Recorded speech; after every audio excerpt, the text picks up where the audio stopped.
Chapter 299. The next day, Ning Shu disinfected the abrasions on Maydol's legs, and then accompanied Maydol to watch the CD acting tutorial. Maydol seriously watched the LCD TV. Ning Shu looked out the window. The sky was already dark, and the banquet had already begun.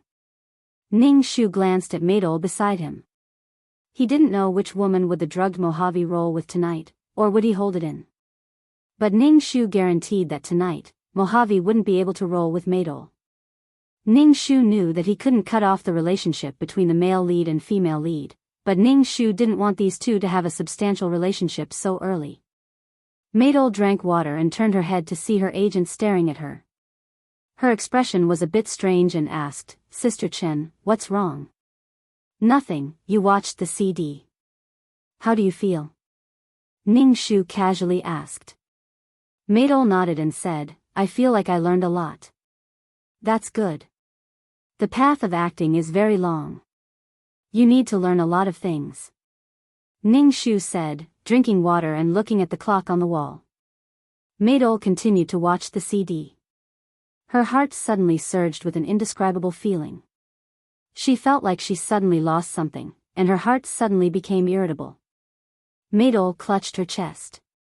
Even breathing was difficult. She wanted to go out for a walk. She felt like she was suffocating in the room. Maydol didn't dare to negotiate with Ning Shu. She could only get up and walk around the room. Ning Shu looked at Maydol like this and asked, "What's wrong? You want to sit down and watch the tutorial?" "Sister Chen, I don't know why my heart feels very uncomfortable. I can't breathe." Maydol tightly frowned. "Sister Chen, can I go out for a walk? I feel very uncomfortable, very uncomfortable." "If you go out, you will meet Mojave." Ning Shu opened the floor-to-ceiling window and said to Maydol, "Since the room is stuffy, come to the balcony. It's so late now. It's not safe for us two women to go out." For some reason, Maydol wanted to go out for a walk. But now that the agent's words were reasonable, Maydol couldn't refute. This made Maydol's heart even more anxious. Maydol stood beside Ning Shu and felt the night breeze. The inexplicable anxiety in her heart didn't lessen. Maydol always felt that something was far away from her, and it was something very important. It made her heart empty all of a sudden. What was wrong with this damn emotion? Maydol was very anxious the whole night. Ning Shu accompanied her for one night. The next day, Maydol looked haggard. Her clear eyes were a little dim. Obviously, she didn't sleep the whole night. "Drink some milk." Ning Shu handed a cup of hot milk to Maydol. Maydol lazily took it and took a sip. Ning Shu said, "Sister Chen, I don't know what's wrong. I'm really upset." "It's okay. Have a good rest," Ning Shu said lightly. Ning Shu was very generous to let Maydol rest for a few more days.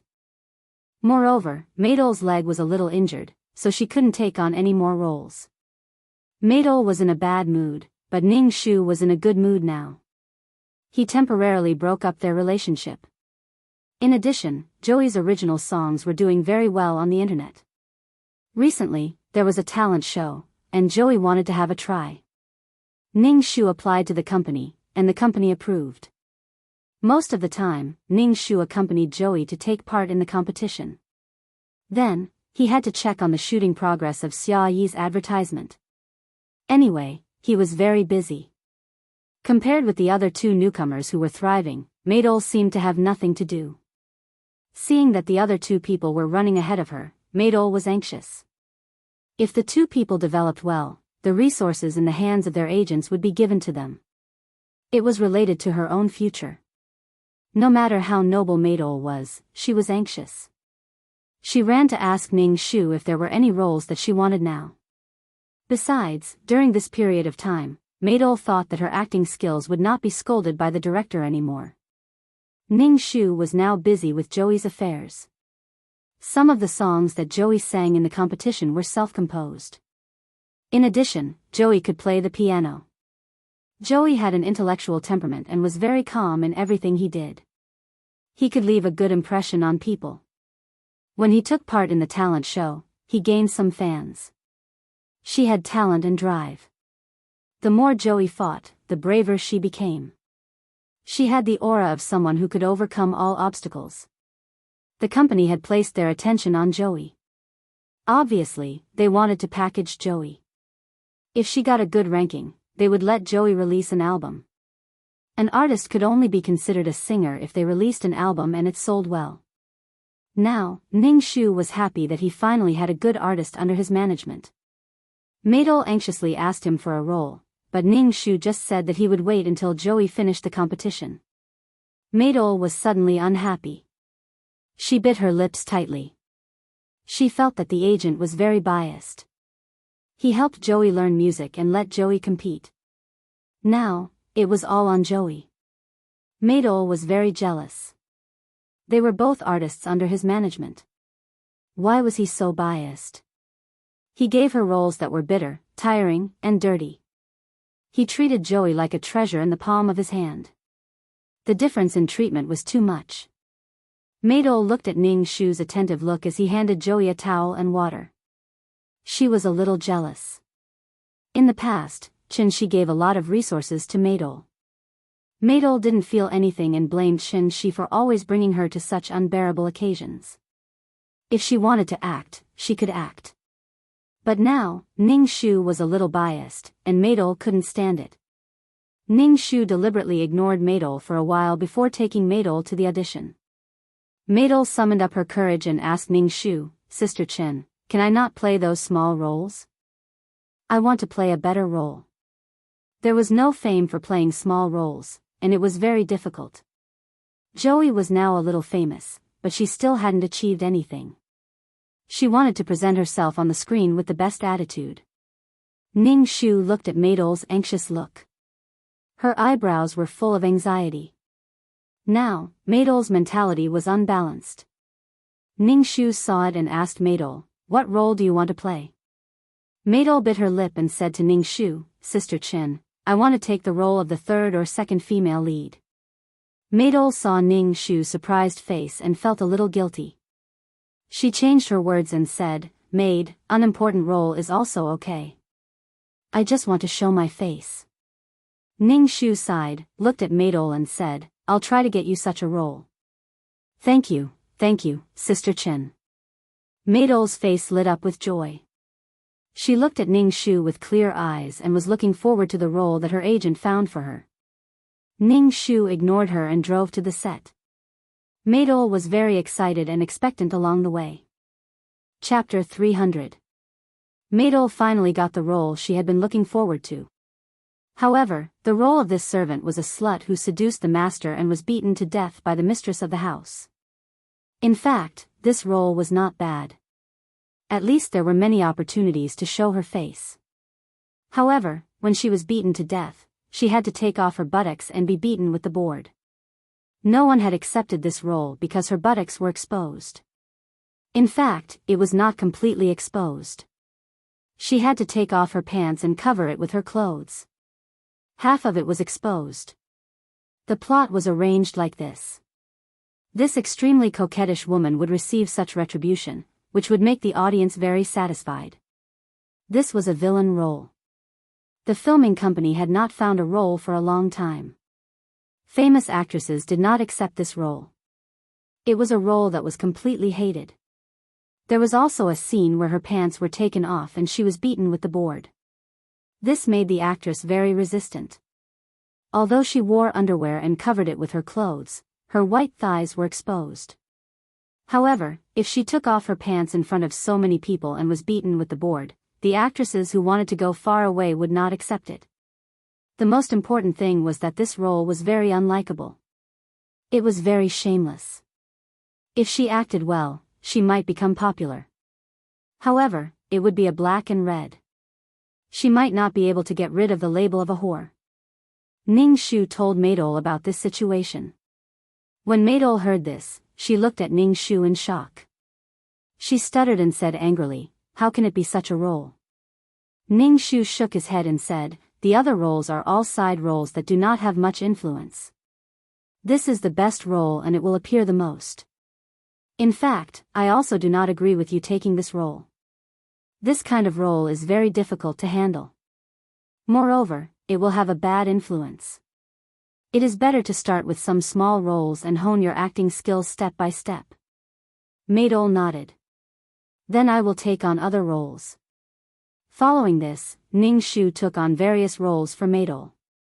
A corpse, a brothel girl, or a hostage taken by criminals. Although Maidol felt that she had made a breakthrough in her acting skills, her face was still stiff when she was acting. Sometimes, she couldn't even read her lines smoothly. Every time the director scolded Maidol, the more nervous Maidol was. The more nervous she was, the easier it was for her to make mistakes. She had NGs many times, which made everyone impatient, especially the actors who acted with Maidol. They were quite dissatisfied with Maidol. Every time, Maidol would slow down the progress of the filming. If she met a hot-tempered director, she would be replaced after 2 or 3 takes. Many times, Maidol was so busy that she couldn't even earn enough money to play a minor role. She couldn't even get a box lunch. Ning Shu saw this in his heart and did not blame Maidol. He kept comforting her. However, Ning Shu's consolation was of no use to Maidol. Now, Maidol was very anxious. After being denied and questioned countless times, Maidol fell into a cycle of self-doubt and denial. She even had the feeling of self-loathing and felt that she was really useless. Ning Shu always said in Maidol's ear over and over again, "It's okay, take it slow, take it slow."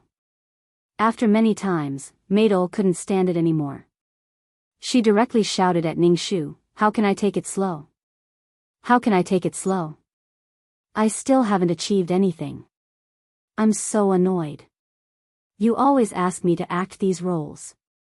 When can I make a name for myself?" Ning Shu didn't speak. He just looked at Maidol with broad and kind eyes. Under Ning Shu's gaze, the blue veins on Maidol's forehead jumped. She was very tired and fell on the sofa. When she saw that Ning Shu didn't speak, she felt a little regretful. She apologized to Ning Shu, "Sorry, Sister Chen. I'm just in a bad mood." Ning Shu said very understandingly, "I know you've been under a lot of pressure recently. Take a shower and go to sleep." Maidol nodded and dragged her tired body to the bathroom. Ning Shu looked at Maidol's back. Well, Maidol now didn't have the spirit when she first entered the entertainment circle. Now, Maidol was full of tiredness and lingering gloom. It was the gloom of having talent but not being recognized. Would Mojave like Maidol like this? Maybe. Maidol came out of the shower and saw that her agent had left. However, Joey, who had been busy with the album release, had come back. Joey, who used to have long hair, had cut her hair short. There was a little mischievousness in her intellectual look. She looked more energetic. Although she was busy all day, she looked very good and full of vitality. Maidol saw Joey, who was full of vigor. They were clearly on the same level, but Joey had already walked in front of her. She had worked so hard but had not succeeded. However, Joey had succeeded so easily. Maidol was not reconciled and jealous. On the set, she had suffered a lot. She had also seen how willful those big stars were. She had been scolded by the director, but those big stars could just say that they were in a bad mood and they could stop filming. The director didn't dare to say anything. Such an obvious difference in treatment made Maidol's heart grow sour. One day, she would also succeed. She would not have to suffer like this and make those directors kneel down and praise her. My duo, just wanted to succeed. She was under a lot of pressure now.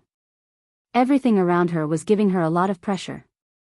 The atmosphere of the entertainment industry was so oppressive that my duo, almost couldn't breathe. When she was washing her hair just now, her fingers were covered in strands of hair. "Joey, how's the preparation of your album?" Maidol asked Joey. Joey smiled and said, "It's pretty good. I'm recording now, but there's still some time before the album is released. It's still early." Seeing the smile on Joey's face, Maidol's heart became even more sour. She pretended to say unintentionally, "Sister Chen is so good to you. It seems that she wants to make you a queen." Joey frowned and then said, Sister Chen is very good to everyone. She is also very good to you.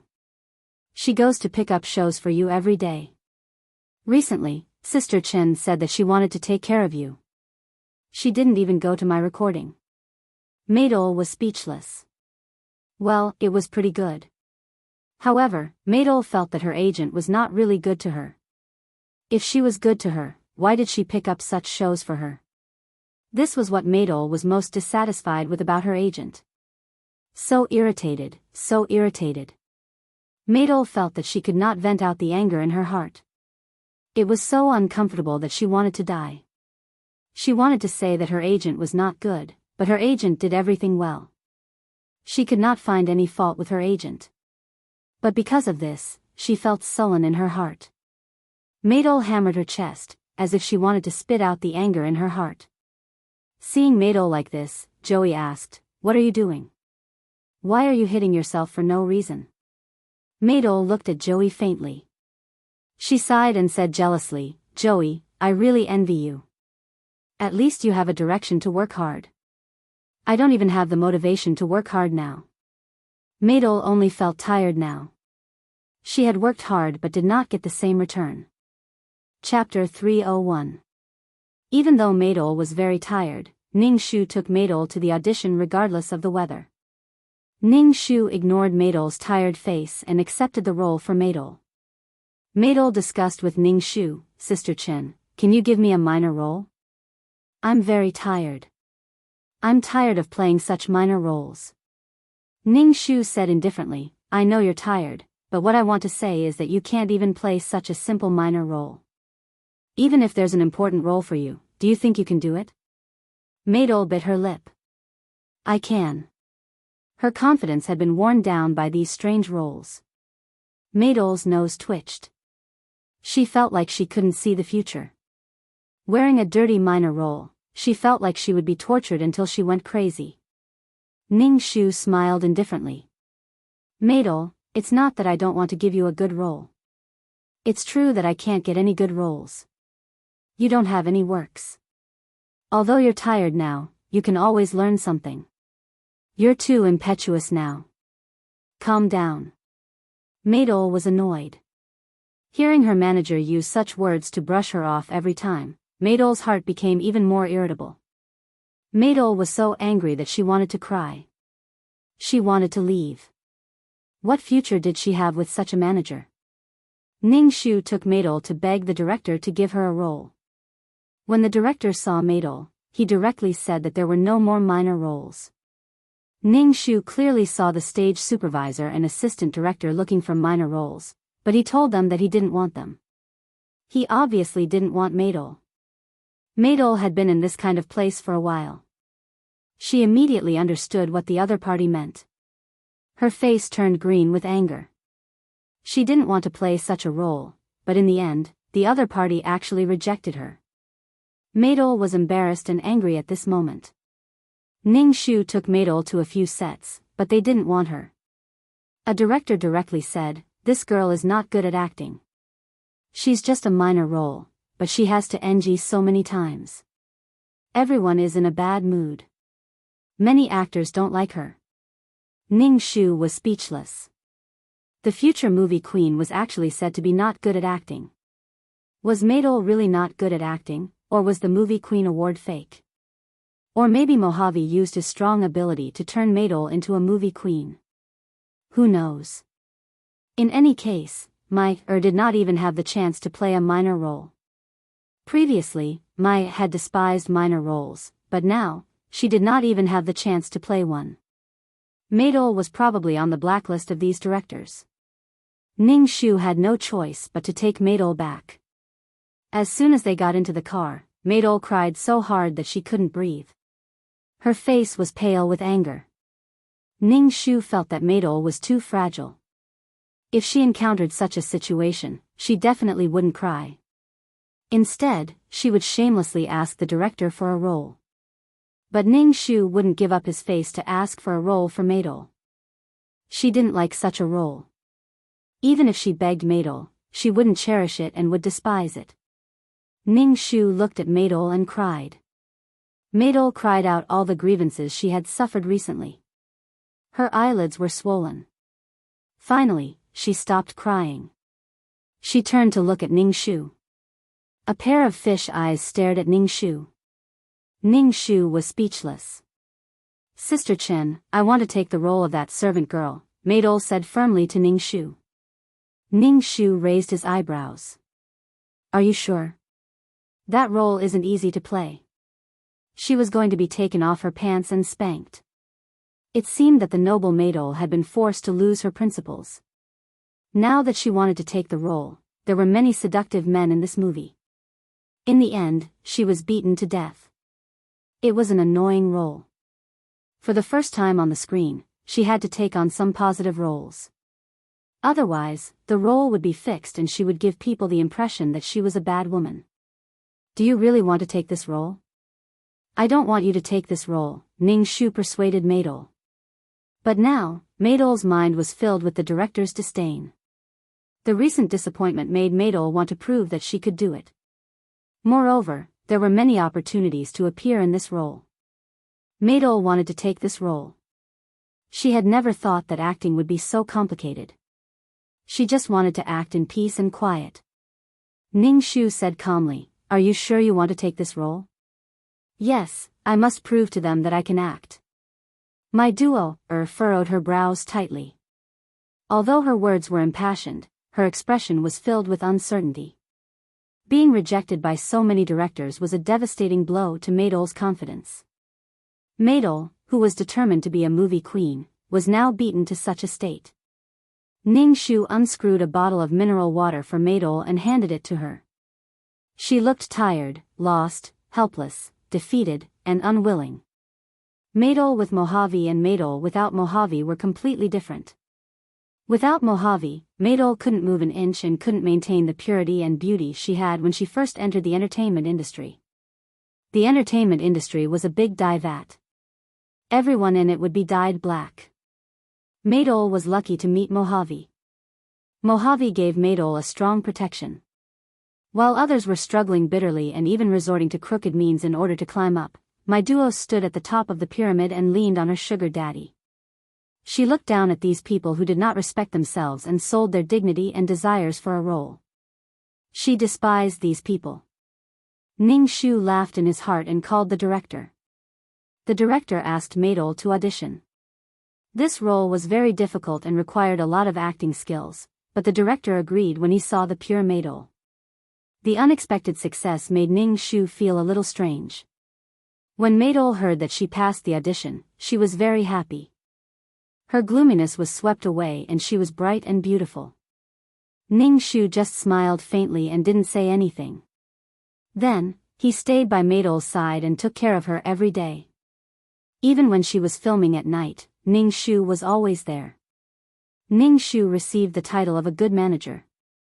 Ningshu could only say that they thought too much. Even if she wanted to target someone, she wouldn't be so blatant. If the original owner came back and found out that she had been fired, she would collapse. What was the point of counterattacking? He had to be on the right side of things. He could not allow to attack him. She and Maydol would fall out sooner or later. Now Ningshu felt that Maydol was full of resentment towards him. If Maydol rose up, she would definitely kick him out. Ningshu now understood the director's intention. Maydol had a pure face, but the role was a slut who shamelessly seduced men. It was a huge contrast. Imagine a pure face seducing men. This role was even more explosive. Chapter 302. My duo, began to act. She was in her best condition, but her performance was still very stiff. She usually had to take several takes before she could pass. Ningshu saw that the director was holding his breath. The actors who acted with Maydol did not like Maydol, and they said very unpleasant things in private. Almost everyone despised Maydol's acting. Maydol always complained to Ningshu tearfully after hearing this. Maydol thought that she would be in a good state if she did not play a small role and acted more, but now everyone was blaming her for slowing down the process. Everyone in the crew looked at her strangely, which made my duo, very uncomfortable. What made my duo, or even more frustrated was that the male actor she was acting with was always trying to take advantage of her. Sometimes, he would even touch her chest with his elbow, and the other party would pretend to be very serious. Maydol wanted to cry, but she did not know what to say. The actors always had physical contact with her, and one of their hands was always touching her body. Especially during filming, she had to try her best to not make mistakes, and she also had to endure the men taking advantage of her. Maydol could not stand it anymore, so she told Ning Shu. Ning Shu comforted her. Bear with it. The actor who acted with you is a senior. Bear with it? But he is so terrible to me. Maydol stared at Ning Shu with her eyes wide open. He is so disgusting and dirty. Then you go and expose him. You are still filming. What good will it do you to fall out with him? I said that this industry is so cruel. Without success and recognition, there is no human rights. You are just an ant. I can guarantee that if you expose him now, you don't have to stay in this crew. Ning Shu said indifferently, calmly and cruelly. He can decide your fate with one word. However, Maydol's heart was in turmoil. She felt terrible. She had pushed her worldview aside and destroyed the worldview that she had established. She had to rebuild her worldview to adapt to the entertainment industry. Maydol was very resistant. Did she really have to go with the flow? She just wanted to act. Why would there be such a thing? The director is calling for you.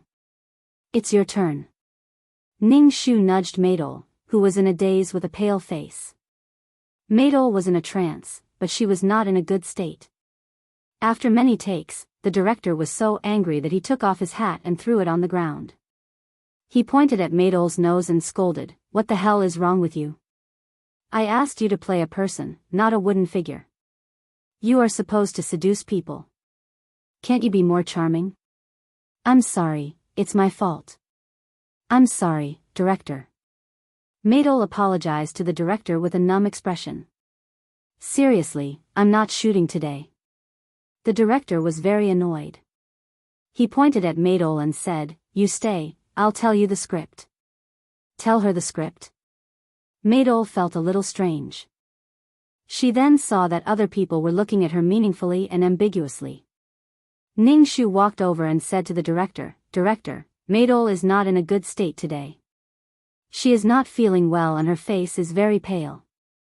The director looked at Maydol in a trance and waved his hand. "Let's forget about it today. If this drags on, when can we finish shooting?" Maydol's face was getting paler. It was already dark and the night wind was blowing. Maydol felt very cold. She had never felt so cold in her life.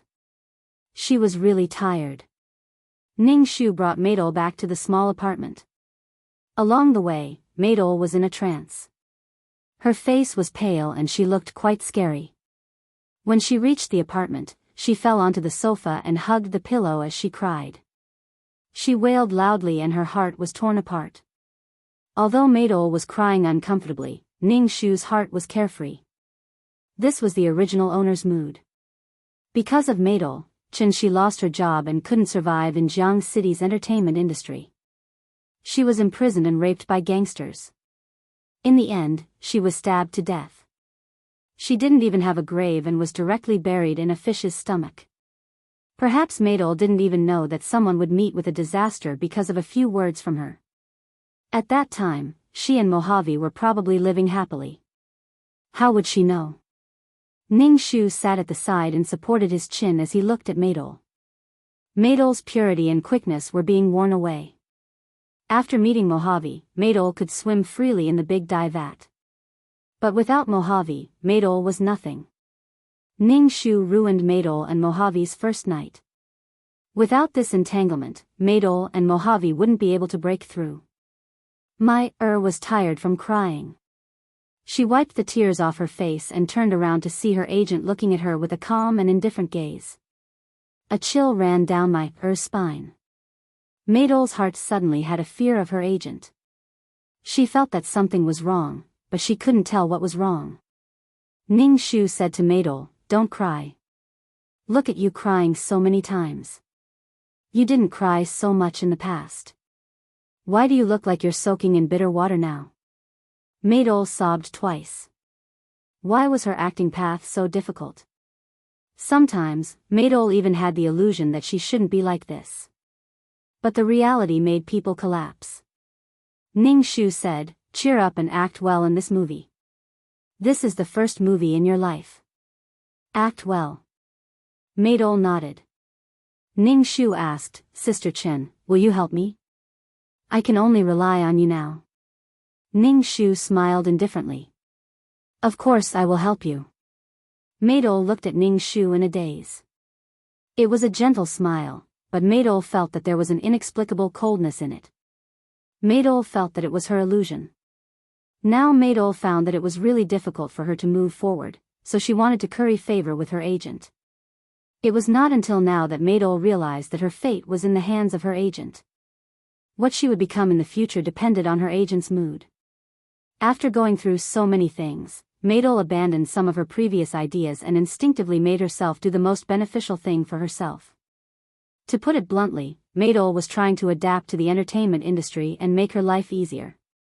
Maydol felt pain when the things she encountered in the past conflicted with her own worldview. Now, Maydol chose to compromise. Ning Shu nodded. You are an artist under me. I naturally hope that you can have a future. This is also good for me. It is a mutually beneficial thing. Thank you, Sister Chen. Maydol reached out and grabbed Ning Shu's arm, shaking it as if she was acting coquettishly. But now, Maydol gave Ning Shu the feeling that she was a dog that wanted a bone. She wanted to gain benefits through his actions. He really wanted to let Mojave see what the pure and innocent girl looked like now. She no longer had the so-called persistence. These experiences had worn away her purity. He didn't know if such a Maydol could still attract Mojave. The more used to filthy and flashy people were, the more they yearned for purity and light. Coincidentally, Maydol was this light. Chapter 303. Ning Shu saw that Maydol had the intention to improve herself, so he didn't want to accompany her to the set and let her go by herself. Now that Ning Shu had to follow up on Joey's album, she had wasted a lot of time on Maydol. She had to take up roles for Maydol all day long. To be honest, it was very tiring to get so many weird roles. These roles were specially chosen by Ning Shu for Maydol. In the plot, Maydol had Mojave and was given an important role from the beginning. Even if her acting skills were a little shaky, the director's attitude wouldn't be so bad. He let Maydol's acting skills slowly improve. The most important thing was that at that time, Maydol was confident and pure. But now, Maydol had no background and was just a minor character. In the face of such a person, it would be strange if the director was polite. Mador gradually lost her confidence as she denied it again and again. She also became impatient and unbalanced. In addition, Joey, who lived in the same apartment as her, was steadily improving in his career, but she was stuck at the same spot. It was inevitable that she was anxious and eager to succeed. Now that Maydol heard that Ning Shu didn't go with her and said that he was going to take care of Joey, Maydol felt uncomfortable in her heart. And Maydol found that she was really relying on her agent. In the past, it was always her agent who accompanied her when she was filming. If there was any problem, the agent would come out to help. Now, she had to go to the set alone and face the whole crew alone. Maydol felt a little guilty. Maydol pulled Ning Shu's hand. Ning Shu begged, Sister Chen, can you go with me? I'm a little scared. Ning Shu pushed her hand away and said lightly, I'm not only your agent, but also Joey's agent. Not only do I have to take care of you, but I also have to follow up on Joey's situation. And you've been acting for so long, you should be able to deal with those people. Sister Chen believes in you. Even you can deal with those people by yourself. Maydol was really bitter in her heart. She could only go to the set alone. Ning Shu followed up on Joey's album. Obviously, the company saw the value in Joey. Now, they wanted to package Joey and try to make Joey's album sell better. Joey was very happy about Ning Shu's arrival. He smiled at Ning Shu. Ning Shu took the water handed to him. Ning Shu said, Sister Chen, how come you have time to come here? Are you unhappy because Sister Chen has been spending time on Maidol? Ning Shu looked at Joey and asked. Joey shook his head and said gratefully, it's all thanks to Sister Chen that I can sing now. I'm very satisfied now. I'm not unhappy. And there are many things I can do by myself. I just want to trouble Sister Chen less. No matter whether Joey was telling the truth or not, it made people feel very comfortable. In terms of social etiquette, Joey was indeed much better than Maidol. Maidol was the kind of person who felt sorry for the world when she suffered.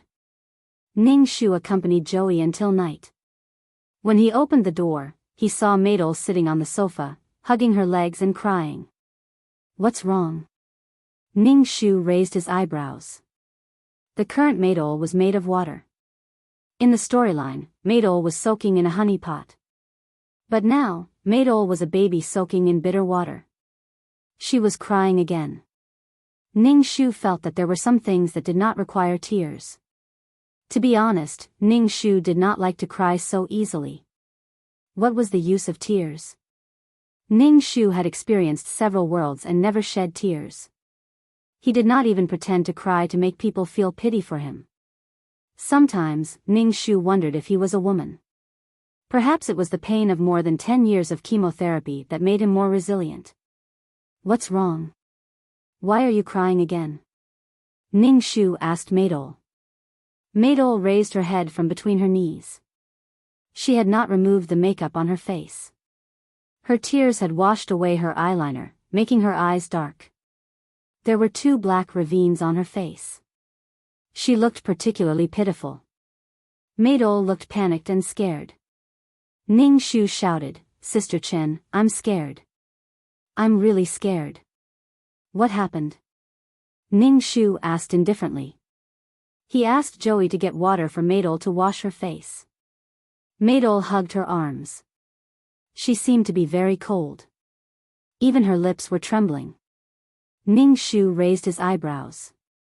Did something happen to Maidol? Or did it have something to do with the male lead? Can you tell Sister Chen what happened to you? You can't solve anything by crying like this. Ning Shu asked patiently. He did not know why, but when he saw Maidol crying like this, he wanted to beat her up and make her talk. Ning Shu suspected that he also had obsessive-compulsive disorder. Sister Chen, I'm scared. I don't want to go to film anymore. Maidol tightly bit her lips. I don't want to go. Why? Can I know the reason? There must be a reason. You finally made up your mind to play this role. Why don't you play it? Ning Shu asked with concern. Maidol tightly bit her lips. Her face was as pale as paper. There was an indescribable exhaustion and gloominess in her expression. The director wanted to rape me. After Maidol said that, she burst into tears. While crying, she said, the director said he wanted to explain the scene to me. Then he took me to the room and pressed me down on the bed. Ning Shu listened to Maidol's intermittent words and finally understood what was going on. The director wanted to force Maidol into the unspoken rules. Ning Shu was more concerned about the result. He quickly asked, Are you okay? Did he succeed? No, I escaped. Maidol cried and said. When Ning Shu saw my duo, crying like this, she felt her heart itching. Could she stop crying? She felt annoyed just by looking at her. It's good that you're okay. Ning Shu seemed to be relieved. He then asked, the director didn't chase after you? He chased after me, but I bumped into Mojave. I don't know why Mojave helped me solve it, Maidol said. Ning Shu, the male and female leads had already interacted. Sister Chen, I don't think I can act in this movie. The director definitely won't let me act anymore. Also, I feel like vomiting when I see the director now. Maidol cried and said. Maidol cried so hard that it seemed like she had lost her mind. However, in the plot, Maidol and Mojave had a one-night stand. They didn't see Maidol crying like this. The unspoken rules also depended on the partner. Mojave was good at acting and was good-looking. However, the director looked wretched and fat. The director will let you act in this movie. Don't worry. Ning Shu said with certainty. Maidol was stunned. Why? Because the person who helped you is Mojave, the prince of Jiangxing's entertainment circle.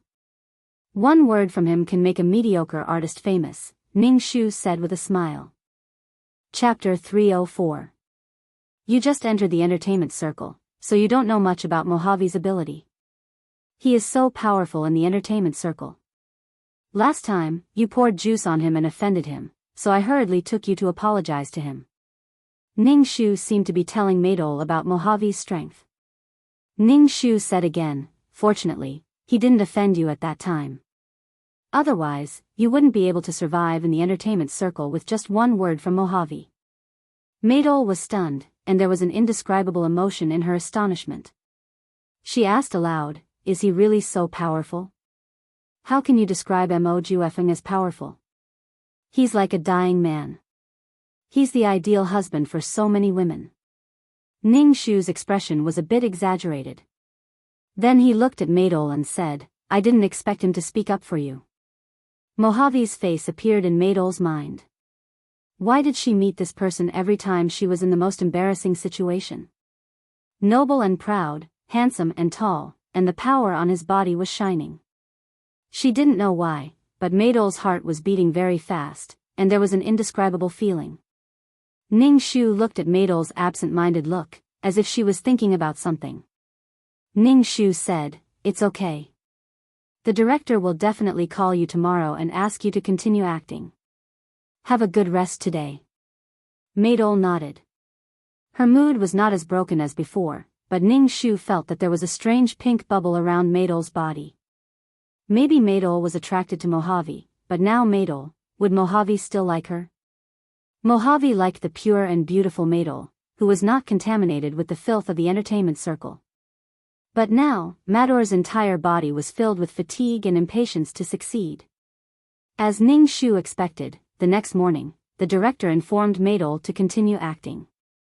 After Maidol received the call, she asked Ning Shu in surprise, Sister Chen, the director really asked me to continue filming. How did you know that? Ning Shu took a sip of the bitter coffee, smacked his lips, and said, he will definitely let you go. Yesterday, Mojave spoke up for you. The director can't guess if you have any relationship with Mojave, so he will still let you act. Besides, there is basically no one who wants to take this role. You have already filmed more than half of the plot, and your role is about to be completed. If you don't go, he will have to find someone else to take over your role. It will be a waste of time and money, so the director will still let you go. Maidol listened to Ning Shu's long speech and said in a daze, Sister Chen, you are really amazing. The amazing one is Mojave. Most of the reason is because of Mojave. In the future, when you meet him, be polite. After all, he helped you. Don't annoy him. This kind of person who thinks he is the best doesn't like to be offended. Ning Shu instructed Maidol. Maidol's eyes flickered and nodded. Then, she said to Ning Shu, Sister Chen, can you accompany me this time? After what happened last night, I am scared. Ning Shu nodded, I will go with you this time. Don't be afraid, the director won't dare to do anything to you. Ning Shu drove Maidol to the set. Before, Maidol was quite afraid of the director. Moreover, she was very embarrassed and disgusted. After all, such a thing happened last night. But now, the director's attitude towards her was very good. He had never been so pleasant. Maidol's heart suddenly had a very carefree feeling. This feeling rose from the tailbone all the way to the top of the head, making Maidol very carefree. She actually had the illusion that she was floating like a fairy. Perhaps it was because of the director's attitude, Maidol's mood was infinitely better. Even when she was acting, her acting was very good. Her acting skills were unleashed, and she basically passed in one take. In the past, acting was torture, and she was afraid of being scolded by the director. Now, she felt that the dark clouds over her head had dispersed. Ever since she entered the entertainment industry, she had never been so carefree. Ning Shu looked at the blush on Maidol's face, and there was an unconcealable arrogance between his eyebrows. She had suffered so much before, and now she suddenly turned the tables. The people who looked down on her were fawning on her. No matter how tough a person's heart was, he would not be able to suppress the pride in his heart. Maydol was very proud now. Ning Shu smiled indifferently and handed the water bottle in his hand to Maydol. Maydol pinched the water bottle with 2 fingers and took a sip. There was a sense of arrogance in her behavior. Ning Shu was expressionless. He said to Maydol, "You are in a good state today. There will be the last scene later, and your role should be finished." Maydol nodded, but when she thought of the last scene where she took off her pants and was beaten, Maydol's bright and beautiful face suddenly became gloomy. Ning Shu was speechless. This was the beautiful and pure Maydol. Ning Shu smiled indifferently and did not speak. Maydol still braced herself to finish the last scene. Her pants were taken off in public. Maydol's heart was filled with an indescribable sadness. This was because she did not have the ability. If she was successful today, or if she had a strong background, she would not have to suffer like this. Someone would suffer for her. Maydol finished the last scene with difficulty. She felt that the people around her were looking at her with contempt. Maydol did not want to stay for a moment. She got in the car with an ugly expression. Ning Shu sat in the driver's seat. He glanced at Maydol and said with a smile, "Congratulations on finishing." "How is this considered finishing?" "It's just a small role." Maydol's expression was not very comfortable. Small role? Ning Shu felt that Maydol's heart was too big. With Mojave's help, she experienced the feeling of a salted fish turning over a new leaf. Her mentality was unbalanced. Not long after, Maydol's TV series premiered on the TV. The ratings were good. Maydol stayed in front of the TV and watched. Maydol looked at herself on the TV and felt very satisfied. She played another role in the TV series and lived another life. There were so many people who saw her through the screen and knew her. Maydol's heart was filled with a sense of vanity. Ning Shu, on the other hand, went online to check the audience's opinions on Er's character. Unsurprisingly, the audience hated the vixen servant girl, and they were all cursing her. There were all kinds of unpleasant words. For example, they said that Maydol looked pure and innocent, but she was lascivious on the inside. Especially women, they were even more disgusted by Maydol. Maydol was a little famous, but the people who knew Maydol looked at her with disdain. "Oh, it's that fox spirit." Even if Maydol did not do anything out of line, the label of a pure and seductive fox spirit was put on Maydol's head. This was the first impression she gave people. Even if she acted in other shows in the future, people's impression of her would stay at this role. Ning Shu pushed the laptop in front of Maydol and let her see the comments on the internet. Chapter 305. Maydol felt that her acting skills were not bad. The more she watched, the more satisfied she was. Looking at Maydol's proud face, Ning Shu pushed the laptop in front of Maydol. She didn't know if she could still be proud after seeing the netizens' abuse of her. Maydol browsed the information on the internet. The more she read, the darker her face became. She frowned tightly and was very emotional. She couldn't suppress the anger in her voice. This is just a role. They can attack this role, but why do they attack me? I'm not a vixen at all. They don't know anything and they attack me like this. Maydol was so angry that tears came down. She wanted to smash the laptop. Ning Shu grabbed the laptop in Maydol's hand and said lightly, "I said at the time that this role is too negative." My duo, kept taking deep breaths. She was about to explode from anger. Ning Shu comforted her. "This shows that you have successfully created this character. This character is already very hateful." Maydol seemed to be crying. Her expression was very ugly. She clenched her fists tightly and her nails dug into her flesh. Finally, she said, "Anyway, I'm a little famous now. I can act in other plays to eliminate this kind of influence." Ning Shu smiled and said, "You're right. Your acting career is still very long. This role is just one of them. Although Maydol was famous, although this fame was accumulated by the accumulation of abuse, there were still not many people who wanted her to act. Maydol thought that when she was famous, there would be directors who wanted her to act. However, after staying in the apartment for so long, no one called her. Maydol felt that waiting at home was not a good thing, so she went to auditions everywhere. Ning Shu ignored Maydol's jumping up and down. He had more important things to do, that was, Joey's album was about to be released. He had been very busy recently. After Joey's album was released, it was not a hit, but the sales were slowly increasing, which made Ning Shu feel very gratified. To be honest, if you want to promote someone, you should promote someone with a clear mind like Joey. Someone like Maydol, who lived in her own world and couldn't think clearly, would be troublesome. Maydol went to audition for a lot of roles, but she didn't get any role.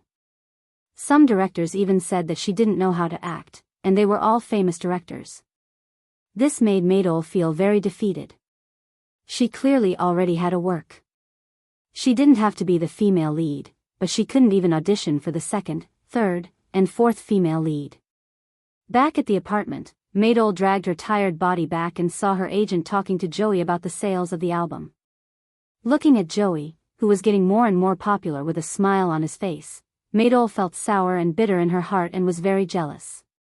Ning Shu saw Maydol, who was standing at the door, staring blankly. He smiled brightly and said, "Maydol, Joey's album sold 100,000 copies in a month. The company is going to hold a celebration party for Joey. Let's go together tonight." Maydol's heart was even more sour. It was as if there were vines with poisonous thorns tightly wrapped around her heart and pierced it. It was painful and numb, which made Maydol's heart overflow with negative emotions. "I'm a little tired today. I don't want to go." Maydol forced a smile and said to Joey, "Joey, congratulations. I didn't expect you to be so good. No wonder Sister Chen praised you so much." Maydol smiled, but her face was a little twisted, which made people feel uncomfortable. Joey said with a faint expression, "Sister Chen is the same to everyone. How could it be the same? One was successful and famous, while the other was in a difficult situation. Moreover, she had a bad reputation. Everyone said that she was a vixen. Joey, on the other hand, was clean. There were no scandals or dirty water. She was even called a musical talent." Maydol's heart flashed like lightning, which illuminated her heart. Maydol suddenly seemed to understand a lot of things. In her agent's heart, the person she really supported was Joey. She protected Joey in every way. Joey's career rose steadily in a way that moistened things silently. She, on the other hand, had been repeatedly met with a wall in the film set. She had been tortured to the point where she was neither human nor ghost. She had suffered incomparably. Now, she had finally gained some fame, but this reputation was tarnished because it had been scolded by others. "Are you not feeling well? Where do you feel uncomfortable?" Ning Shu asked with concern. Maydol looked at her agent's concerned face and only felt a chill in her heart. Why did she treat her like this? Why was she so biased? They were both under the same management. Ning Shu saw that Maydol was looking at him with suspicion, and resentment. He asked, "Why are you looking at me like that?" Maydol bit her lips tightly and turned to enter the bedroom. Ning Shu followed into the bedroom and closed the door. "What's wrong with you?" Ning Shu asked Maydol. Such a gloomy Maydol made Ning Shu sigh. The current Maydol was no longer pure and beautiful. The entertainment industry was a cruel whetstone. The current Maydol was sharpened. The current Maydol was not qualified to be willful. Maydol looked at Ning Shu and stared at Ning Shu. "Sister Chen, Qiao Yi, and I are both under you. Why are you so biased towards Qiao Yi?" Ning Shu was speechless. "Why should I treat you well? Why should I treat you well?" The accusation was inexplicable. Ning Shu said indifferently, "I think I have been fair and just. You only see that Qiao Yi has succeeded. When you were playing the extras, Qiao Yi practiced her voice until her throat was hoarse. When she learned to play the piano, her hands were swollen. I am biased towards Qiao Yi. Did I sing for Qiao Yi? She has worked hard to get all these. The company pursues profits. Qiao Yi can bring more benefits to the company. Of course, the company is willing to spend more resources on Qiao Yi, Ning Shu said indifferently. Maidol, haven't I treated you well enough? Maidol was speechless. She realized that there was no way to refute her manager's words. Her manager was indeed good to her. But. Maidol felt that this was not the case. Something was wrong. Something was really wrong. Ning Shu smiled faintly. If you succeed, the company will also put more resources in front of you and make you better. Maidol felt very irritated. She was very irritated. She was not like this in her dreams at night. The current Maidol was even afraid of daybreak. Every day made her so tired and afraid. She was afraid of not having a goal and not succeeding. She was so idle that her heart could not be at ease. Maidol looked at her manager's cold face. Maidol's face revealed a flattering smile and said, "Of course I know that Sister Chen is good to me. It's just that I haven't been able to get a role recently. I'm in a bad mood and I don't think before I speak." Ning Shu smiled comfortingly. It's okay. Chapter 306.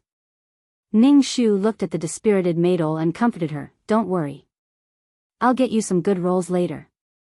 If there are any announcements from the company, I'll get you a role." Maidol nodded and rubbed her eyebrows. Ning Shu said again, "You should have a good rest during this time. You're too tired. Some things can't be done overnight. All actors have to endure it slowly and polish their acting skills. You shouldn't be in such a hurry." Mai sighed. She wanted to be famous. She really wanted to be famous because she really did not want to suffer anymore. This was considered a time for Mai to experience the cruelty of the entertainment industry. There was also a clear hierarchy. The lower one was at the bottom of the pyramid, the harder it would be for them. No one treated her as a human. Mai Duo had had enough of this kind of suffering. Now, Mai Duo wanted to climb up even if she had to pay any price. She didn't want to suffer like this anymore. She didn't want to be trampled on, looked down upon, and lived without dignity. Ning Shu didn't say anything. He turned around and left. Maidol was impetuous. Coupled with the suffering she had suffered before, she realized the cruelty and vanity of the entertainment circle. A life of luxury made people lose themselves. Ning Shu didn't get Maidol a role for the time being. He said that he wanted to let Maidol have a good rest. When she was free, she could go shopping or something. The more impetuous Maidol was, the more advantageous it was for her task. But not long after, Maidol ran to Ning Shu excitedly and told him that she had got a role, and it was the second female lead. Ning Shu was stunned. Maidol actually got the role of the second female lead. It was a qualitative breakthrough. Ning Shu immediately checked the movie that Mai Duo had accepted. It was a TV series that MO Entertainment Group had invested in. In other words, MO Juefeng had invested in this TV series and Mai Duo was going to be the second female lead. Ning Shu looked at Maidol suspiciously. Did Maidol and Mojave have some substantial development?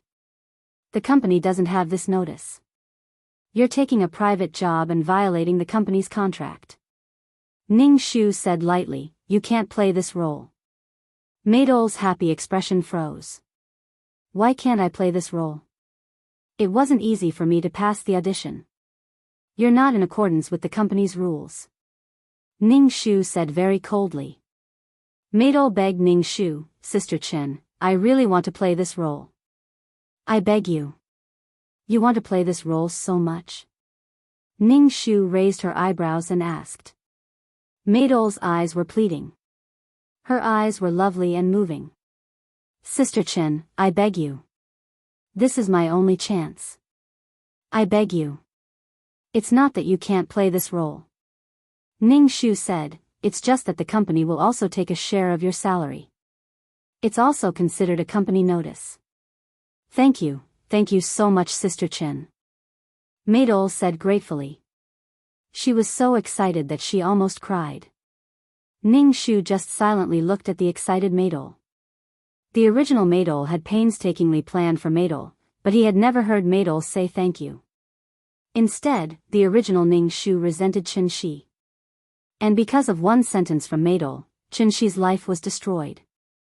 In the end, she died an unnatural death. Chen Shi was so resentful that she gave up her soul. Just to let Maydol struggle in the entertainment industry, she struggled bitterly. When Maydol was filming, Ning Shu was by her side. When they arrived at the set, Ning Shu actually saw Mojave personally supervising the progress of the filming. Ning Shu asked Maydol, "Was your second female lead role decided by Mojave?"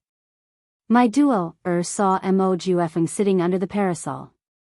His legs were long and slender, and he looked very handsome and noble. Maydol's heart was a little chaotic. When she heard Ning Shu's question, she said shyly, "When I was auditioning, Mojave was indeed there. In the end, he also let me be the second female lead." Oh. Ning Shu's face revealed a meaningful and ambiguous smile. "Why do I feel that Mojave treats you differently? But if you can get the prince's pity, you can just wait to be famous and stand in the entertainment industry's limelight." Maydol's eyes flashed. She couldn't help but refute, "Sister Chen, it's not like that. He is the high and mighty prince. How could he like someone like me?" "Sister Chen, don't talk nonsense.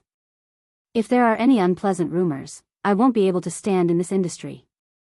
Maydol said this, but her eyes kept glancing at Mojave. Not only Maydol, but all the female stars present were intentionally or unintentionally looking at Mojave. Mojave wore sunglasses and lay on the recliner, ignoring the surrounding gazes. Maydol took a deep breath and walked past Mojave. She didn't know whether Mojave did it on purpose or not, but he stretched out his long legs and tripped Maydol. Maydol fell to the ground in a very sorry state. She quickly got up from the ground. Mojave took off his glasses and looked at Maydol. "Why are you always like this every time I see you? Don't you think you are a little too much? You were the one who tripped me. You were also the one who hit me with your car last time. You are looking for trouble with me, and I am too much?" Maydol had never seen such a shameless man. Mojave said leisurely, "Every time I see your stupid look, I feel that my eyes are dirty. Don't you think you are too much?" Maydol bit her lip and turned to leave. Mojave looked at Maydol's back and chuckled. Ning Shu, that this kind of scene really stung his eyes. The relationship between the male and female leads couldn't be severed. Ning Shu waited in the car for Maydol to finish filming. Sometimes, he would pay attention to Mojave and realize that Mojave's gaze would sometimes land on Maydol. When she was filming, she would always feel a burning gaze following her like a shadow. It made her very uncomfortable, and her body would stiffen during filming. This caused her to always have bad takes during filming. Mojave stood up and walked toward Maydol with his long and slender legs. My duo, saw Mo Juefeng walking towards her. His body exuded a strong pressure and a strong hormonal aura. He was strong and domineering. When Mo Juefeng walked in front of my duo, she subconsciously held her breath. Mojave looked down at Maydol and said sarcastically, "Are you an actress or not? You can't even act well. I am starting to doubt my decision to let you be the second female lead." WH. What? Maydol didn't know how to react. Mojave sneered. "You are indeed a stupid woman. You can't even understand what I am saying. I can do it."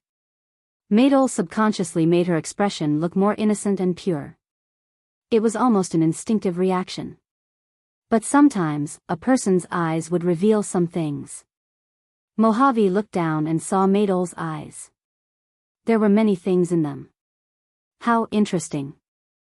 Chapter 307. Mojave waved his hand and stopped the filming. In any case, Mojave invested in the film, and the money that was burned was Mojave's, so no one dared to say anything. Mojave lightly said, "Today's filming will end here." "Yes." The director responded with a respectful attitude. Mojave mockingly said to Maydol, "You better practice your acting skills. With your acting skills, you still want to act?" TSK, Maydol's face suddenly turned green, but she was apprehensive about the identity of the person in front of her, so she endured it. Biting her lips, she said, "I know, I will definitely work hard, Mr. Mo." Mojave's eyes flashed with a trace of disappointment. He originally thought that she was a special woman, but he didn't expect her to be like this, with eyes full of flattery. There were too many women like her in the entertainment industry. Mojave turned and left. Maydol looked at Mojave's back, bit her lips, changed her clothes, and somewhat dispiritedly got into the car. "Congratulations." Ning Shu smiled and said to Maydol. Maydol's face was gloomy, and coldly said, "What's so good about it? Being humiliated like this, and by Mojave at that, I'm really anxious." Ning Shu smiled and said, "I think that Mojave is interested in you, and is deliberately attracting your attention. Even if he is looking for trouble with you, it is to attract your attention. There are so many actresses here, so why didn't he look for others, but look for you?" Maydol's face flashed with a trace of surprise, and her whole person seemed to come alive, but she didn't seem to be too sure, and anxiously asked, "Is that really the case? Sister Chen, do you mean that Mojave likes me?" Ning Shu pondered for a moment, and said, "If you say that he likes you, maybe he is interested. You have seen Mojave's ability, right? If you have a relationship with Mojave, if you become Mojave's wife, you will be rich in this life." Maydol listened to Ning Shu's description of the scene, and her eyes revealed a destructive light, and even her body began to tremble with excitement. Ning Shu said again, "Even if you can't get married, you can still get a lot of benefits from dating Mojave for a while, and maybe you can stand tall in the entertainment industry. This is not a bad deal." Maydol also thought so in her heart. She had tasted the sweetness of having Mojave as a backer last time. Mojave just casually said so, and the director who wanted to sleep with her treated her with a pleasant attitude. She no longer had to worry about being threatened by the wretched director. Maydol, who had suffered so much, had become realistic now. She wanted a strong backer to let her go unhindered in the entertainment industry, and now that Mojave was interested in her, she had to pay for what she got. Maydol was willing to pay something in exchange for success. What Maydol had insisted on in the past, she could now pay for it as a transaction. Ning Shu drove the car and looked at Maydol's changing expression from the corner of his eye. He smiled faintly. That pure and uncaring girl never cared about gains and losses. Even if she had sex with Mojave, Maydol had never asked for anything. However, it was this kind of Maydol that made Mojave cherish her very much. He paved the way for her everywhere and didn't let her suffer a little. Maydol invisibly and vividly explained what it meant to fight if you don't fight for it. However, now Maydol approached Mojave with complicated thoughts. She was strong without desires. Now, there were too many desires between Maydol and Mojave, so the love between them was not so pure. Ning Shu smiled. The environment and experience could really change a person's character. The pure and beautiful Maydol had now become utilitarian. Ning Shu suddenly found that he had become smart. Although his starting point at that time was to let Maydol suffer more, he had never thought that Maydol would become like this. Ning Shu was suddenly curious about the ending of the love between Maydol and Mojave. Ning Shu was driving the car when suddenly a car rushed out and blocked in front of the car. Ning Shu hurriedly stepped on the brakes, and the tires and the ground screeched. The car stopped suddenly, and Ning Shu and Maydol's bodies fell back. What the fuck, were they looking for death? Ning Shu looked at the cool luxury car in front of him. When he was about to get out of the car to argue, the person in the luxury car got out, knocked on the window, and said to Maydol in the car, "Come out." Maydol did not expect Mojave. She quickly rolled down the window, suppressed her strong feelings, and asked Mojave, "How do you drive? Do you know that you almost had an accident? Come out, or do you want me to drag you out?" Mojave said to Maydol. Maydol seemed to be very angry. She pouted and did not get out of the car. Mojave reached out and pinched Maydol's chin with one hand, and opened the door with the other. "If you don't get out, I will drag you out." Let go. I'll get out. My pried his hand off her chin and got out of the car. Ning Shu asked Maidol, when will you come back? I will wait for you. Maidol wanted to say something, but Mojave stuffed her into the car. She did not even have time to speak. The male lead was so cool and domineering. Even the way he blocked people was so unacceptable. Damn, if she had reacted a little slower, she would have bumped into him. Such willful behavior that did not love life. Ning Shu could only say that only a Chinibyu could be the male lead. Ning Shu returned to the apartment. He sat on the sofa and cultivated while waiting for Maidol to come back. However, Maidol did not come back for the whole night. Ning Shu waited for Maidol in the apartment for the whole night. Ning Shu was speechless. What could they do in one night? Did they have sex just like that? Was Maidol so anxious? If she was too anxious, didn't she know how to play hard to get? People would not cherish things that were too easy to get. Ning Shu shook his head. At this moment, his phone rang. It was Maidol. She told Ning Shu that she was at the set and asked Ning Shu to go there directly. Ning Shu ate his breakfast slowly before heading to the set. When he arrived, he saw Maidol and Mojave looking at each other lovingly. Maidol was like a beautiful flower that had been watered. She turned from a flower bud into a blooming flower. Her entire body was filled with the charm of a first married woman. They had indeed hooked up. Seeing Ning Shu, Maidol walked over. Her walking posture was a little stiff, as if she was walking with her legs between her legs. She looked inexperienced. When Mojave saw Maidol like this, his eyes deepened. He rubbed his thin lips with his fingers and looked satisfied. He was like a lion that had eaten its fill. Although he was full, his eyes were still on the meat. You two did it so soon? Ning Shu asked Maidol. Maidol blushed and nodded. I didn't want to disappoint Mojave. When he kissed me, I pushed him away. Maidol endured the pain of having her melon broken. She tried her best to please Mojave. Only by pleasing Mojave could she get more things. TSK, TSK, TSK. Ning Shu shook his head in his heart. Now Maidol wanted to get what she wanted from Mojave. From the beginning, the relationship between the two was not equal. Chapter 308. P.S. Don't rush to play after reading it. Remember to vote for a monthly vote first. From now on, you can enjoy double monthly votes for the 515 Fan Festival.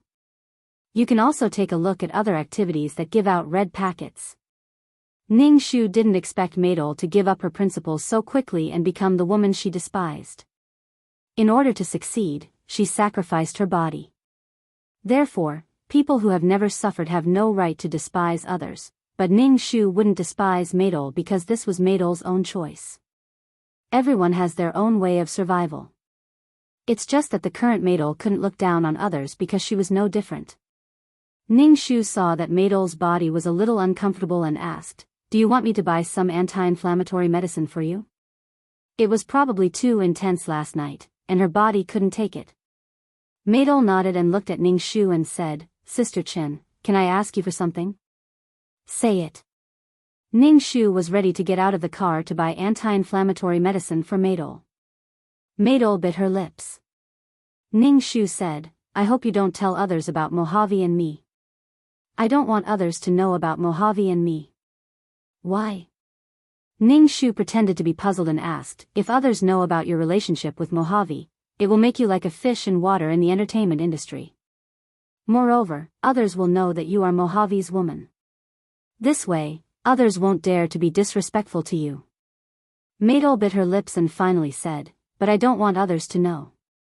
To be able to do this, I have already risked it, but I don't want others to say that I relied on my body to get to where I am." Ning Shu was really speechless. "Aren't you relying on your body to get to where you are now?" She was really a prostitute who wanted to establish a monument to her chastity. She was trying her best to justify and rationalize her actions. Ning Shu nodded and said, "I know. But if you can get along with Mojave, your acting career will be much smoother in the future." Maidol, there's something I don't know if I should say. Sister Chen, go ahead. Maidol endured the discomfort of her body and said to Ningshu.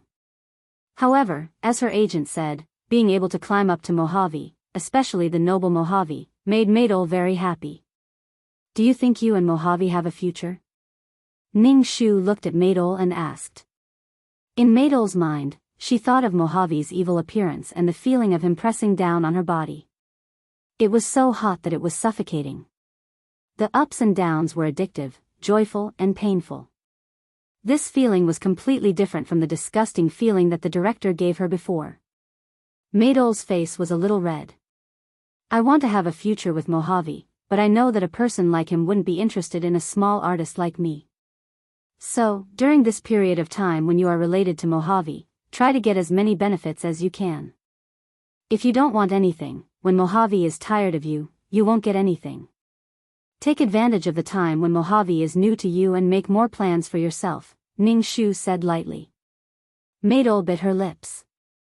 When she heard her manager say that she might be tired of and abandoned by Mojave, Maidol felt like her heart was being twisted. It was just that one night. Maidol felt that she had fallen in love with this noble and extraordinary man. His powerful ability made people feel safe. Maidol's heart wanted to be with Mojave forever. But now that she heard her manager say that she might end up with nothing, Maidol hesitated. Because of Mojave's powerful ability, she wanted to rely on Mojave. She wanted to give her body but didn't get anything in return. It made people feel unreconciled. Sister Chen, I know. I already have an idea in my heart, Maidol said. Ningshu nodded and went to the pharmacy to buy medicine for Maidol. Walking into the pharmacy, Ningshu suddenly thought of whether Maidol and Mojave had taken contraceptive measures. Then Ningshu felt that she was thinking too much. Mojave and Maidol weren't pregnant before they got married. Worrying about nothing, she really became an old mother. Ningshu gave the medicine to Maidol.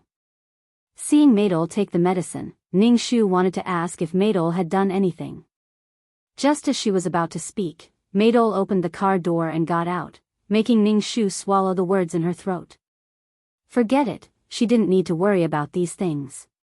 Even when they were filming, Ningshu felt that there was a strong affection between Mojave and Maidol.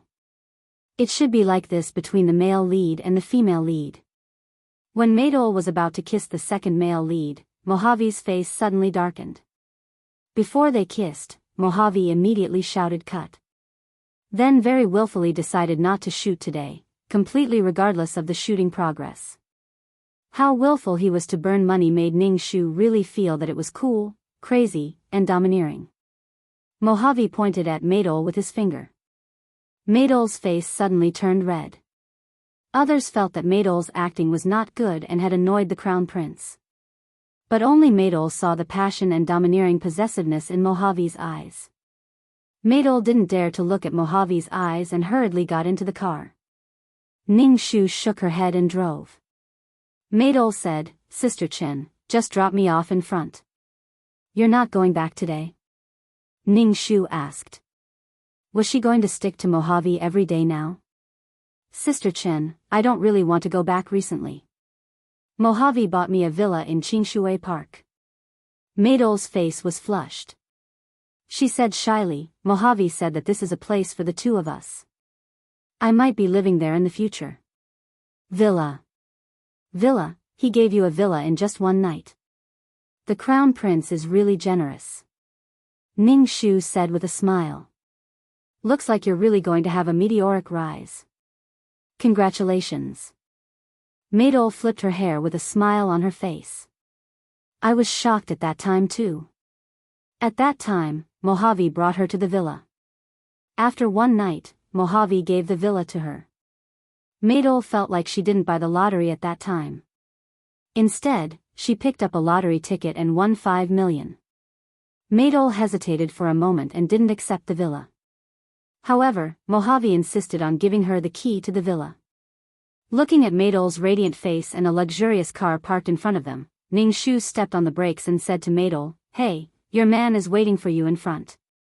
Maidol opened the car door and sat in the luxurious car in front. Ning Shu kept staring at the car in front. He only retracted his gaze when the car in front turned and disappeared from his sight. He started the car and returned to the apartment. At the entrance of the apartment, he met the little fresh meat, Xia Yi. Ning Shu raised his eyebrows. Seeing such a young and handsome little fresh meat, her heart didn't waver at all. Ning Shu felt that there was something wrong with his sense of beauty. Sister Chen, I've finished filming my advertisement. Do I have any other work to do? Xia Yi revealed his white teeth. Ning Shu smiled brightly. He was really handsome. Chapter 309. P.S. Don't rush to play after you finish reading it. Remember to vote for it. From now on, you can get double monthly votes for the 515 Fan Festival. You can also take a look at the other activities. Ning Shu ignored Xia Yi, who was smiling brightly. He took out the key and opened the door. Xia Yi followed Ning Shu into the room. Sister Chen, say something to me. Xia Yi stood in front of Ning Shu.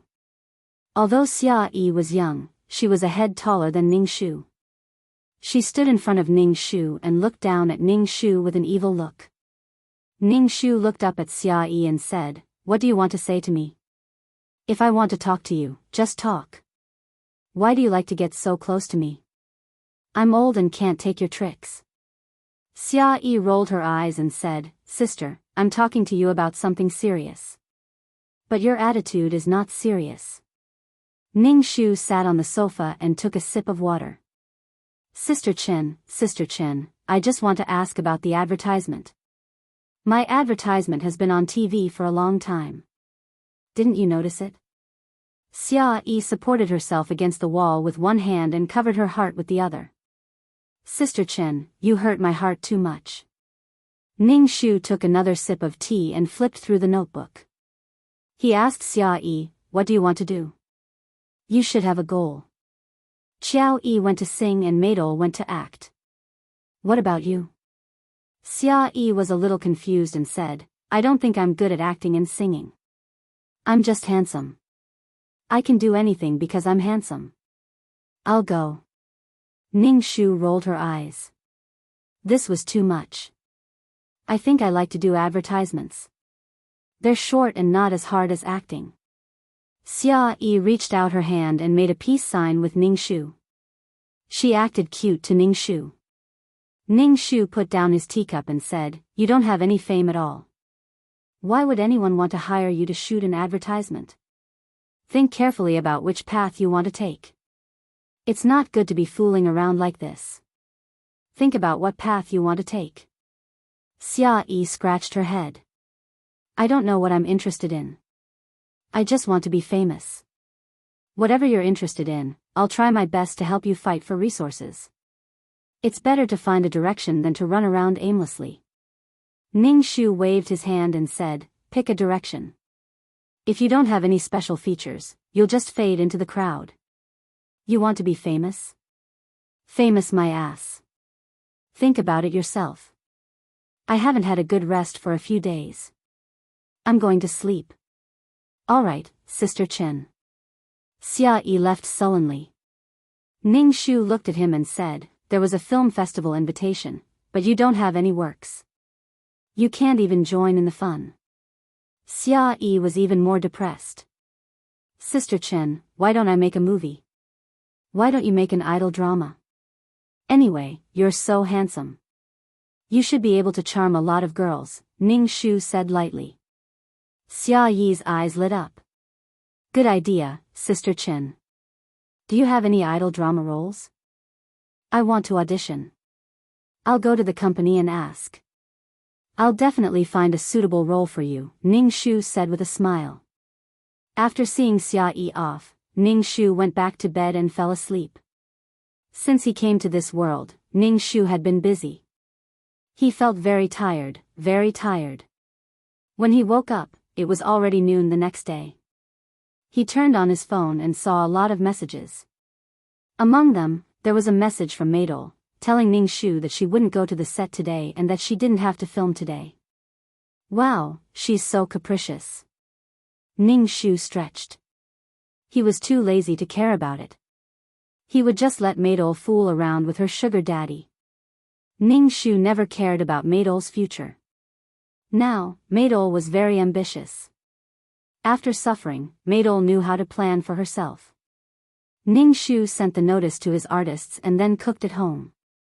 He felt that it was necessary for him to learn how to cook. As a mission enforcer, if he didn't know how to cook, he wouldn't know what he could eat and what he couldn't eat. If the mission was under extreme conditions, he wouldn't be able to complete it.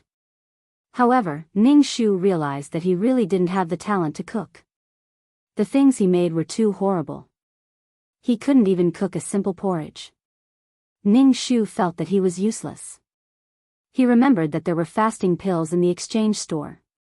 Every time he entered a mission, he would exchange for some fasting pills so that he wouldn't starve to death. Also, fasting pills weren't expensive. Ning Shu completely gave up on cooking. Some talents couldn't be learned.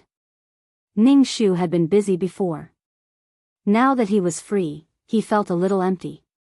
His artists were all on the right track.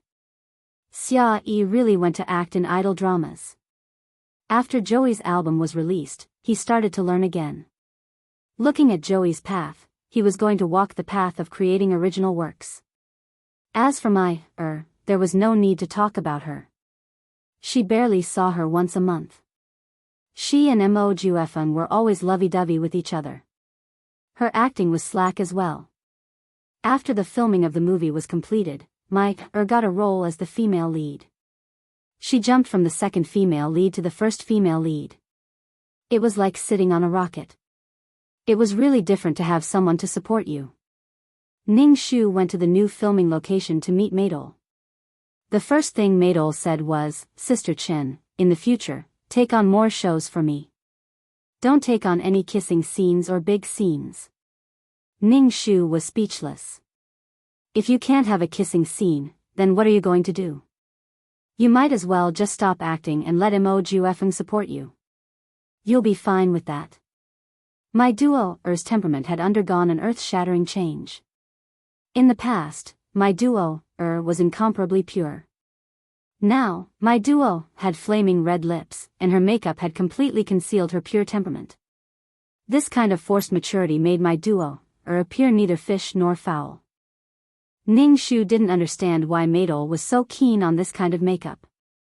It was said that when a woman put on heavy makeup, she had to make a big move. What was Maydol doing now? Maydol, why do you put on this kind of makeup? Ning Shu couldn't help but ask. Maydol's advantage was that she had a pure and pitiful face, but the old-fashioned makeup made Maydol's advantage almost completely disappear. Moreover, Maydol couldn't suppress such charming makeup. Did Maydol suffer a blow? Why couldn't he figure it out? Maydol's face showed a dim look. Ning Shu said, "Sister Chen, I feel that Mojave is tired of me. He is always surrounded by a lot of women. These women are very beautiful, charming and affectionate. I think Mojave likes this kind of woman. So you want to use this kind of method to keep Mojave?" Ning Shu almost laughed out loud. Mojave liked pure women. Maydol's method would only make Mojave tired of her faster. Ning Shu wouldn't remind Maydol. She would be happy if there was a problem between Maydol and Mojave. Ning Shu turned his head and looked at Maydol's red lips. He looked away and said, "So, you have to plan for yourself. While Mojave still likes you, you have to make more plans." Maydol nodded. Ning Shu said, "I asked Mojave for this role." Ning Shu. Maydol was really different now. Chapter 310. P.S. Don't rush to play after reading it. Remember to vote for a monthly vote first. From now on, you can enjoy double the monthly votes for the 515 Fan Festival. You can also take a look at other activities that give out red packets. Ning Shu didn't expect that Maydol would take the initiative to ask Mojave for a role. She was completely different from the Maydol in the plot who had no desires. Taking the initiative to give and taking the initiative to ask were two completely different concepts. Ning Shu shook his head. He was afraid that Mojave and Maydol wouldn't be able to walk together to the end. Mojave liked women who were pure and didn't know much about the world. That kind of purity that made people want to protect her. However, Madol didn't have that kind of temperament now. She only had vanity and success in her heart.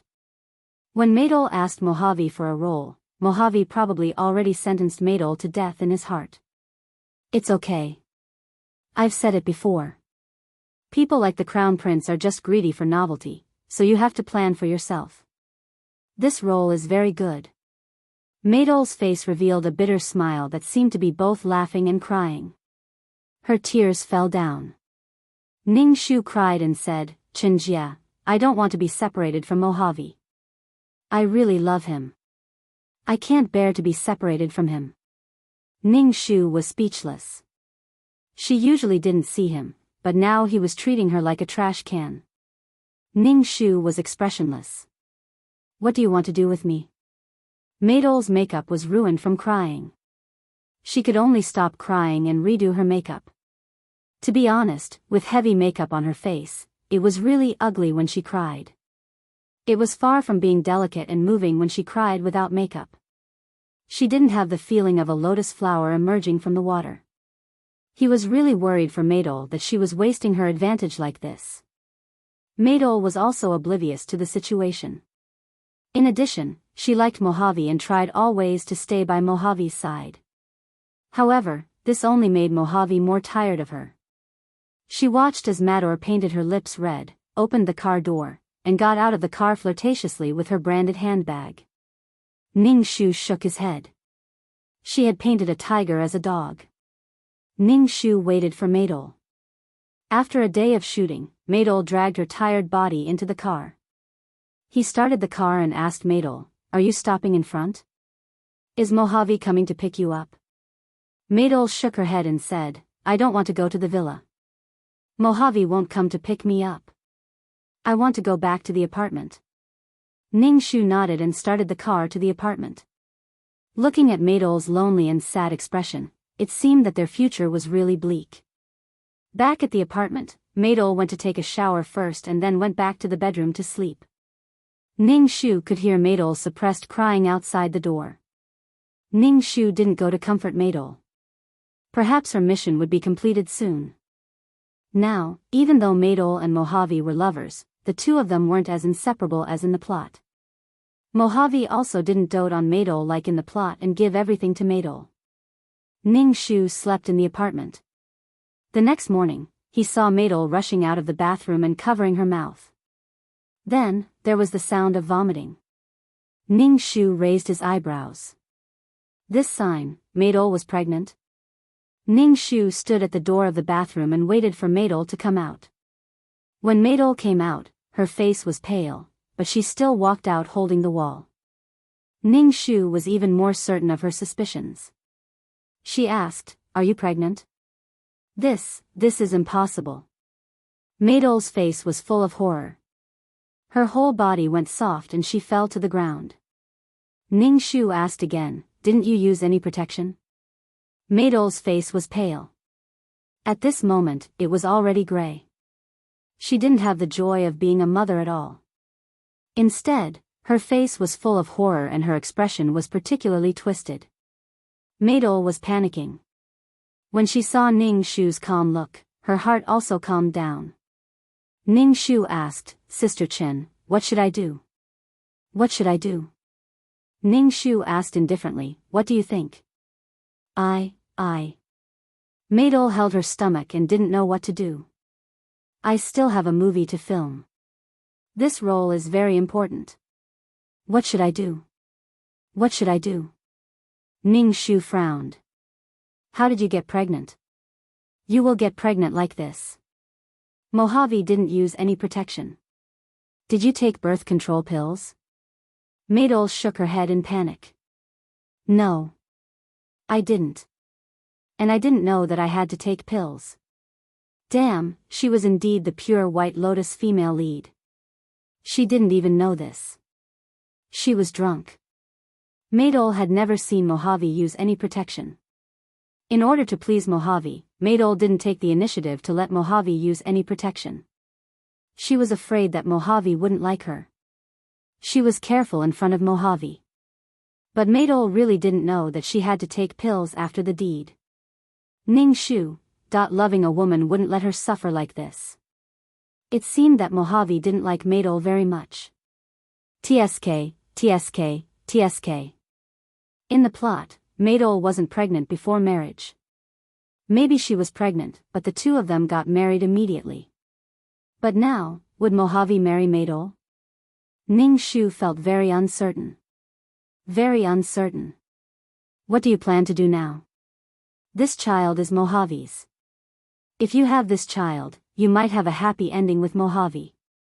Ning Shu said uncertainly, no matter what, Mojave is the father of this child. He has a responsibility for this child. Really? Can I really have a future with Mojave? Is it possible with this child? Maydol's face didn't look so bad. There was a little light in her eyes. She bit her lips tightly. No matter what, I have to give birth to this child. Maydol said firmly. As long as this child was alive, there would be a connection between her and Mojave. She was the child's mother, and Mojave was the child's father. What if Mojave doesn't agree? Ning Shu asked. My duo, clenched her teeth and said, even if Mojufeng doesn't agree, I will give birth to the baby secretly. If it doesn't work, I will leave Jiang City and give birth to the baby somewhere else. Ning Shu, oh, was she going to run with the ball at this pace? Ning Shu suspected that he had taken the wrong script. What about giving birth? Will you raise this child after giving birth? You have to think carefully. This child won't have a father when it is born. Your career is now on the rise. If you suddenly give birth to a child, the fame that you worked hard for will be gone. Ning Shu looked at Maydol's determined expression and asked aloud. Maydol was at a loss again. Ning Shu asked, then what should I do? Ning Shu, fuck, you guys are having fun. Now you ask me what to do.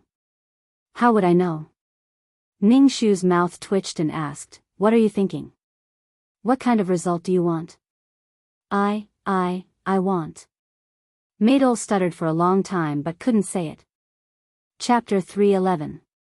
P.S. Don't rush to play after reading it. Remember to vote for the monthly ticket first. From now on, you can enjoy double the monthly ticket for the 5/15 Fan Festival. You can also take a look at other activities with red packets. Ning Shu wanted to know what Maydol was thinking.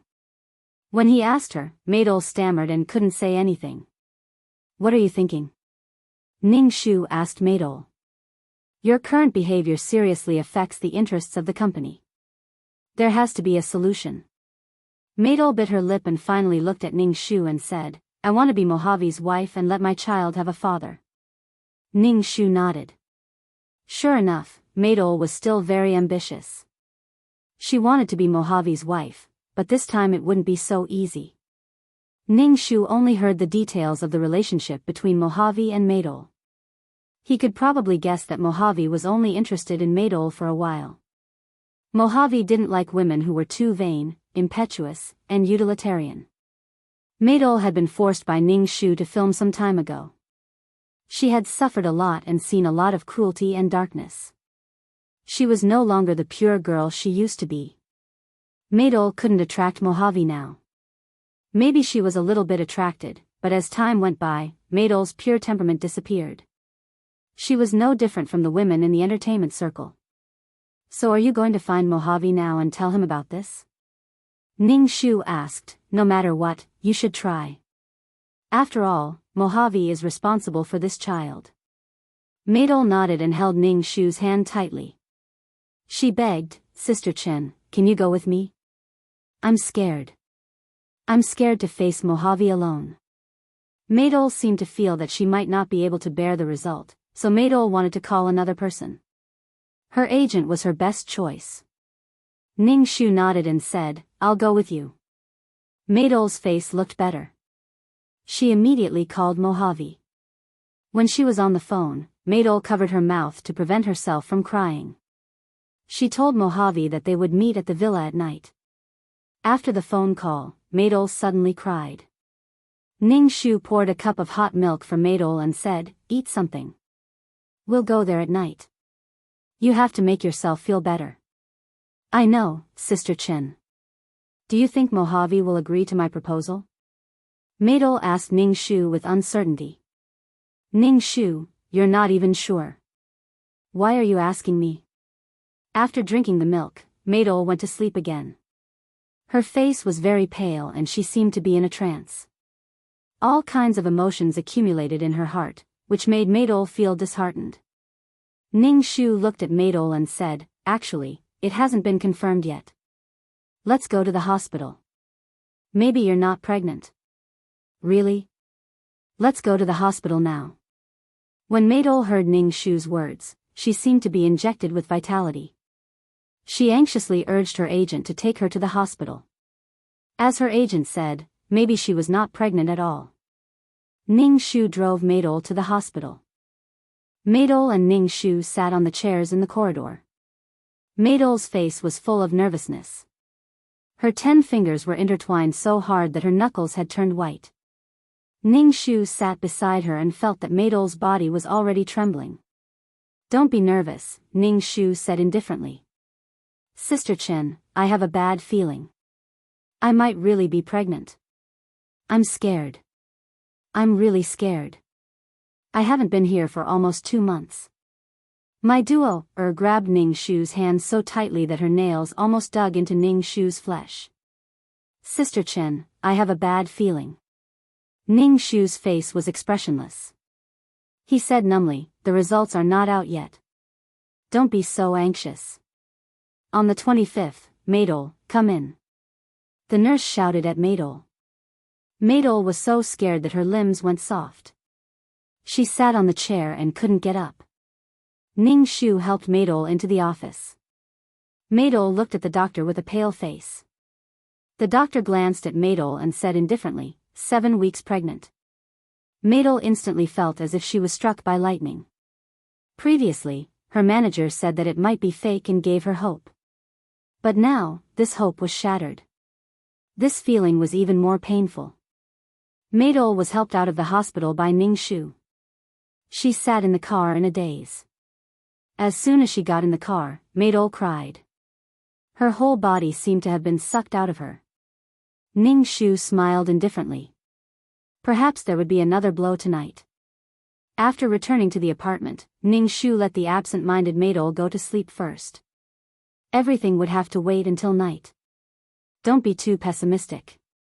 Maybe Mojave is also looking forward to this child. Maybe things will develop in a good direction. You go rest first. I'll accompany you to the villa tonight. Ning Shu helped Maidol to sleep and pulled the quilt for her. Maidol's eyes were dim. She stared blankly at Ning Shu and said in a calm voice, "Sister Chen, why am I in so much pain? Why is my life so terrible? I want to succeed. I'm wrong. Do I have to play a minor role for the rest of my life? I don't want to suffer anymore. I want to be a movie queen," Maidol said while crying. Ning Shu said expressionlessly, "That's right. What you want is not wrong. But you hurt others and caused their deaths. Don't think too much. Have a good rest. I'll go with you tonight." Ning Shu stood up and closed the curtains of the room. The room suddenly became darker. Maidol closed her eyes with tears in the corner of her eyes. Ning Shu went out and closed the bedroom door. Then he arranged work for several of his artists. Ning Shu was busy for a while. When Maidol woke up, it was already dark. Ning Shu ordered some pizza in advance and asked Maidol to eat before going to the villa. Besides, it was still early before the appointed time. Maidol didn't have much appetite. She stopped eating after 2 mouthfuls. Without makeup, her face was even paler. "Eat more. Only then can you deal with tonight's matter. I didn't tell the company about your matter because I wanted to deal with it in private and not let the company know."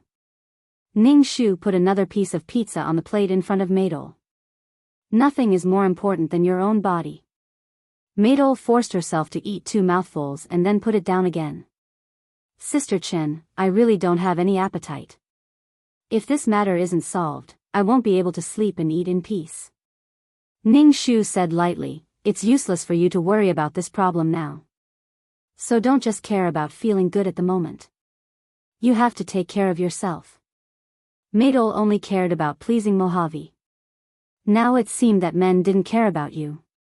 They didn't need to think about anything. They never thought that their actions would bring harm to women. It was also my duo, herself, who was ignorant. She approached Imojuefeng with ulterior motives. Both of them were impure people, so they hit it off immediately. Chapter 312. P.S. Don't rush to play after reading it. Remember to vote for the monthly ticket first.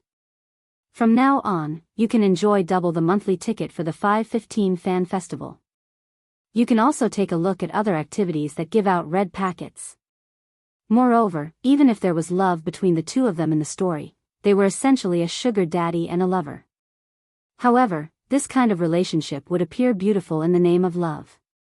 Ning Shu ate the pizza. He finished half of the pizza by himself and was full. We should go. Ning Shu raised his wrist to look at his watch and said to Maidol. Maidol nodded.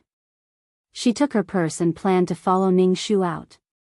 Ning Shu looked at her pale face and asked, You're going like this?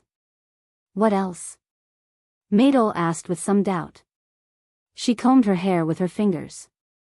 Look at your ugly face. It's like you're going to collect a debt. Any man wouldn't like it. Put on some makeup. It's good to have some confidence. Ning Shu said faintly. If such a delicate and pitiful Maidol was in front of Mojave, Mojave might pity her. Ning Shu didn't want to take the risk. Maidol touched her face and turned back to the bedroom. When she came out again, her face was already done with makeup. Exquisite eyeliner and red lips made her look more energetic. Okay, let's go. Ning Shu brought Maidol out of the apartment and drove to the villa that Mojave gave to Maidol. Clearwater Garden was a wealthy area. The environment here was quiet and the land was very expensive. That was why Ning Shu said that Mojave was very generous. This villa was at least 10 million yuan. It was a symbol of status. It's right in front. Let's stop in front. Maidol said. Ning Shu stopped the car and looked at the villa. It was a beautiful and luxurious European-style villa. Ning Shu walked into the living room and saw a luxurious scene. There was no one in the villa. Mojave had not arrived yet. Has this house been transferred to your name? Maidol asked. Maidol sat on the sofa, shook her head and said, I have the key to the villa, but I don't know if it has been transferred to my name. Ning Shu was speechless. In other words, Maidol only had the right to live in the house, but the house was not hers. Ning Shu shook his head and sat on the sofa, waiting for Mojave to come. Ning Shu looked around the house and felt that it was very big.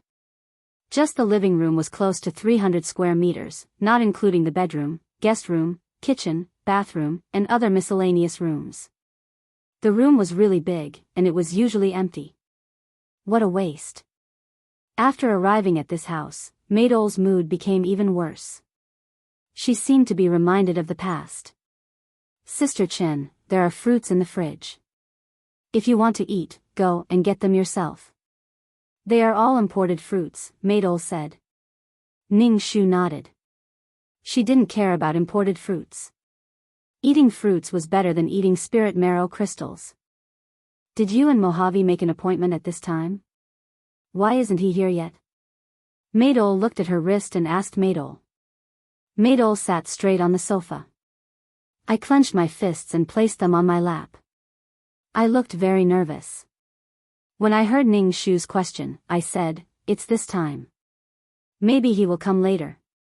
Maidol couldn't help but ask Ning Shu, Sister Chen, how should I tell Mojave about the pregnancy? Just say what you need to say.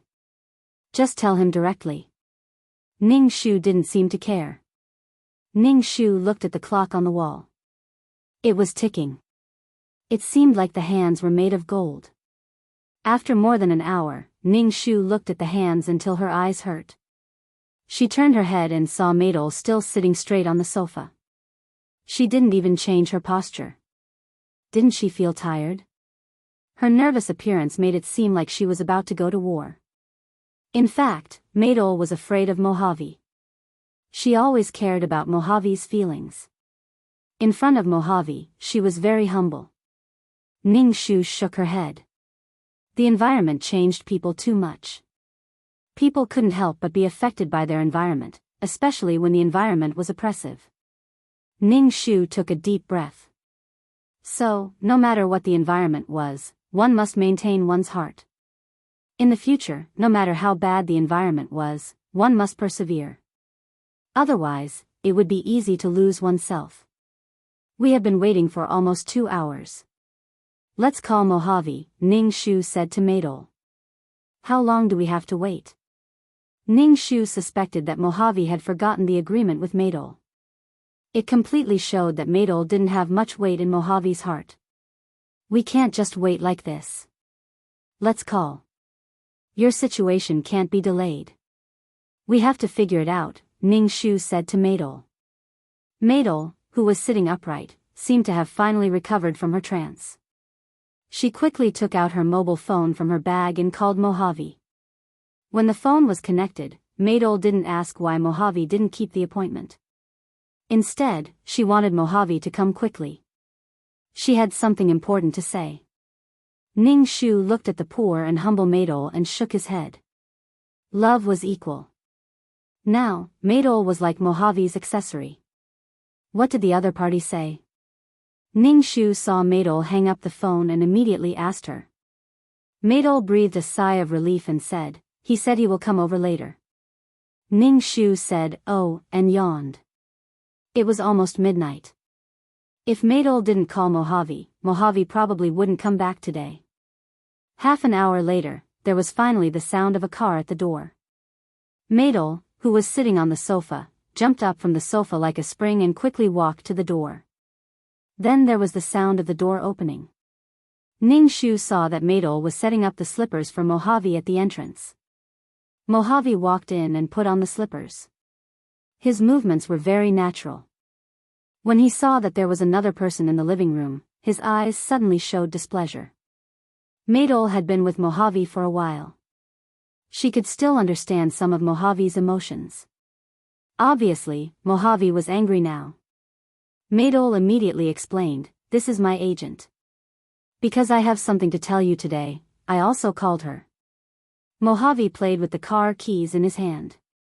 He sat down and put his legs on the coffee table. It was such a wretched action, but Mojave looked unrestrained and cool. One of his long legs looked very sexy. Even Ning Shu had to admit that Mojave was really handsome. Looking at Madol's attentive and admiring eyes towards Mojave, he knew that this man was very charming. Say it. What are you looking for me for? I have other things to do. Mojave said to Madol. His eyes didn't even look at Ning Shu. Mojave saw that Madol's face was very pale, but her lips were very red. In contrast, her skin was terrifyingly white. Her lips seemed to be painted with blood. This made Mojave frown slightly. He then looked away from her face and lowered his head to play with the key ring. He just didn't look at Madol. Chapter 313. The atmosphere in the villa's living room was very gloomy. Mojave was playing with the keys in his hand, and Madol was looking at Mojave with a conflicted expression.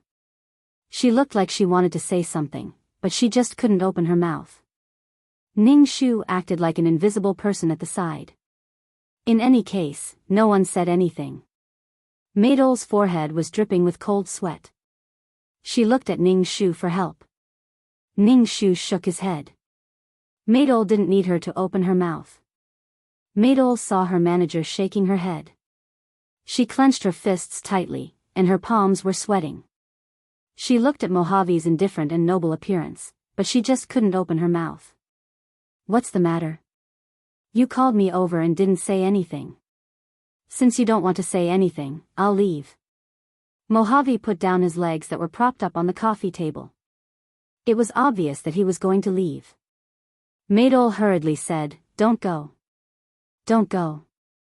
I have something to say. Mojave looked at Maydol. Maydol swallowed a mouthful of saliva. She looked at Mojave affectionately and said, I love you. Mojave, I really, really love you. Ning Shu just listened to Maydol's confession to Mojave. However, Mojave's face was expressionless. He then frowned and looked at Maydol. So? Mojave didn't take Maydol's confession to heart.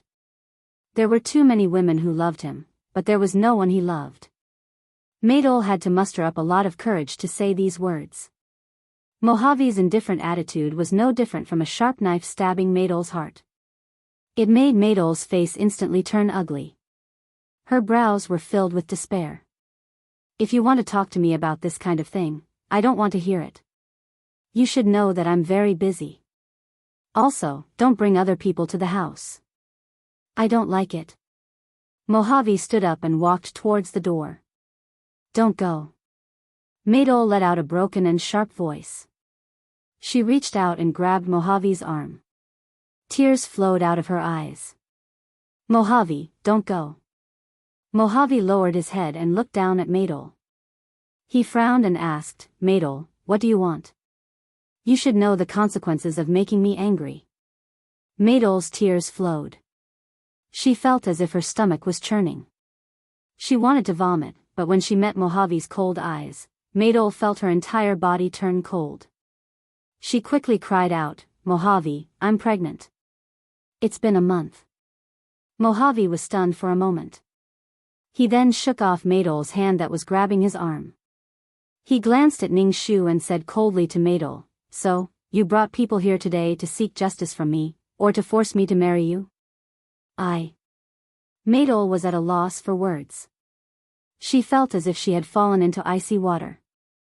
Before she could say what she was thinking, Mojave stopped her. Mojave's words meant, don't even think about marrying me. Maydol's entire body went limp as she fell to the ground and cried. It was as if she had lost her soul. Ning Shu coughed and made his presence known, breaking the sorrowful atmosphere at the same time.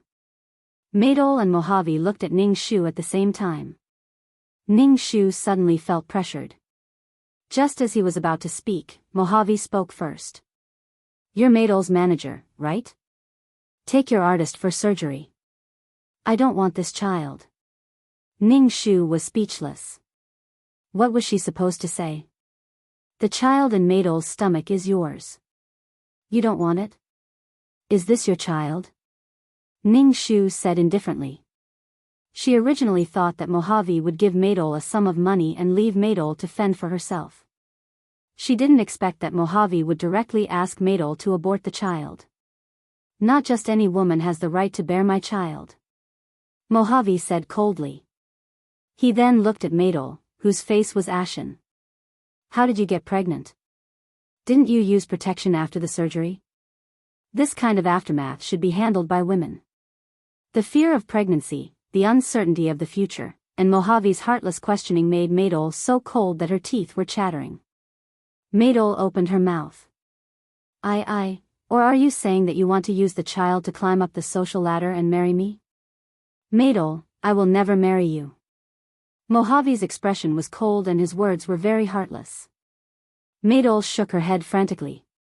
I really didn't. Ning Shu was speechless. The two people who were supposed to be deeply in love had turned out like this. Moreover, Mojave's strange words made Ning Shu feel a deep sense of malice. What did he mean by, the aftermath should be handled by women? As if it was a woman's fault that she got pregnant. Mojave was the kind of person who loved someone so much that they would melt in his mouth and fall in his hands. If he didn't love someone, he was cold and ruthless. He was an extremely extreme person. He was simply a scumbag. President Mo, no matter what, this child is yours, Ning Shu said. Mojave glanced coldly at Ning Shu.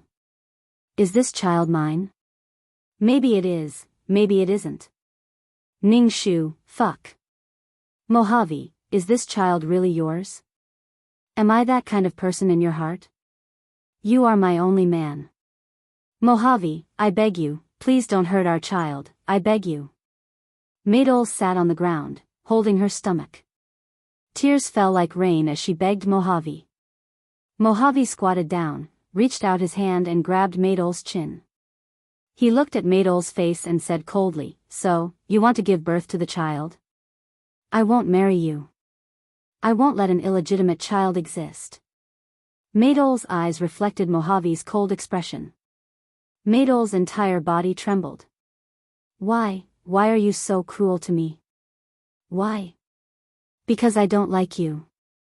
I thought you were a little interesting before, but I realized that you were no different from other women in the entertainment industry.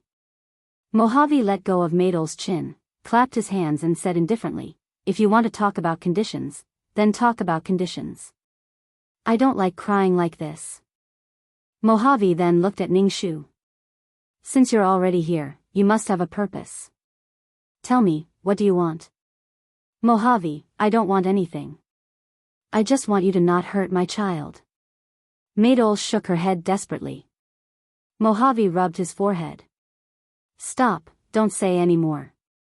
I don't have the patience to listen to these things. Tell me, what role do you want this time? I can give it to you." Maydol felt as if she had been struck by lightning. She felt that her dignity was being trampled on by Mojave over and over again. Ningshu, why did it feel like the plot had changed so much? Didn't Mojave like to dote on Maydol a lot? Why didn't that seem to be the case? He was so cold, as if he was treating the supporting female lead.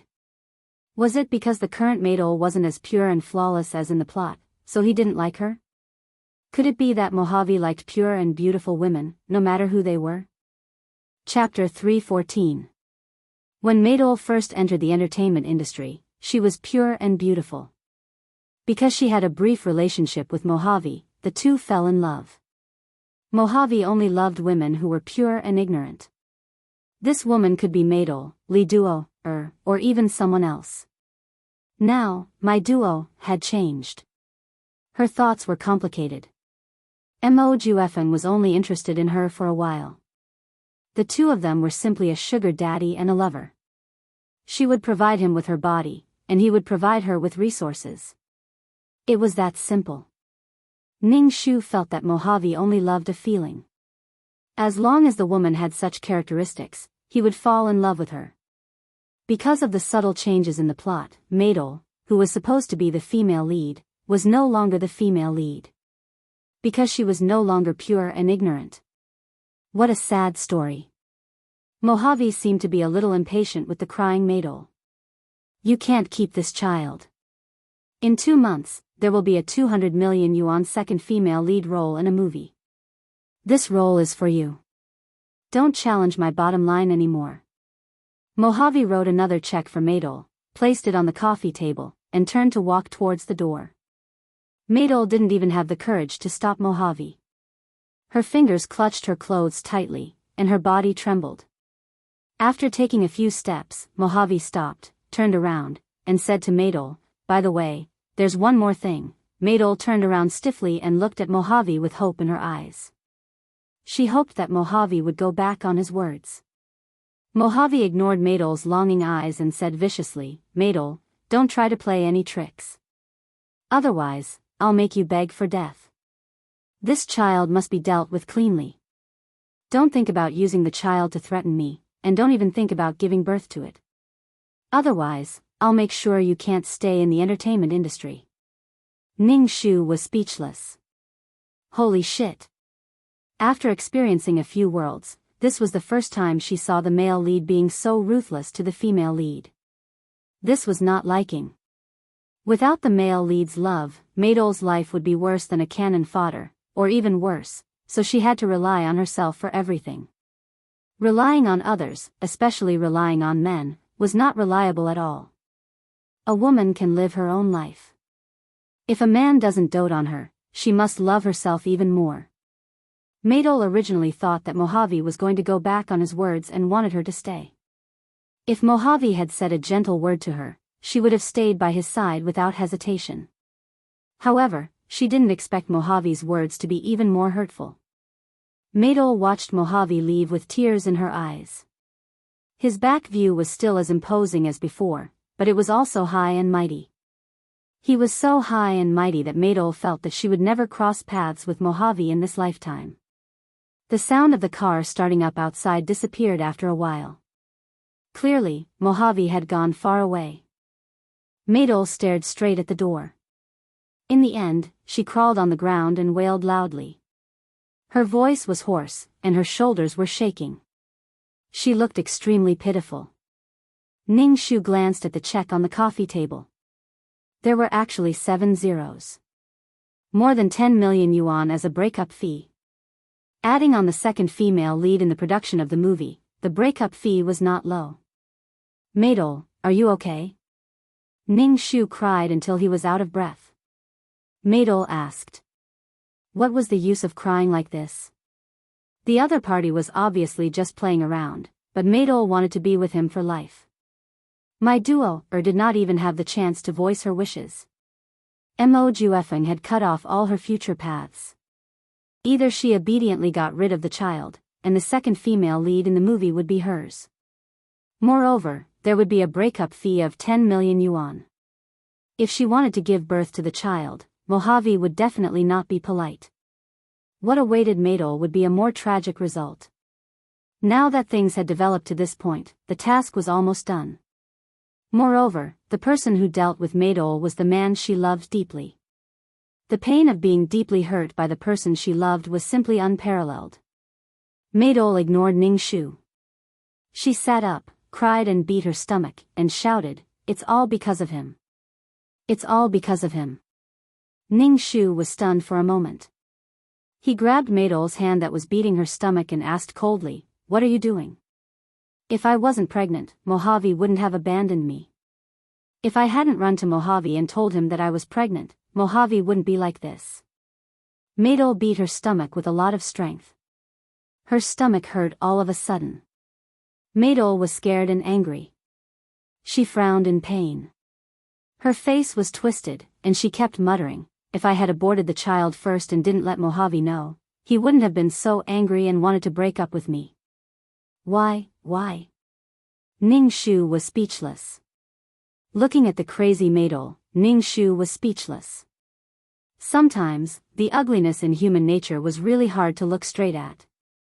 Ning Shu only felt that the woman in front of him was crazy. She could expand a little bit of dark emotions infinitely. She was a self-centered woman. If someone doted on her and let her live without restraint, she would naturally soak in a honey pot.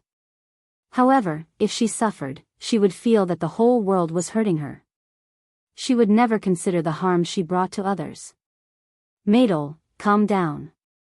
Ning Shu grabbed Maydol's wrist tightly and said coldly, "Sober up." Maydol stared blankly at Ning Shu. She pushed Ning Shu away and bitterly shouted at Ning Shu, "It's all because of you. If it wasn't for you, I wouldn't be like this." Maydol stood up and ran to the door.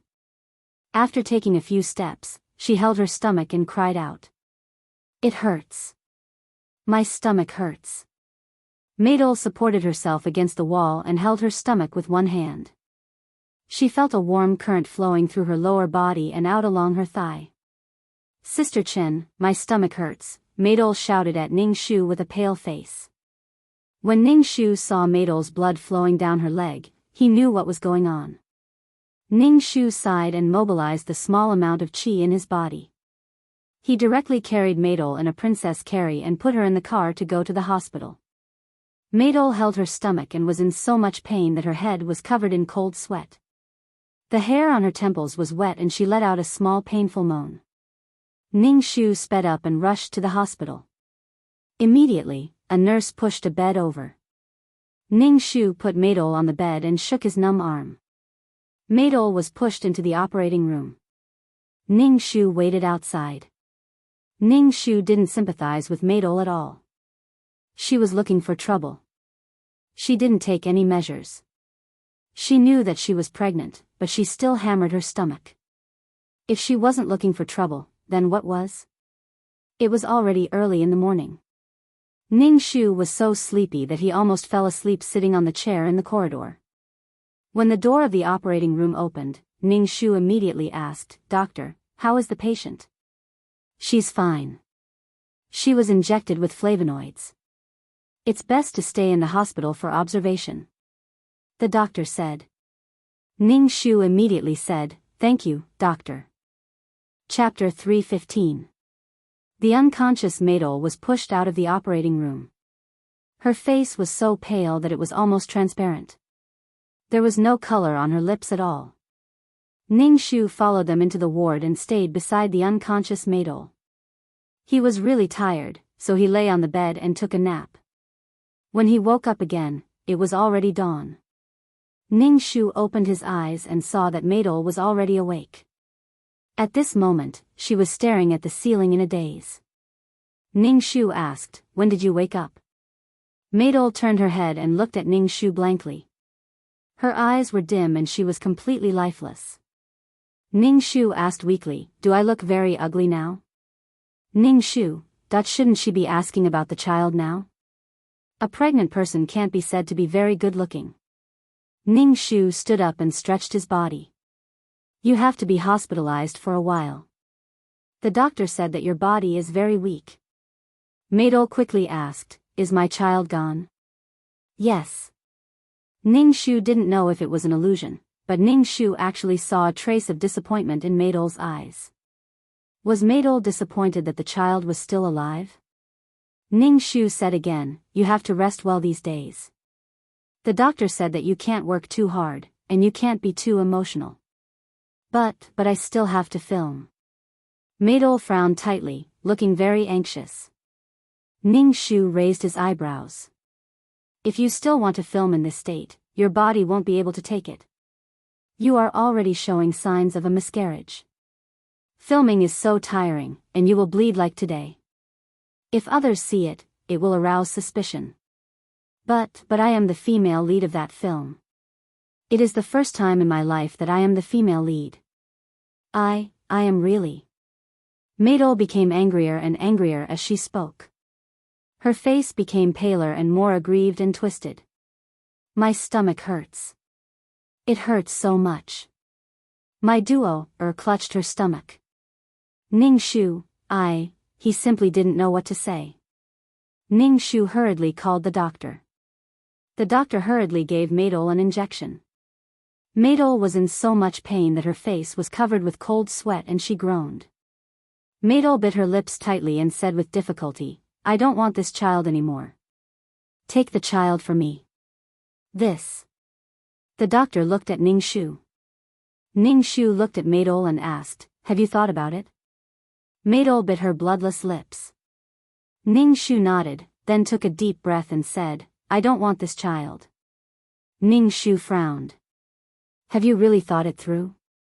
Other than this path, is there any other path I can take?" Maydol's body trembled as she spoke, tears streaming down her face. "I simply have no other path to take." "Sign it," the doctor said to Ning Shu. Ning Shu waved his hand. "I'm not her relative. Let her sign it herself." Maydol endured the pain and signed the document. Then, she shouted as if she was about to break down, "Hurry up and get rid of this child for me. It hurts so much." The nurse pushed the bed to the operating room. Ning Shu stood at the door of the operating room, watching the operating room light on. About an hour later, Maydol was pushed out. Her face was as white as paper, and she lay lifelessly on the bed. She looked particularly pitiful. Ning Shu looked at Maydol's stomach. The little life inside was already gone. He just didn't expect Maydol to be so determined not to have this child. Mo Juefeng did not want to let a random woman have his child. My duo, was also one of those women. Mo Juefeng did not want a random woman to have his child. My duo, was also a random woman. Mo Juefeng did not want a random woman to have his child. After the anesthesia wore off, Maydol slowly woke up. As soon as she woke up, before she could say anything, tears fell down her face. She seemed very sad. Ning Shu handed the check to Maydol and said, "This is the check from Mojave."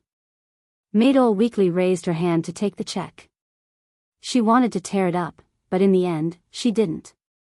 Maydol looked at Ning Shu. Her eyes were red, and she said with resentment, I suffered so much just for $10 million and a roll. I lost my child. My child is gone. Ning Shu, so annoying, so impatient, she signed to abort the child. Looking at her now, it really made him feel bad. Now, was she going to express her sadness and guilt for this child? Ning Shu saw Maydol's sad expression, but his heart didn't waver. He even wanted to laugh. The Maydol now was really different. She was no longer that pure and noble woman. If it was the Maydol of the past, she wouldn't have said that she only received $10 million in a roll. She was a person who valued her dignity more than her life. Rest well. People have to look forward, Ning Shu said calmly. Maydol looked at Ning Shu and bit her lip. Finally, she said, Sister Chen, you shouldn't have brought me to Mojave. If you had dealt with it in private, Mojave wouldn't have left me like this and abandoned me. Ning Shu, so, now you're blaming me? Ning Shu said calmly, if you wanted to abort the child in advance, you should have told me directly. I wouldn't have brought you to the villa. At that time, Maydol only had a little hope in her heart. She felt that if she had a child, she would be able to have a happy ending with Mojave. However, she didn't expect Mojave to be so heartless. Now, Maydol regretted telling Mojave about her pregnancy. That way, she wouldn't have broken up with Mojave. She wanted all the benefits. It was simply too much. She felt that she really had a hard time being a manager. She had worked hard for an entire night, but the other party didn't even thank her. Instead, they blamed her. She couldn't figure out why felt that it was only right.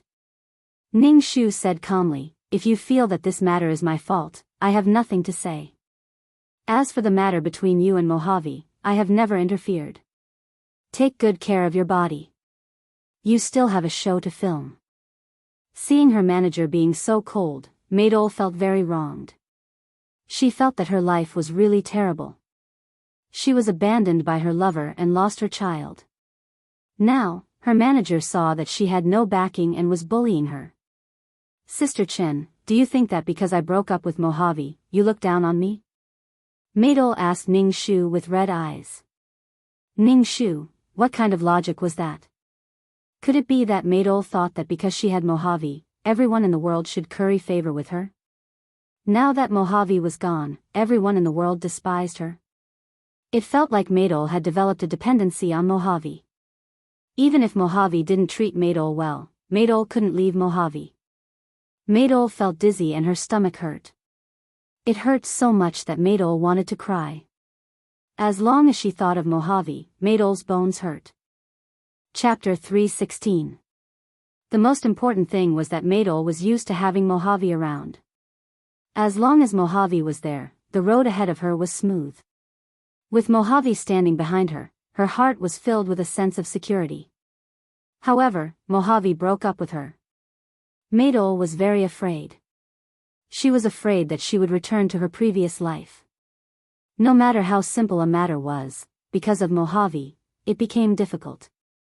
Maydol was used to having Mojave solve all her problems for her. It made her feel unprecedentedly carefree.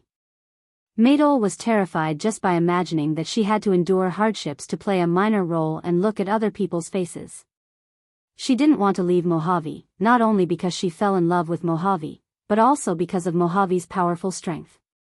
Thinking about her future, Maydol couldn't help but cry.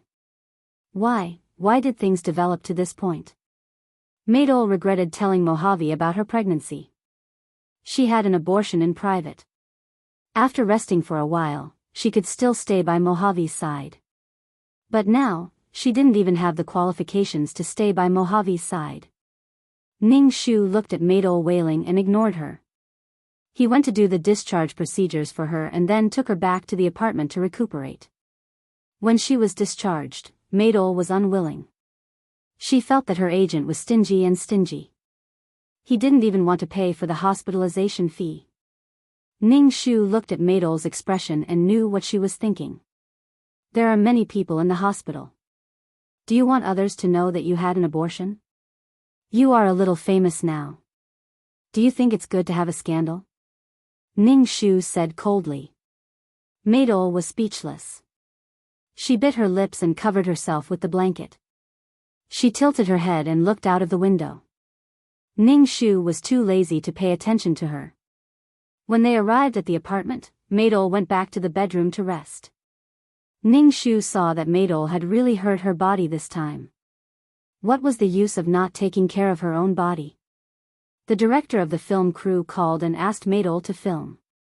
Ning Shu made up an excuse that he had a bad cold and couldn't get out of bed. He said that he would film in a few days. Mo Juefeng was the one who had invested in this movie. He had specially asked my duo, to be the female lead. Now that my duo, was in poor health, he could only give up. The entire crew was waiting for my duo, to go back to work. To Ning Shu's surprise, Maydol went back to work after a week of rest. When she left the apartment, her face was still pale. Why don't you rest for a few more days? Your body doesn't look very good. Ning Shu said to Maydol. Why did she work so hard? If she didn't have a good body, everything was useless. Moreover, filming was a very difficult thing. Ning Shu just wanted to remind Maydol, but he didn't expect Maydol to shout at him, I have been abandoned by Mojave. I am no longer Mojave's woman. If I don't film this movie, do you want Mojave to replace me? Ning Shu, if she wanted to go, then go. Ning Shu shrugged. Anyway, it wasn't her body that was ruined. Moreover, Maydol's temper was really bad. She probably suffered a blow. Ning Shu took Maydol to film. When they arrived at the set, Mojave was there. When Maydol, who was sitting in the car, saw Mojave, she burst into tears. During this period, Mojave didn't come to see her. Mojave didn't come to the hospital to see her when she had an operation. She was in great pain, but Mojave didn't ask her at all. The most painful thing for Maydol was that there was a girl standing beside Mojave. Mojave looked at her very gently. Ning Shu also saw the woman beside Mojave. This woman was simply a replica of Maydol. She was very pure and had a very pure temperament. Seeing this scene, Ning Shu confirmed his thoughts once again. Mojave liked this kind of woman, no matter who she was. Maydol wiped her tears and took out her makeup bag to touch up her makeup. She tried to make herself look better. Maydol's hands were trembling as she put on makeup. Tears were about to flow out. Maydol raised her head and forced her tears back. Then, she put on the toad sunglasses and opened the car door to go over. Ning Shu watched as Maydol walked over to Mojave flirtatiously and shook his head. Wouldn't she be asking for humiliation if she went over now? Moreover, Mojave seemed to have found his true love. He didn't know what Mojave said to Maydol, but Maydol's body staggered twice. She seemed to be very sad and went to the changing room weakly. Ning Shu got out of the car and saw that Mojave's gaze was fixed on him. He felt a little strange. Why are you looking at me? Then, Mojave actually walked over to Ning Shu. Ning Shu asked, did Maydol abort the child? Ning Shu nodded. Mojave's gaze turned ugly and his expression was very strange. Ning Shu looked at Mojave's expression. Could it be that he couldn't bear to part with the child? Since he couldn't bear to part with the child, he should have told Maydol. He waited until the child was gone and now he was asking about the child. She is indeed a vicious and merciless woman. She can do anything for the sake of being in a position of power. Mojave sneered, his brows filled with disgust. Ning Shu was speechless. He felt that she was really crazy. On one hand, he threatened Maydol that she couldn't keep the child. If she kept the child, she would be unlucky. When Maydol really aborted the child, Mojave felt that Maydol was a person who could sacrifice her child for money and for the sake of being in a position of power. In short, he didn't love you. You were full of flaws. Everything you did was wrong. Your existence was a mistake. Ning Shu didn't expect that he would actually break up a pair of true love. No, to be precise, Maydol no longer had what Mojave liked. On the other hand, under such difficult conditions, Maydol's heart was impetuous. She didn't want to be looked down upon. When facing Mojave, she was no longer as confident as she was in the storyline. She tried to please Mojave everywhere. Mojave had too many people trying to please him. He was very uninterested in such a flattering attitude. He liked women who were not afraid of him and could throw tantrums at him, act coquettishly, and be pure and beautiful. Ning Shu felt that this girl was asking for a beating. She was crazy. Because Mojave was beside her, Maydol's filming condition was not very good. In addition, she was not feeling well and kept doing bad takes. The more she did bad takes, the more irritated Maydol became. What had happened recently was simply too much for her to bear. Why was she so miserable? Maydol felt that everyone was happier than her. Ning Shu saw Maydol like this and felt that Maydol's acting skills had not made any breakthrough. Moreover, now that Mojave didn't intend to flatter Maydol anymore, what welcomed Maydol was an even more cruel reality. It was not easy to finish filming today's scenes. Maydol's face was terribly pale. She held her stomach and dragged her tired body into the car. Chapter 3:17. Maydol, who got into the car, held her stomach and looked very uncomfortable. However, her eyes were always on Mojave. Seeing that Mojave had been chatting with a girl and the smile on his face made Maydol very sad and jealous. Is that girl Mojave's new lover? Maydol seemed to be asking Ning Shu. Ning Shu narrowed his eyes and said, should be. Maydol's face became even uglier. Ning Shu drove back to the dormitory. Maydol washed up and went back to the bedroom to rest. She didn't even eat dinner. It seemed that she was really tired. It was estimated that this mission would be over soon. Now Maydol had no love and no career. To be honest, now Maydol's acting was so bad that Ning Shu couldn't watch it anymore. Perhaps it was because there were too many troublesome things, or perhaps it was because Mai had spent too much time on pleasing Mo Juefeng. Therefore, Mai Er's acting skills did not improve at all. The next day, Maydol woke up very early. She casually ate something and asked Ning Shu to take her to the set. Ning Shu saw that Maydol's face was worse than yesterday after resting for a night. He asked, can you bear it? Maydol glanced at Ning Shu and said coldly, even if I can't bear it, you still have to let me go. If I don't go, how can the company make money? How can you achieve results? Do you really care about my health? What's more, I have to continue acting.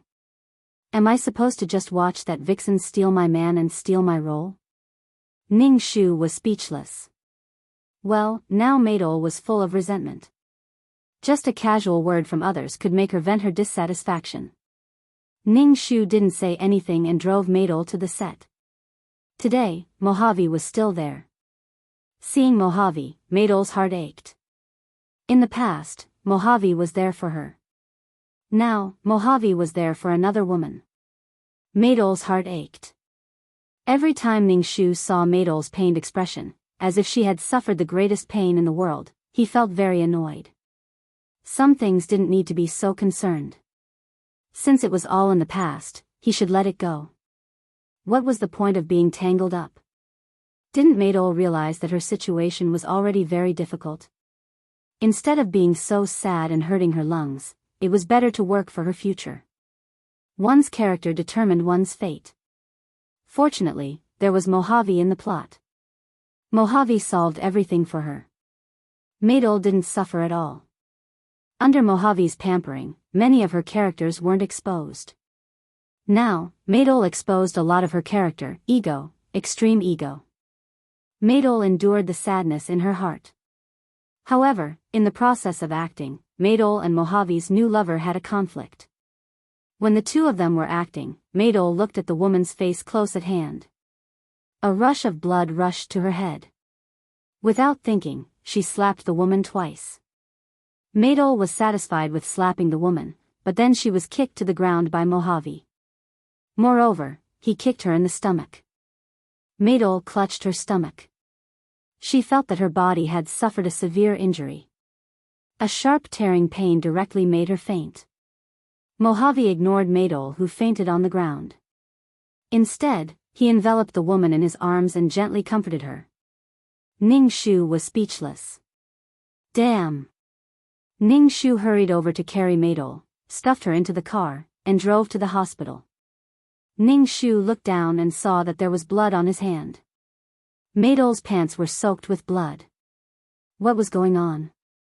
It looked like a miscarriage. However, Maydol had already had an abortion some time ago. Ning Shu casually wiped the blood on his hand with a tissue and sped to the hospital. As soon as they arrived at the hospital, Maydol was sent to the operating room. Ning Shu looked at the red operating light and was really speechless. Ning Shu had never seen someone who was so good at courting death. A lot of Maydol's suffering was self-inflicted. The door of the operating room opened and a nurse came out. Ning Shu asked the nurse, "What's the situation now?" "The patient's uterus is ruptured and she's lost a lot of blood. I'm going to the blood bank to get some blood now." The nurse hurried off. Ning Shu was speechless. Her uterus was ruptured? Could it be that Mojave's kick had ruptured her uterus? Damn, the speed of development was simply too fast for Ning Shu to keep up. Suddenly, Mojave and Maydol became great enemies. Moreover, Mojave hated Maydol to the core. Maydol was the female lead. The speed of her defeat was simply like a falling elevator. Could it be because Maydol had an abortion? In short, he couldn't figure it out. The operation went on for a long time. It was almost 3 hours before they came out. When Maydol came out, her face was so pale that Ning Shu thought Maydol was dead. The patient just had an artificial abortion some time ago. Her recovery isn't very good. There's some infection in her uterus, but with a strong blow, her uterus ruptured. She may not be able to have children in the future. The doctor shook his head and said. Ning Shu was a little confused, but he immediately thanked the doctor. Ning Shu frowned tightly. He felt that something was not right. The development of the situation was too strange. When Maydol woke up, she looked as if the sky had collapsed. She was obviously sad and desperate after being treated like that by Mojave. Ning Shu hadn't told Maydol about her physical condition yet. If she knew, she would probably be even more sad and desperate. Maydol learned from the doctor that she couldn't have children. Then her whole body froze. She didn't come back to her senses for a long time. In the end, she cried out heartbreakingly. Why? Maydol grabbed her hair with both hands and shouted hysterically, "Why did Mojave treat me like this? Why?"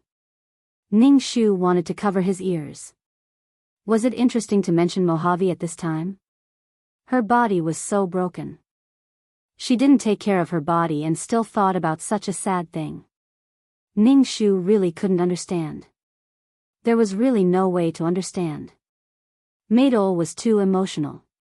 The doctor directly gave Maydol a tranquilizer. Only then did Maydol calm down and have a good rest. Ning Shu looked at Maydol's pale face.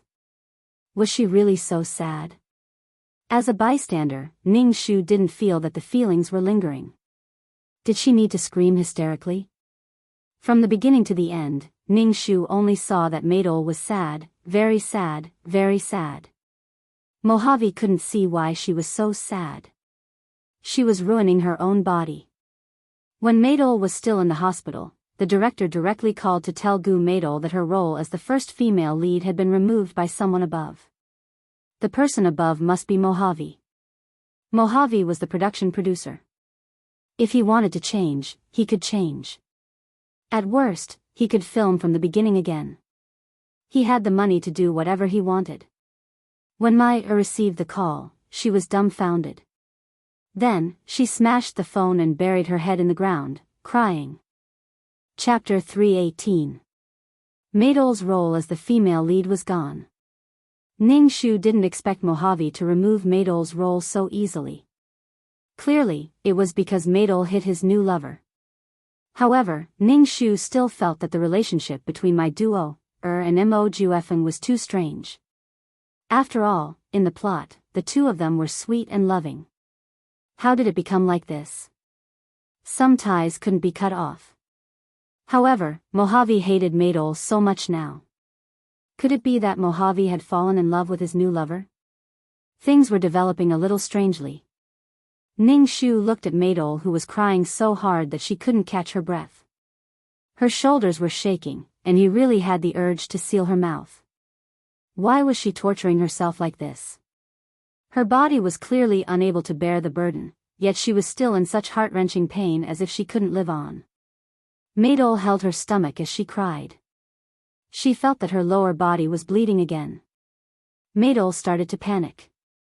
Ning Shu shouted, "Sister Chen, my stomach hurts. It hurts so much." It was as if it was being torn apart. Ning Shu was speechless. Ning Shu suddenly felt a little dispirited. There was no meaning at all. She could only seek death by herself. Could she be more stable? If she really wanted to die, she wouldn't dare.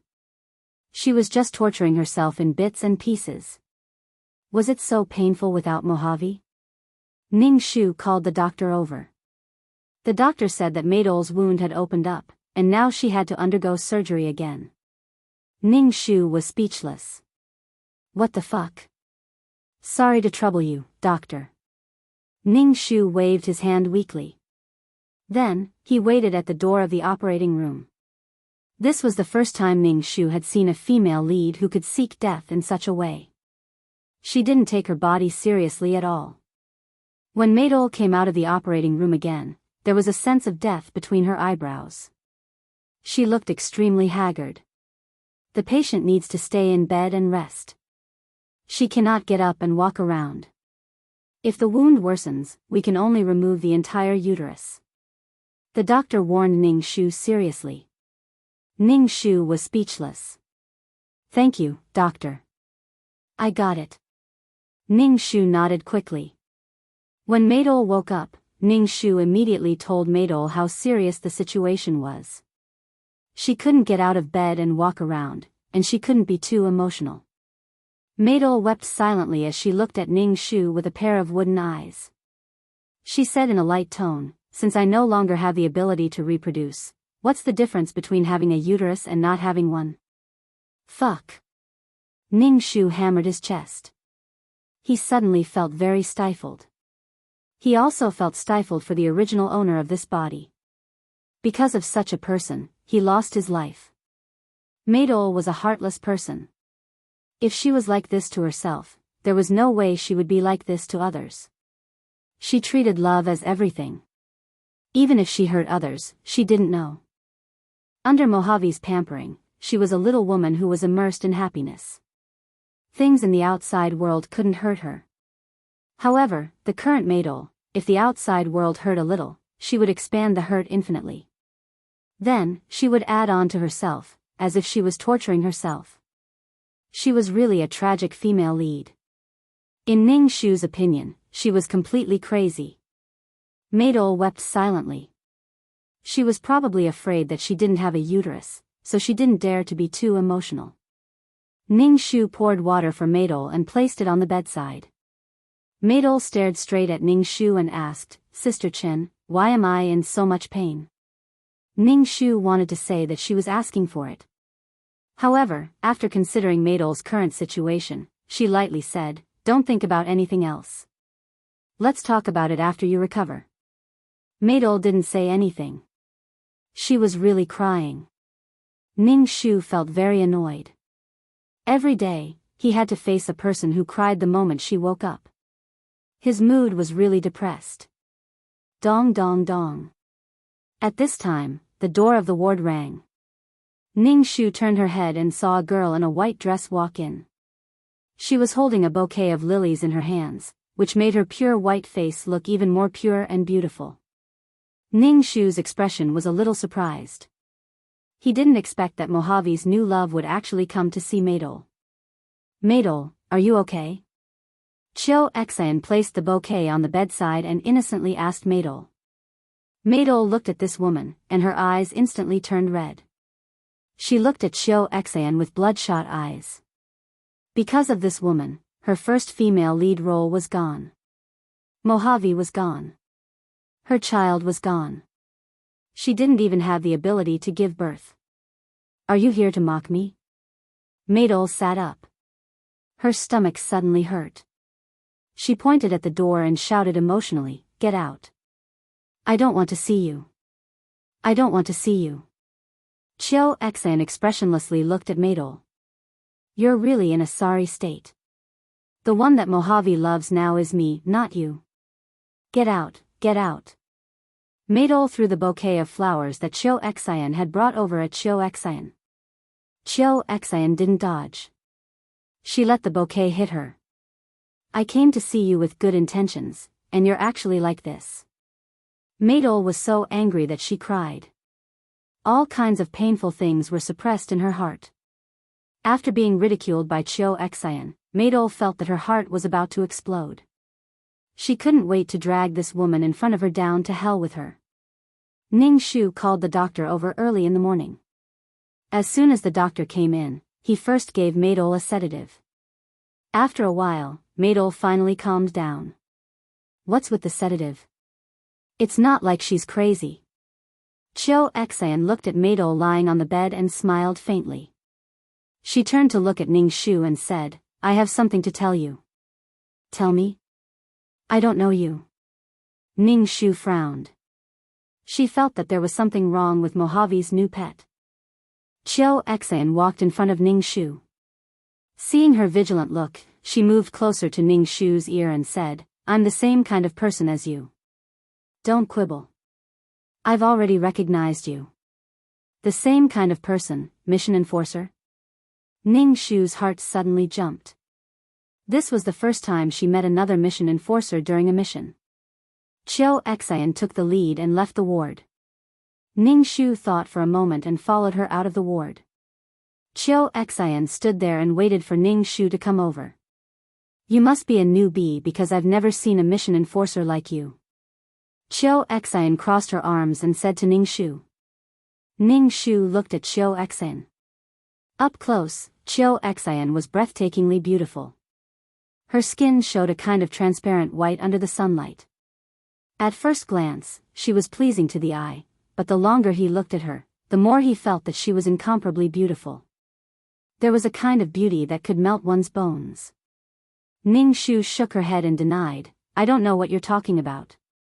Ning Shu didn't want to admit that she was a mission enforcer. It was a kind of instinct. Chiu Xan smiled at Maydol, "You don't have to guard against me at all. My goal is the same as yours, which is to deal with Maydol. Previously, I felt that something was wrong with you. Originally, I thought you were reborn and came back to take revenge on Maydol. However, I found that you didn't hate Maydol, so I suspected that you were a mission enforcer." Chapter 319. Ning Shu didn't think that there would be such a person paying attention to her. Clearly, she had already recognized her. This was the first time she had met a quest enforcer. Ning Shu's heart was more alert than happy. She didn't feel the joy of meeting an old friend in a foreign land. Chiu Xan looked at Ning Shu and said, "My body offered its soul in order to obtain Mojave." "Oh." Ning Shu raised her eyebrows and looked at Chiu Xan. She suddenly understood. She had been wondering why the relationship between Mojave and Maydol was so bad. Clearly, this quest enforcer was causing problems for the true love between Maydol and Mojave. Ning Shu suddenly asked, "You were with Mojave on the night of the banquet?" "Of course. Replacing the female lead and being together with the male lead was the best time to capture the male lead. But I didn't think that Maydol wouldn't even come." Chiu Xan flipped her hair. Ning Shu smiled. Her smile was pure and beautiful under the refraction of the sun. It seemed even purer and more beautiful than Maydol's. She was like an angel that had fallen to earth. Ning Shu felt that even a woman like herself was about to be captivated by her. How great was her charm! Capture the male lead? Ning Shu seemed to be a little confused. "Of course." Chiu Xan reached out her hand to pat Ning Shu's shoulder. But Ning Shu took a step back, causing Chiu Xan's hand to awkwardly stop in the air. Chiu Xan didn't care and retracted her hand. There's nothing more heartbreaking for the female lead than stealing her man and taking everything from her. Besides, I like this kind of quest. As long as I capture a strong man, my quest will go smoothly. Chiu Xian said with a smile. Ning Shu said, oh. Both of their goals were Maidol. Now that Maidol was like this, it was the result of both sides. What if this man falls in love with you? Ning Shu asked. Chiu Xian said casually, I'm a mission enforcer. Everything I do is to complete the mission. If the mission enforcer falls in love with me, he can't stop me. Ning Shu was speechless. Once the mission was completed, Chiu Xian would leave this world. Then, what would happen to the man who fell in love with her? The mission giver and the mission giver were completely different people. He didn't even know who the person he loved deeply was. How sad was that? However, everyone had their own way of living. Quest enforcers also had their own way of completing missions. In any case, Ning Shu would never do something like that. He would painstakingly make someone fall in love with him and then use that person to complete missions for him. Ning Shu felt that it would be better to use his fists. It would save him time and effort, and he wouldn't have to bear a debt of love. Be careful of playing with fire, Ning Shu said again. Was it your idea that Maidol became like this? I like to hit the nail on the head when I do things. Your style of doing things disgusts me. Bringing Maidol to auditions and acting like this, I really don't know if you're helping her or not. You have to know that the more miserable the female lead is, the more points we get.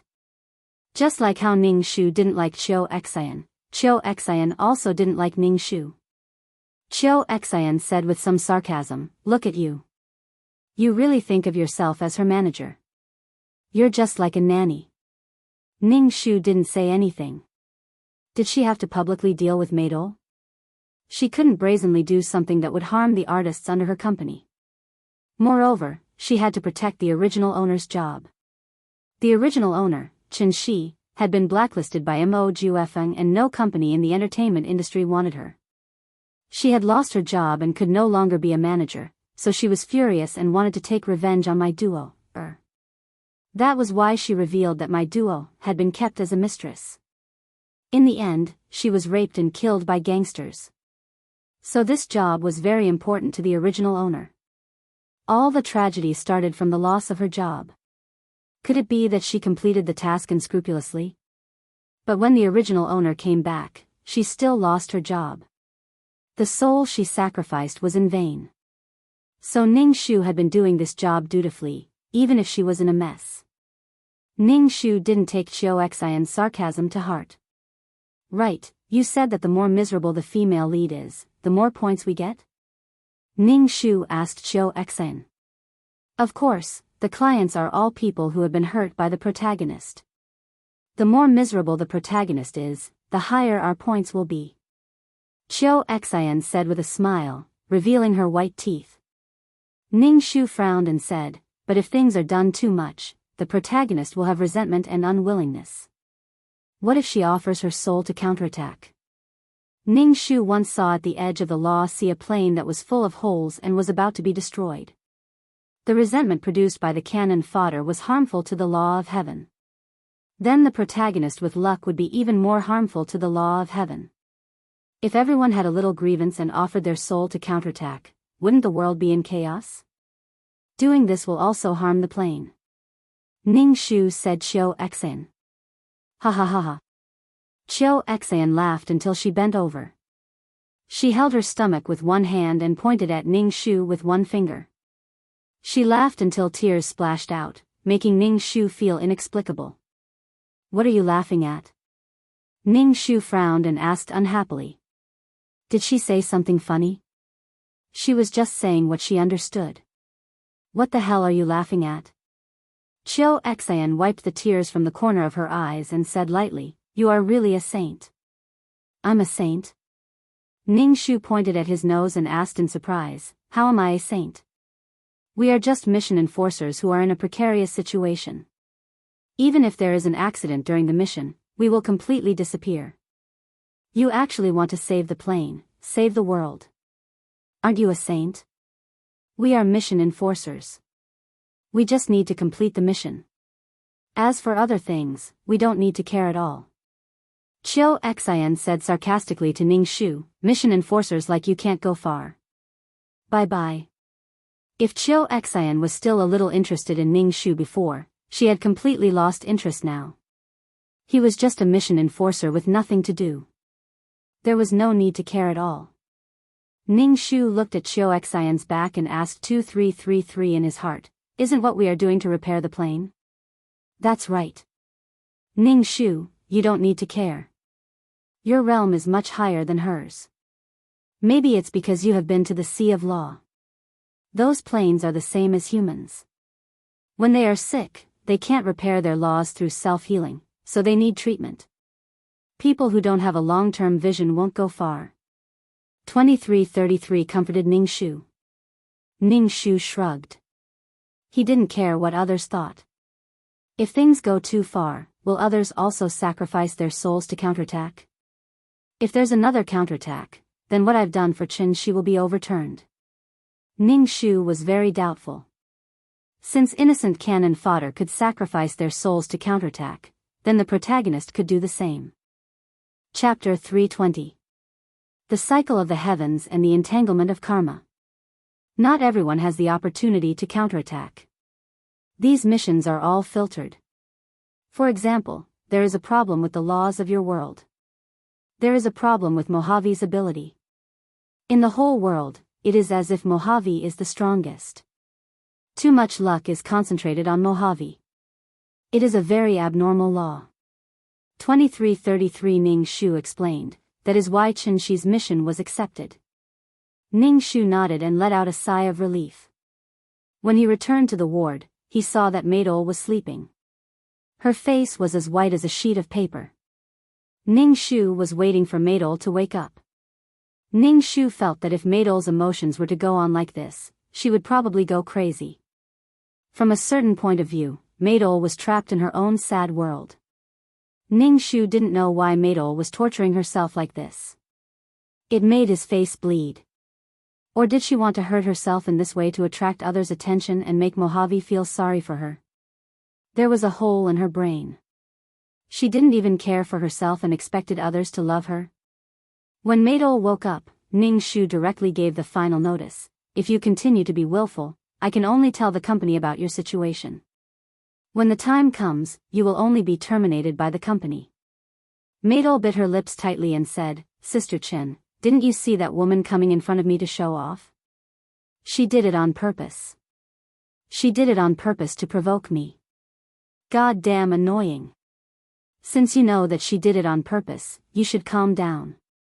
Don't let her get away with it. Rest well and take care of your body. Ning Shu always felt that the company would terminate Maidol's contract with the company sooner or later. Things happened every few days. Moreover, she was an artist who didn't earn money. She was completely worthless. But what Ning Shu didn't expect was that not long after, the news of Maidol being someone's mistress broke out on the internet. There were pictures to prove the truth, but the picture of Mojave in the pictures was blurred. However, according to the information, it was clear that this was Mojave. When he saw the news, Ning Shu's first reaction was that Chiu Xian did it. There were many pictures. Obviously, it had been planned for a long time. Ning Shu had this thought before. But when he saw that Maidol was already very miserable, he couldn't get up, and most importantly, Maidol had the ability to make himself even more miserable. Before he could do anything, Chiu Xian exploded. As expected, she was a mission enforcer who would hit the target with one hit. Her style of doing things was incomparably fierce. Compared to Chiu Xian, Ning Shu felt that he was a trashy mission enforcer. Maidol looked at the news and the news of her abortion. It was very real. Her face turned pale. There was only one feeling in her heart. She was finished. Maidol suddenly looked at Ning Shu. Ning Shu questioned, Sister Qin, did you do this? Only you know these things. Ning Shu was speechless. I don't know. During the time you were hospitalized, I was always by your side. Besides, other than me knowing that you are Mojave's woman, Mojave's new lover also knows about your situation. You are an artist under me. Why would I do something so harmful? Do you think that if you were to have a scandal, it would look good on me and the company? It must be her. It must be that daughter. She must have done it. Maydol wailed. In order to steal Mojave, she painstakingly went against me. Sister Chen, Sister Chen. My duo, grabbed Ning Su's hand tightly and begged, Sister Chen, please help me. You're the only one who can help me now. I've lost my first female lead role, and now that woman has done this, I'll lose my second female lead role too. That role was promised to me by Mo Juefeng. It must be that woman who wants to steal my role. Sister Chen, please help me, I beg you. Sister Chen, please help me. Ning Shu's face was stiff. Before things were clear, she blamed others without thinking. Now, she wanted her to help. To be honest, Ning Shu hated Maydol's character the most. It was as if everything she did for her was natural. Ning Shu just nodded. Suddenly, many reporters squeezed in from the door. These reporters surrounded the bed and put their microphones in front of the pale Maydol. Their voices were like cannonballs hitting Maydol. Maydol, are you Mojave's mistress? I heard that you sold your body for the role of the first female lead. Mojave gave it to you? Are you hospitalized because you had an abortion? Countless vicious words were thrown at Maydol like waves. Maydol broke down and shouted, No, I'm not Mojave's mistress. I didn't have an abortion. I'm just sick. I'm not a mistress. I heard that you often go in and out of the mansion in Qingshui Park. That mansion belongs to Mojave. How long have you been together? And Mojave doesn't want this child. If you abort the child, you can get the breakup fee and the role. Isn't that right? All the reporters were chattering in Maydol's ears. Maydol hugged her head. Nonsense. I didn't. I'm not a mistress. I didn't have an abortion. I'm sorry, my artist is sick. Please leave. This is a hospital. Ning Shu chased the reporters out. It took her a lot of effort to get rid of them. Ning Shu returned to the ward and found Maydol covering her head with the blanket. Her body was trembling. Ning Shu wanted to say a few words to Maydol, but she received a call from the company. Ning Shu shook her head. She and my duo were on opposing sides. She had also benefited from what Qiu Xian had done. Ning Shu took her bag and was about to leave. Maydol lifted the blanket. Seeing that Ning Shu was about to leave, she asked sharply, Where are you going? Ning Shu frowned and said, I'm going to the company. Something like this has happened. The company needs an explanation. Suddenly, my duo said to Ning Shu in a fawning manner, Sister Chen, can you help me ask the company to do a crisis PR and hold a press conference for me? Sister Chen, I still want to act. I can earn a lot of money for the company. Maydol's ability to cause trouble was greater than her ability to make money. Ning Shu said lightly, I'll try my best. Maydol nodded. Ning Shu said, Sister Chen, I'll wait for you to come back. Ning Shu arrived at the company and was directly criticized by the boss. The boss wanted to terminate Maydol's contract. The company didn't even want to hold a press conference for this kind of artist. They directly gave up on Maydol. Ning Shu held the termination contract in her hand. Fortunately, the boss didn't fire her. This matter was too big, and the impact was too bad. So the company abandoned the worthless Maydol. Maydol held the termination contract in her hand and suddenly felt like she was struck by lightning. Chapter 321. Maydol couldn't believe that she was abandoned by the company like this. Why did she work so hard to act? She even hooked up with Mojave for her own future. In order to fight for resources, the company would get a share of the money she earned from acting. But now that something happened, the company abandoned her and betrayed her. Now that her contract was terminated, wasn't it telling everyone that this matter was true? She was someone's mistress and even had an abortion. How could this be? Hitting someone when they're down, ruthless. Maydol looked at her agent and only felt that her face was ferocious and cold, the same as the people in the company. You promised me that you would plead for the company, but in the end, it became a termination contract. Maidol broke down and threw the contract at Ning Shu's face. Ning Shu took a step back and didn't let the paper hit her face. She was speechless. What did Maidol think of her as? She didn't serve Maidol unconditionally. She worked for the company, not for Maidol. Maidol was a person who didn't have a clear mind. Ning Shu picked up the contract from the ground and handed it to Maidol and said, "Sign it, the company will compensate you." Maidol's tears flowed down. She pulled Ning Shu's hand and begged, "Sister Chen, I beg you, don't do this to me. I'm already in so much pain. Help me tell the company that I will work hard. You're an artist under me after all. This incident has caused a huge uproar. The company has to save its image," Ning Shu said calmly. Maidol's emotions were breaking down. Ning Shu roared, "For the company's image, are you going to abandon me? Am I not innocent?" Ning Shu, how exactly are you innocent? These are all facts, okay? Ning Shu was a little impatient. Having such an artist under her was like shortening her life by 10 years. If she could get rid of Maidol, it would be good. Maidol had ulterior motives and walked the crooked path. Now she was saying that she was innocent. Ning Shu was sick of it. Maidol saw that she couldn't change the situation and finally signed the termination contract. Once she signed, the working relationship between Maidol and Ning Shu was also terminated. Ning Shu put the contract in her bag and left. Maidol saw that Ning Shu left. Her heart was empty and scared. She was used to her agent taking care of everything for her, so she didn't have to worry about anything. Now that she suddenly didn't have an agent and no one to take care of things for her, Maidol's heart was suddenly a little scared. She clutched the check tightly in her hand. This 10 million was the breakup fee that Mo Juefeng had given her. She would definitely rise up and make those who looked down on her regret. She would make the company regret, her agent regret, and Mo Juefeng regret. Let the woman who hurt her pay the price. Maybe it was because she was motivated, or maybe it was because she had reached the lowest point in her life. Maidol didn't have the previous self-pity and began to actively treat herself.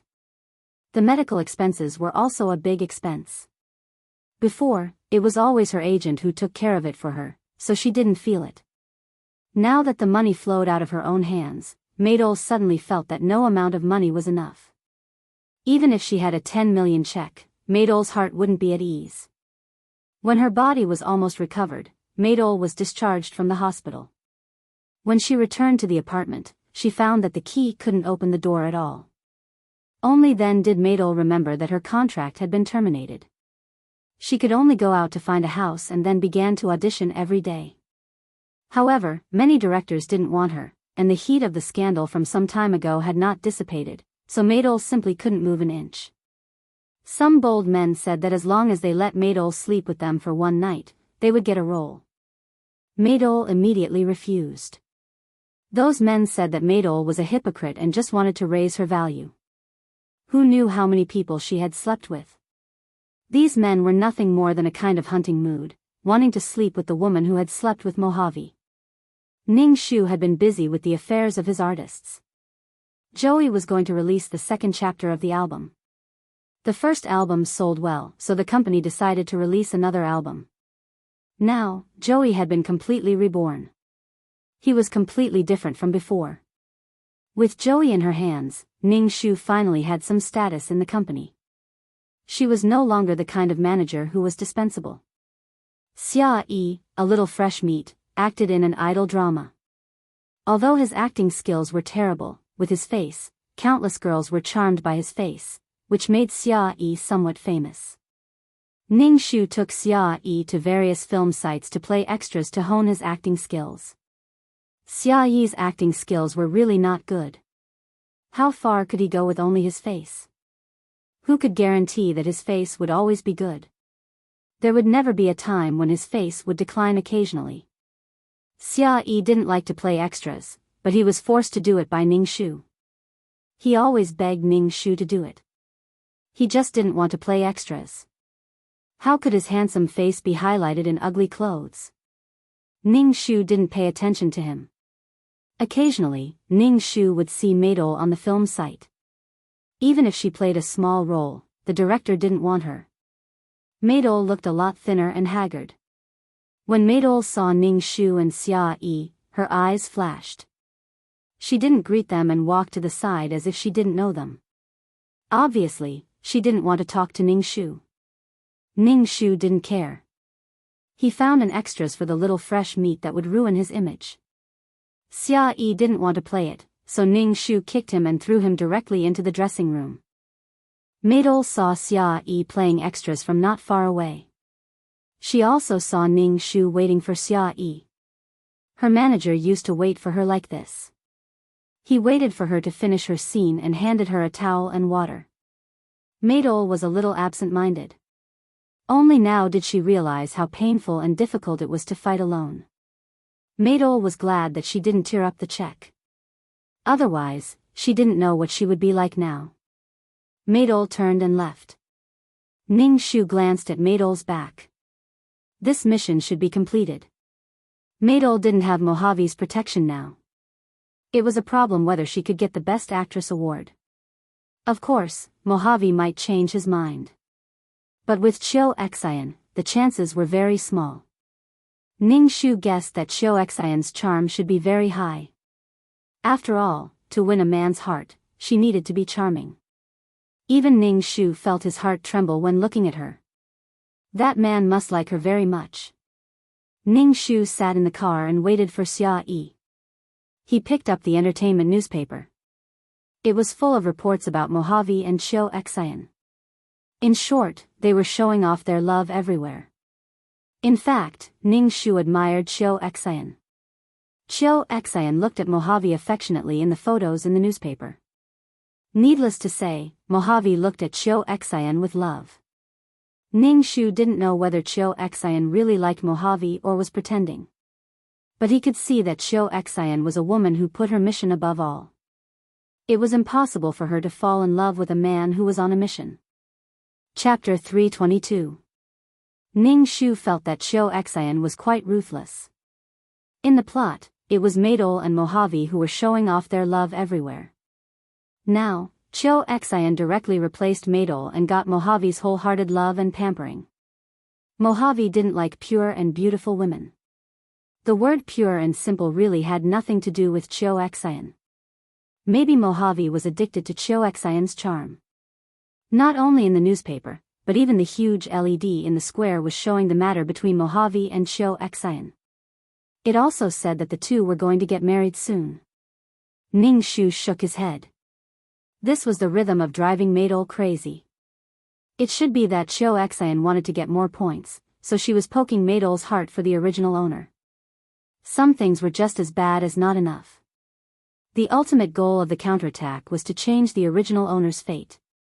Maidol stood in the square and looked at the talented and beautiful couple. Hearing that the two were going to get married, Maidol's heart suddenly felt like a big hole was broken, empty and uncomfortable. Maidol clearly felt that something was leaving her. She had this feeling once before, and she had this feeling again.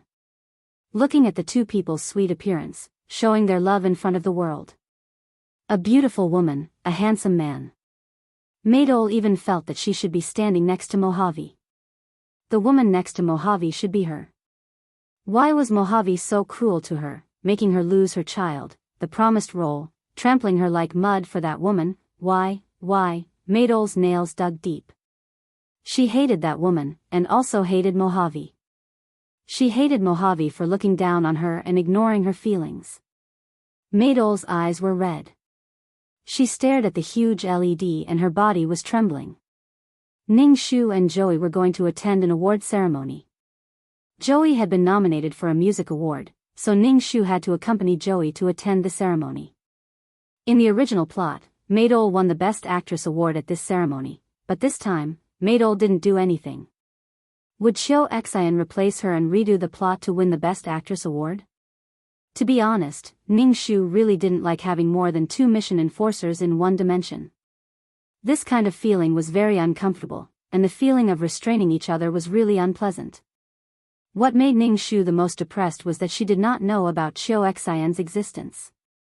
If Chiu Xian had not told her, she would not have known that there were other mission enforcers in this world. After everything was settled, Ning Shu took Joey to the ceremony. Ning Shu looked at Joey's 10-centimeter high heels and asked, "Are you able to walk with such high heels?" "There's still a long way to go." "Sure," Joey said weakly as he touched his ankle. Ning Shu was speechless. Celebrities started to walk the red carpet one after another. The more important they were, the more they walked at the back. Joey's qualifications in the entertainment industry were still shallow, so she walked at the front. Under Ning Shu's worried gaze, Joey finally walked the red carpet without making any mistakes. She felt that she was really a mother who had to worry about everything.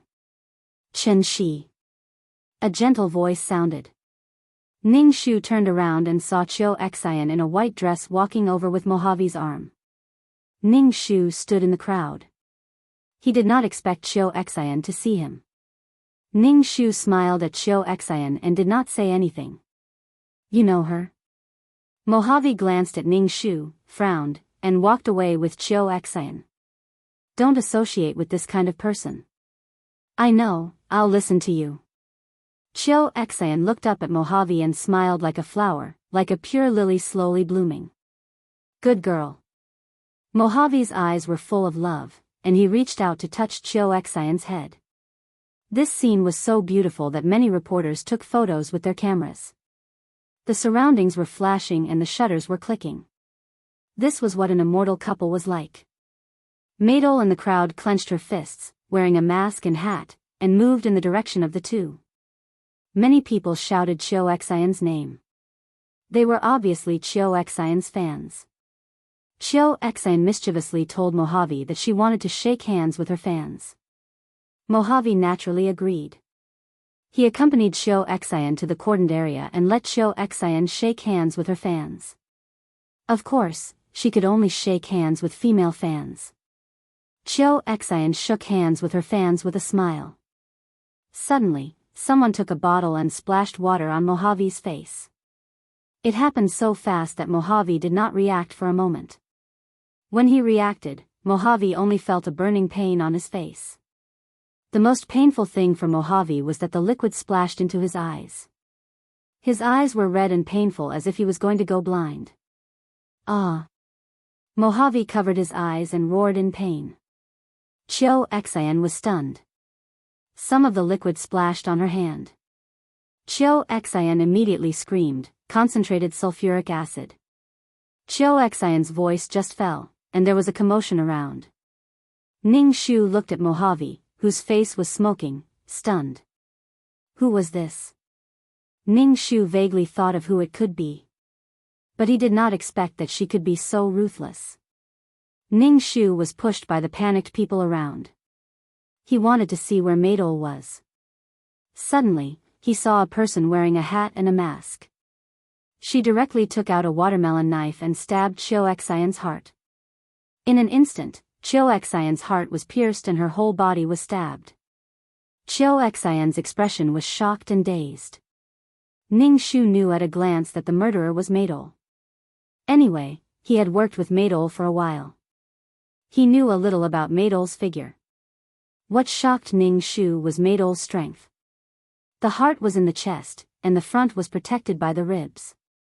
With Maydol's strength, it should be impossible for her to stab through Chiu Xian's body. Maybe this was the power of anger and hatred.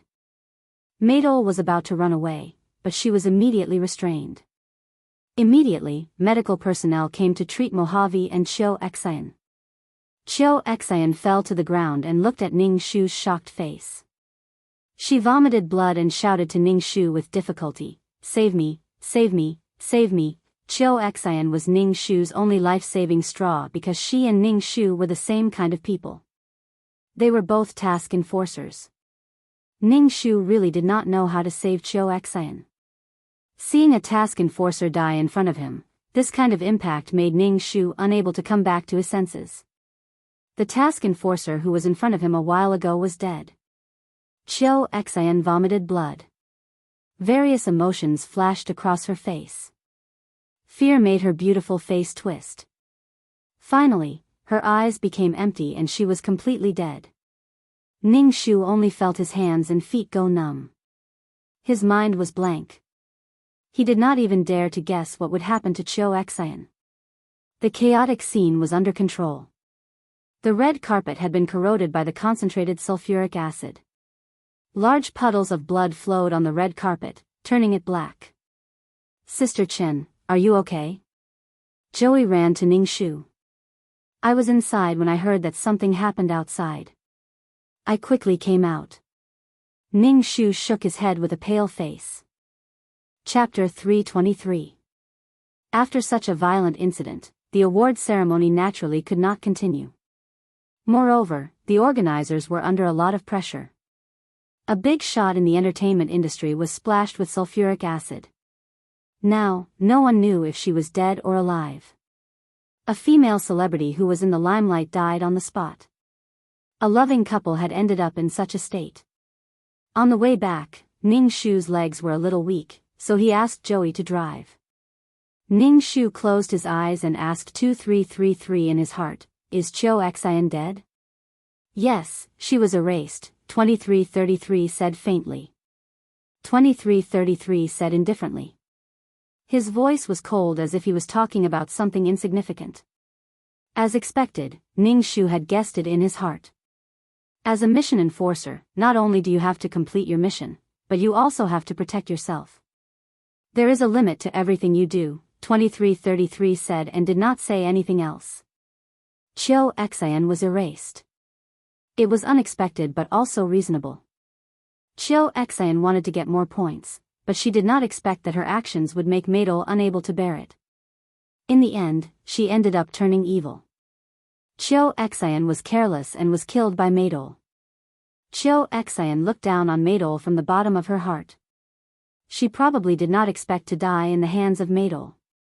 Maidol was like a spring that was pressed to the extreme by Cho Xian. What awaited her was a huge rebound. Cho Xian was careless, so she died. Before this, Ningshu felt that Cho Xian was playing with fire. She would get burned. Emotions were fragile and changeable. There was no way to control them. Cho Xian played with other people's emotions, and in the end, she ended up like this. Ningshu asked 2333 again, judging from Cho Xian's tone, she should be a veteran mission enforcer. How could she be so careless? When Ningshu was on a mission, he would always pay attention to his safety. He would always think of ways to improve his strength because everything would be over if he died. Since Cho Xian was a veteran mission enforcer, why didn't she know this?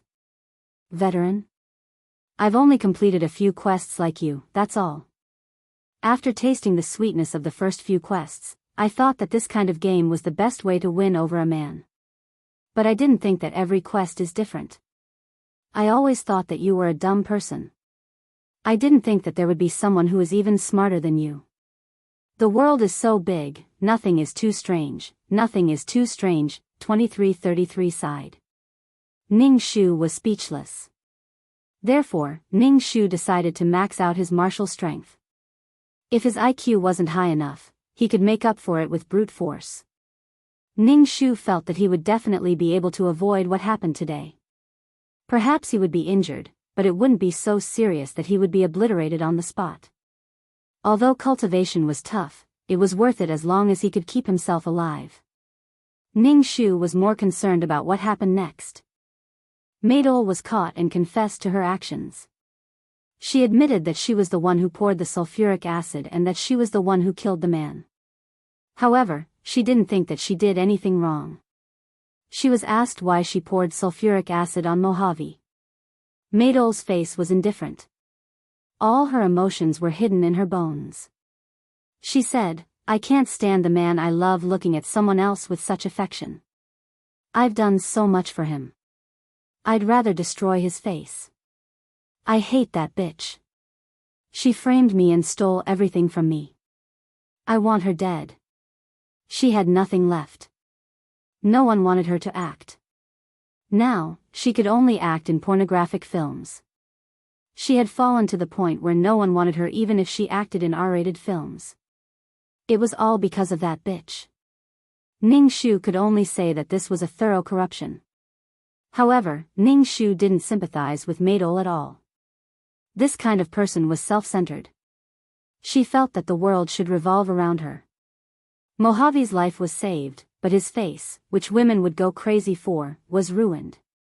His skin was corroded into a pile of rotten flesh. Moreover, the sulfuric acid splashed into his eyes and corroded his eyeballs. His optic nerves were all corroded. Even a retina transplant couldn't be done. In other words, Mojave would be blind for the rest of his life. An ugly blind man. When Mojave woke up, he couldn't accept it. He held his head. It seemed that tears were about to flow out. His eyes were so painful that he almost died. This made Mojave very, very afraid. Mojave, who dominated others, was now full of fear. The first thing he thought of was his business empire. When he couldn't see it, he felt that everything had left him. When Mojave found out that it was Maidol who did it, he was stunned. She was just an ant-like mistress. How dare she be so bold? Even if Maidol had been sentenced to life imprisonment for intentional homicide, Mojave wouldn't let her go. He must let Maidol suffer endless pain in prison. She kept saying that she loved him, but did such a cruel thing to him. Love your sister. Mojave was sad when he found out that his beloved Shio Xian had died. However, he was more afraid of his future and his eyes. He was afraid of a series of things and consequences because of losing his eyes. When Ning Shu found out that Mojave was blind, he was stunned for a moment. Then, he admired Maidol. Now, Maidol's love had turned into hatred. Perhaps when Maidol lost her child, Maidol's heart already hated Mojave. In addition, Mojave and Shio Xian were showing off their love for each other. This caused Maidol's heart to accumulate endless negative emotions. In the end, this matter fermented until now. The two people who loved each other in the storyline now hated each other. Ning Shu once again sighed at the changeable and unpredictable feelings. Now that the mission was completed, Maidol could only stay in prison for the rest of her life. Mojave's face was ruined and his eyes were blinded. Furthermore, a mission enforcer had died. Things changed so fast that Ning Shu's eyes couldn't keep up. Ning Shu repeatedly warned himself in his heart that he must be very careful when doing missions. He must ensure his own safety. Ding, mission completed. Leaving the mission world. As soon as 2333's voice fell, Ning Shu felt a wave of dizziness. When he opened his eyes again, he was already in the system space. Ning Shu looked at the sofa, carpet, and potted flowers in the room. Some of his depressed mood was relieved. Ning Shu lay on the sofa and let out a long breath. He closed his eyes and ignored everything. He would think about it after he slept well. The system space didn't feel the passage of time. Ning Shu, who didn't know how long he slept for, woke up and stretched. He felt much more relaxed. The death of a mission enforcer in front of Ning Shu had a huge impact on her heart. For the first time, Ning Shu felt that mission enforcers were just ordinary people. They would die, and even die more tragically than ordinary people. Not even their souls would be left behind. This made Ning Shu's slightly smug heart settle down completely. She was just a mission enforcer. It was not a big deal. What she did was to prolong her life. To put it in a more noble way, it was to repair the realm and save the realm. As long as he was alive, everything was in vain. Chapter 324. Ning Shu saw that his soul was a little dim, so he first cultivated for a while. When his soul was not so dim, he said to 2333, "Look at my points this time." Okay. Ning Shu's status panel appeared in front of him. Number, 23333 Name, Ning Shu, Beginner Quest Taker, Age, 27 Experience. 4000060000 Soul, 200 HP, 60 Wisdom, 85 Charm, 3 Luck, 34 Intelligence, 120 Strength, 30 Aptitude, 26 Merit, 15 skills, 5th ring spear technique, trash fighting technique, peerless martial arts rookie. Honorable title, Goddess of Warora, Mother of the World, Queen's Blessing, Model Worker, Qin Shi's Blessing, completion of Qin Shi's quest, completion rate 90, gain 20 attribute points. What made Ning Shu a little surprised was that this quest's completion rate was only 90%, but the points were 60,000. 20 attribute points, it couldn't be any better, and there was also the title of Model Worker. This title was given to you by Qin Shi, probably because she saw that you took care of your work while completing the quest, so she gave you a halo.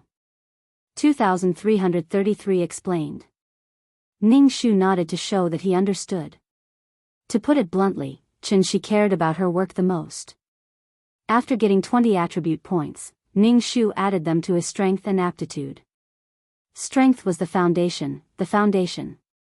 Number 23333 Name, Ning Shu, Beginner Quest Taker, Age, 27 Experience, 4000060000 Soul, 200 HP, 60 Intelligence, 85 Charm, 3 Luck, 34 Intelligence, 120 Strength, 30-15 Aptitude, 265 Merit, 15 Skills, 5th Ring Spear Technique, Trash Fighting Technique, Peerless Martial Arts Rookie. Honorable title, Goddess of War. 2333 saw that Ning Shu added 15 attribute points to his strength, and felt very speechless. He felt that this quest taker thing had scared her, and it seemed like she was happily running towards the path of a strong female warrior. Well, I think it's better to add some points to intelligence. It's not good to have a big head and no brain. 2333 said. Oh, I'll add a point to wisdom next time, Ning Shu said casually. 2333, Ning Shu sat on the sofa and browsed through the system store. He saw a lot of things that he could exchange for, but when he saw his points, he immediately stopped. He felt that these points were not worth anything at all. Every time before you enter a quest, you have to redeem the items. After you enter the quest, the system will not redeem the items. So, the items you redeem will depend on your luck. Maybe you won't even need them in the quest. 2333 reminded Ning Shu. Ning Shu asked doubtfully, aren't you in charge of them all? How can such a thing be managed by a beginner system like me? This store's network is connected to every mission taker. Everyone knows the situation of the mission takers, so I don't have the authority to interfere with the matters of the system store. 2333 said dispiritedly. Ning Shu was a beginner mission enforcer, and 2333 was a beginner mainframe system. Oh, so you're a beginner too? Ning Shu suddenly thought of a problem. He asked 2333, for example, if someone was erased, what would happen to the system that was bound to her? Would she be erased as well? This topic was obviously not very pleasant. Even though 2333 was a series of numbers, he was still unhappy. He said, if you were erased, and I was about to enter the recycle bin and be reformatted, the system that comes out will be different from mine. In fact, it's the same as being erased. Damn, Ning Shu suddenly felt a lot of pressure. He was carrying the fate of 2 people on his back. Not only did he have to be responsible for his own fate, but he also couldn't let the system reformat him. In short, he had to work hard. Ning Shu lay on the bed and prepared to sleep before entering the quest. Every time he went through a world, he needed to calm down. Otherwise, if he was impatient, entering the character's world would only yield half the result. After going through so many worlds and meeting so many different people, the different worldviews made Ning Shu feel a little tired. Some people were just getting familiar with the world, but they were forced to leave the world, unable to live a stable life. However, it also made his mind stronger.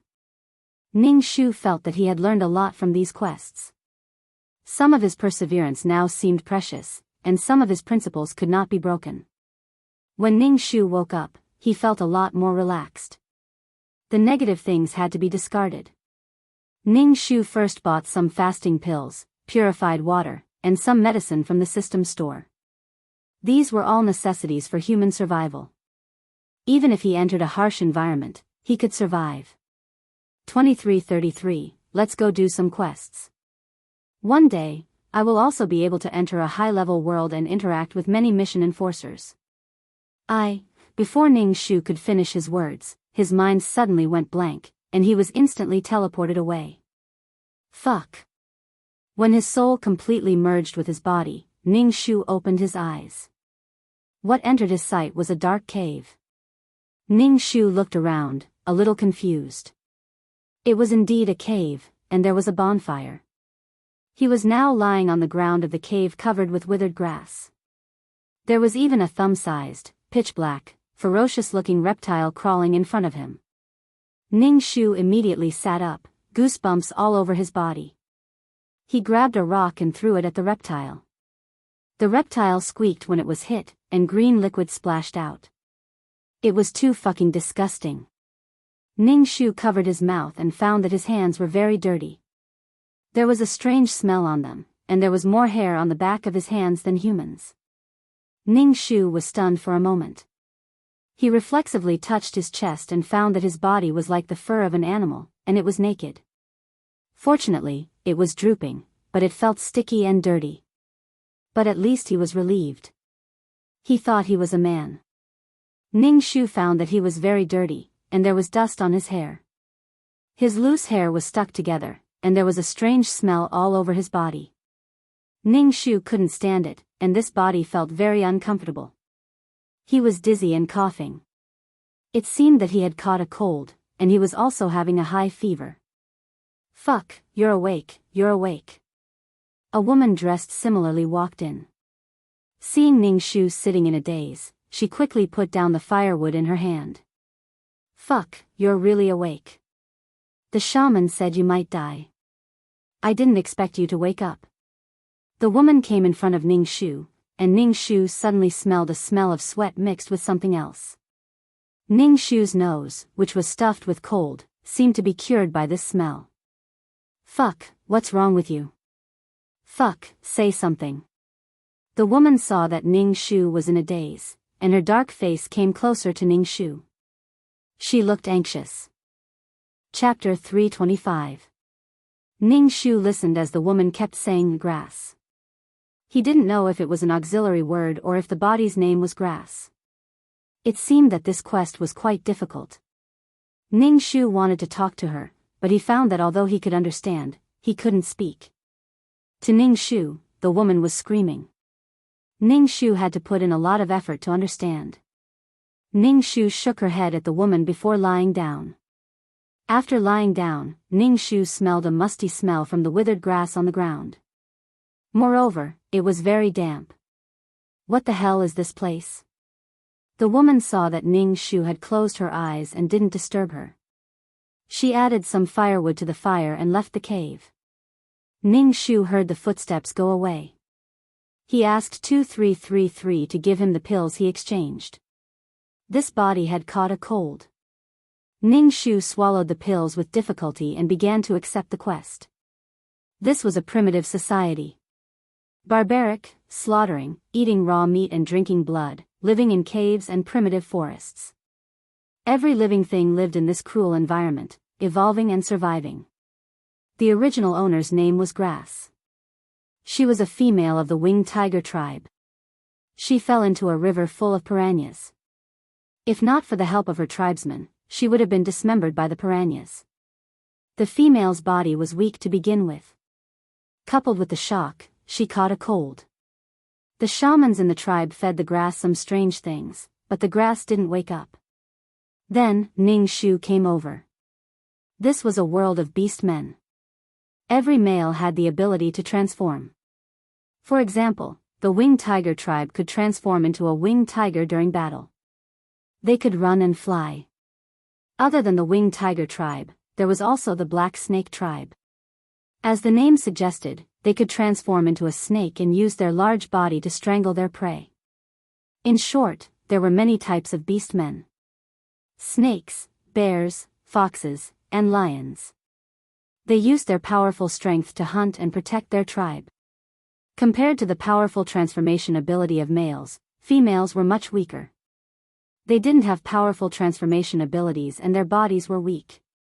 In such an extremely harsh environment, it was very difficult for females to survive until they reached maturity.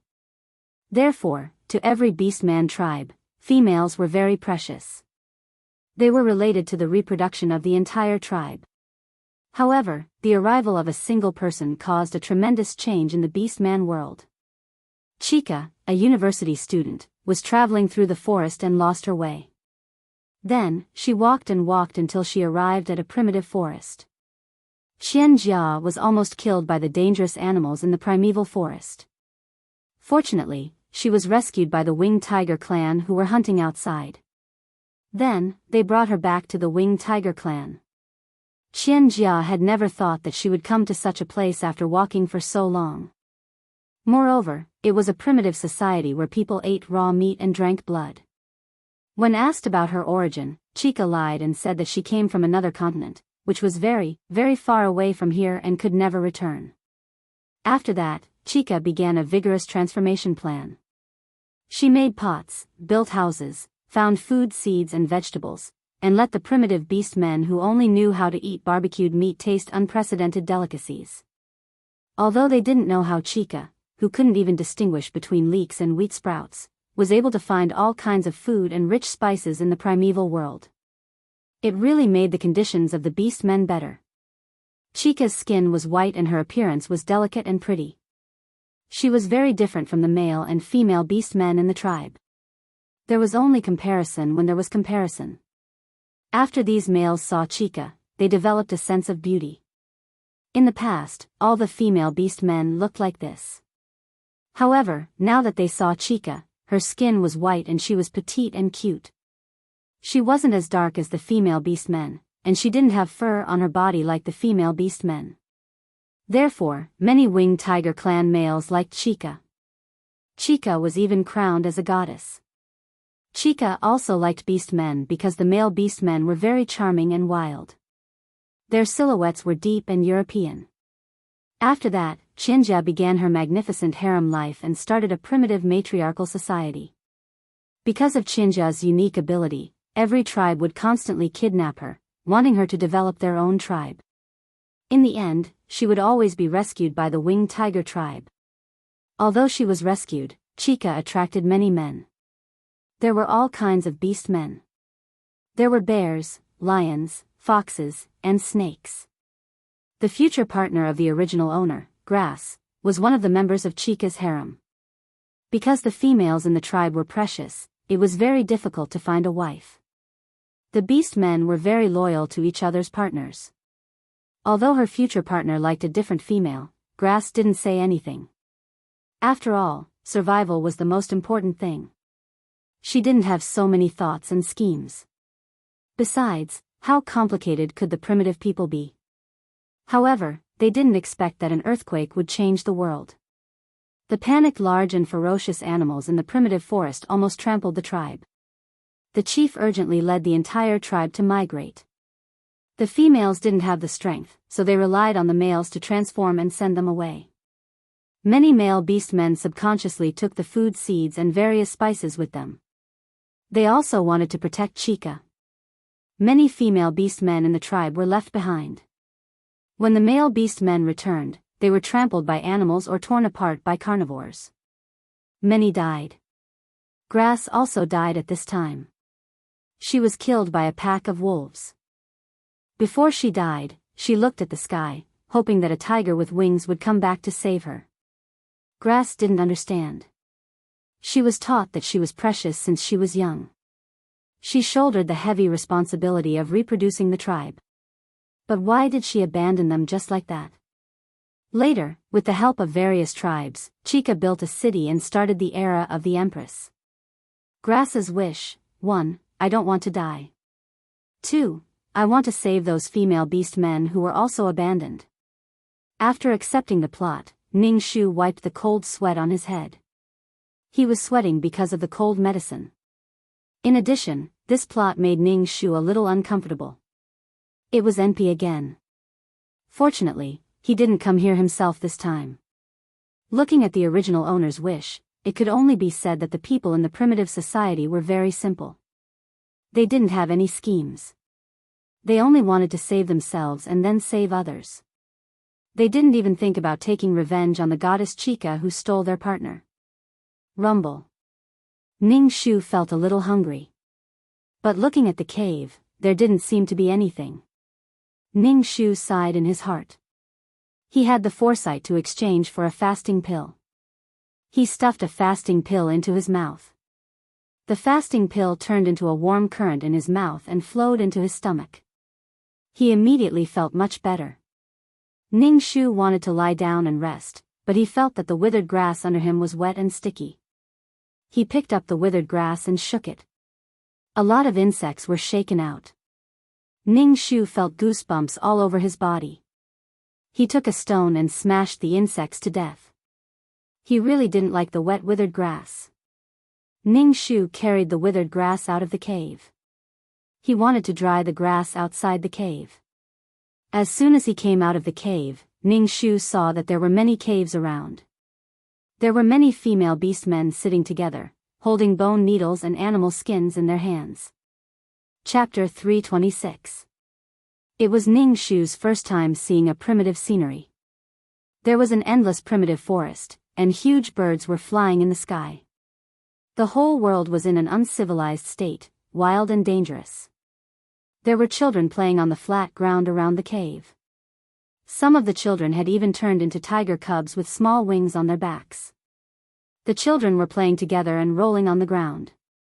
There were also small female orcs who hadn't turned into human form nestled in the arms of adults, watching these tiger cubs play. Ning Shu felt that his worldview was broken again.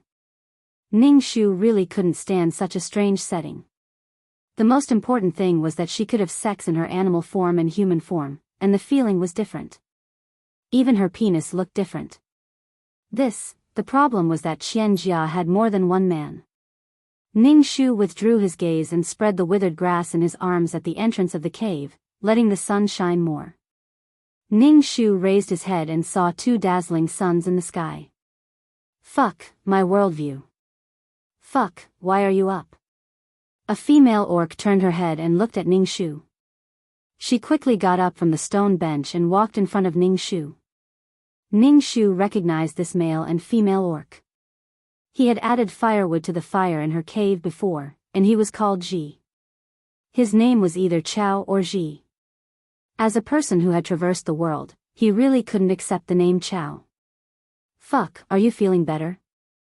Ning Shu asked Ji. Hearing her own name, Ning Shu couldn't help but let her imagination run wild. If she were to introduce herself in the future. Fuck. I'm much better. Ning Shu stammered, but he finally said it. Ji was taller than Chao. His face was dark, and the hair on his face was about half a centimeter long. According to aesthetics, female orcs were considered ugly. However, the male beast men were very charming, very, very charming. For example, the male beast men of the winged tiger race had amber eyes like tigers, while the male beast men of the black snake race had feminine beauty. Ning Shu completely suspected that this setting was for the convenience of the female lead. All males were charming, and both sexes were ugly. Then in this world, only Chica was the prettiest and most beautiful person. However, in terms of survival, male beast men could transform into tigers to keep warm in the unusually cold winter, but female beast men could not. They could only grow fur to resist the cold, and their dark skin could absorb more heat. Besides, there were two suns in the sky, so it was impossible not to get dark. Why don't I come to your house? Ning Shu invited Ji. After all, she was the first person he saw after he woke up. Primitive people did not know how to be polite. As soon as Ning Shu invited her, Ji entered Ning Shu's cave. Ning Shu looked at the dark cave and felt a little bitter. Ji sat on the ground and added some dry wood to the fire for Ning Shu. Damn, I wonder what the hunting team got this time. The weather is getting colder. I don't know if we can survive this winter. Ning Shu said to Ji. Ning Shu was a little absent-minded. He guessed that the hunting team would bring Chica with them this time. By then, the whole winged tiger race would have a qualitative leap. Ning Shu did not have any bad feelings towards Chica.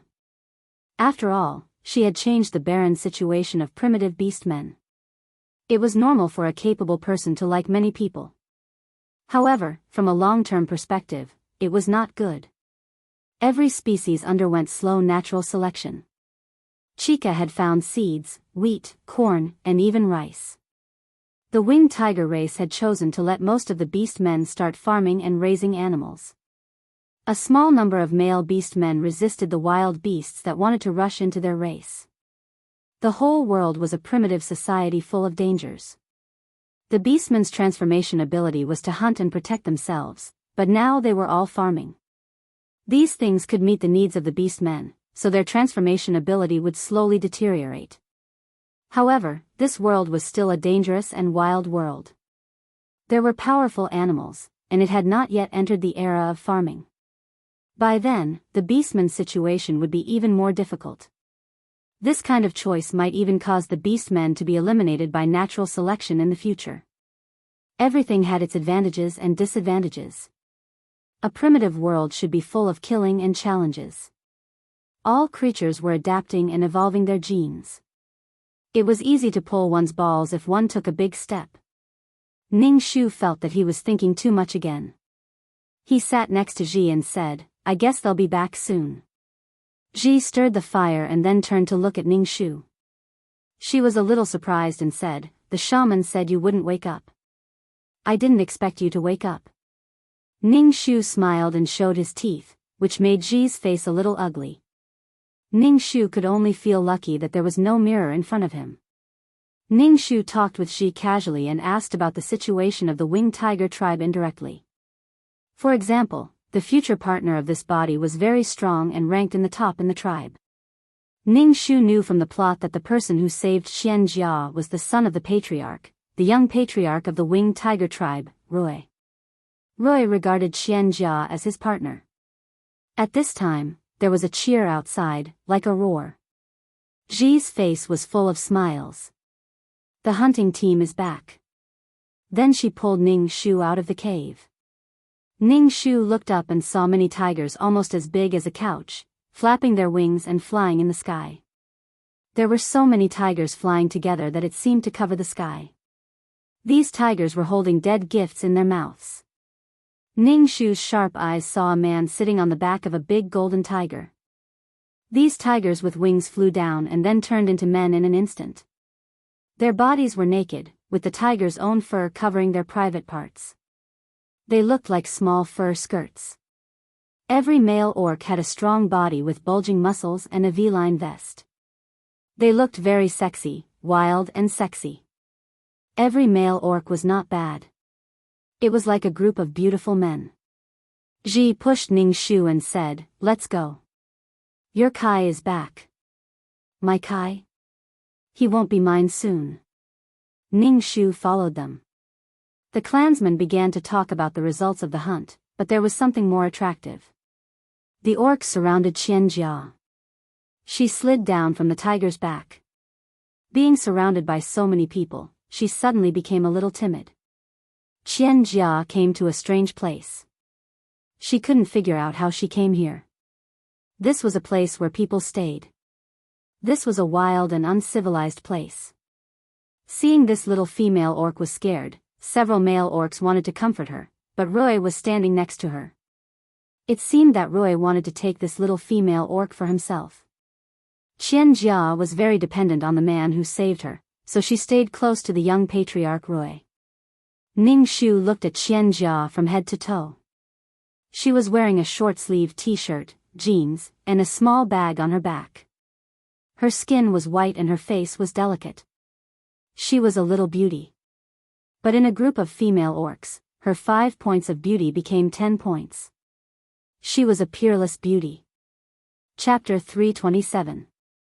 Roy seemed to have sensed the little female's fear, so he pulled her back to his cave. Although Qian Jia had left, the male orc still fixed his eyes on Qian Jia. He was obviously curious about this little female. "She looks so strange, but she's pretty." Ning Shu sighed. Ning Shu said perfunctorily, "Yes, she's pretty." Then he wanted to go back to his cave to practice his unique martial arts. Since the mission was to save his life and try his best to save people, he must have strong martial arts. Ning Shu suddenly realized that no matter where he was, he could not rely on other people, especially men.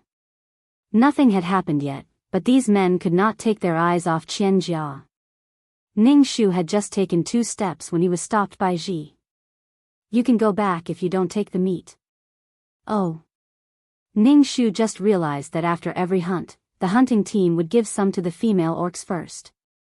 After Roy left, the person who distributed the meat was the second in command of the hunting team, who was also the future partner of the original owner of the body. Ning Shu looked at the man named Guy. His leather skirt was black with yellow fur. After transforming, he should be a striped tiger. He was very handsome, with bronze skin, deep facial features, and a pair of tiger eyes. He found that these male orcs were all in line with the modern aesthetic, as if they were tailor-made for Qian Jia. It felt like a fantasy. They could change between a tiger and a human body, but they were not spiritual beasts. Guy gave Ning Shu a few pieces of bloody meat. He looked at Ning Shu with his tiger eyes and asked, "I heard that you're sick." "Oh, much better." Ning Shu was very cold to Guy. After all, he was not her man. She was determined not to steal the man from the heroine. Besides, she had more important things to do now. No matter how handsome Guy was, Ning Shu was eager to go back to practice his unique martial arts. He wanted to know if it was possible to practice in this world. Ning Shu grabbed a few pieces of meat and left. Guy wanted to stop Ning Shu, but he still had work to do. After returning to the cave, Ning Shu placed the meat on the stone bench and then sat on the ground to cultivate. In a primitive society, the spiritual energy should be quite abundant. After cultivating for a while, Ning Shu felt his body trembling slightly. It was as though his body was incapable of cultivating. If he couldn't cultivate, he could only be a weakling. How could he protect himself? Ning Shu continued to cultivate. He felt very, very hungry. When he saw the bloody meat on the stone bench, he wished he could just eat it raw. Ning Shu stuffed a fasting pill into his mouth. Only after the fasting pill flowed into his stomach did he feel his hunger dissipate a little. Ning Shu frowned. He felt that the female beastman's body was very strange. In the words of the school doctor, it was a genetic defect. The male beastmen were so strong, but the female beastmen were so weak. Pregnancy and childbirth would kill the female beastmen. Or could it be that the genes of the male evolved, and because the females were protected by the tribe, they couldn't keep up with the evolution of the males? Damn, Ning Shu slapped his head. What was he thinking? His brain was stupid to begin with, and he was still thinking about such profound things. Ning Shu was stubborn and insisted on cultivating Qi Jin. However, what made Ning Shu feel discouraged was that he really couldn't cultivate Qi Jin. He just felt very hungry. He ate a few fasting pills, but he still couldn't cultivate Qi Jin.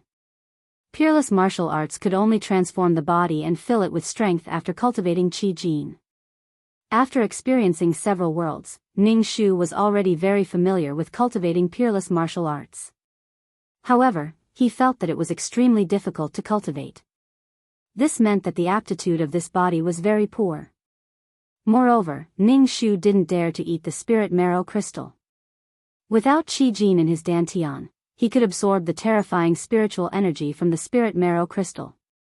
The spiritual energy would explode his body into pieces. Ning Shu sighed. Looking at the bloody meat, he didn't know how to eat it. He roasted it. Ning Shu was speechless. It was only after staying in the primitive society that he realized the convenience Qian Jia brought to the primitive society. He thought that she was a goddess, a messenger sent by God. Ning Shu took the bloody meat to Ji's house next door and said to Ji, "Let's eat it together." Ji saw Ning Shu take all the meat and said, "Are you going to eat all of it?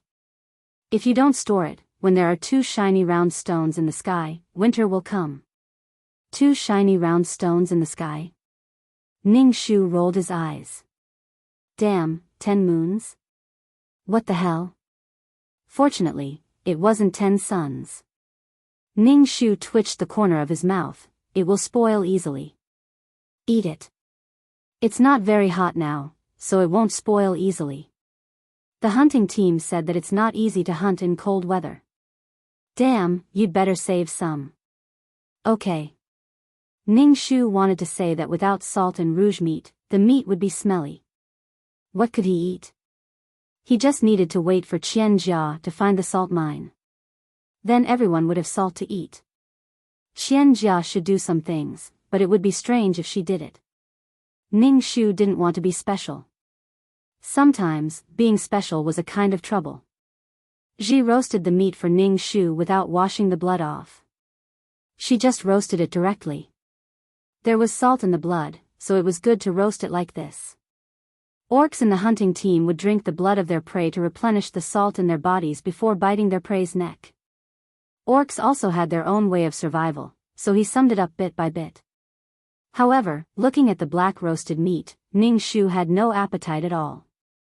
Ji handed the roasted meat to Ning Shu. Ning Shu took it, smelled it, and took a bite.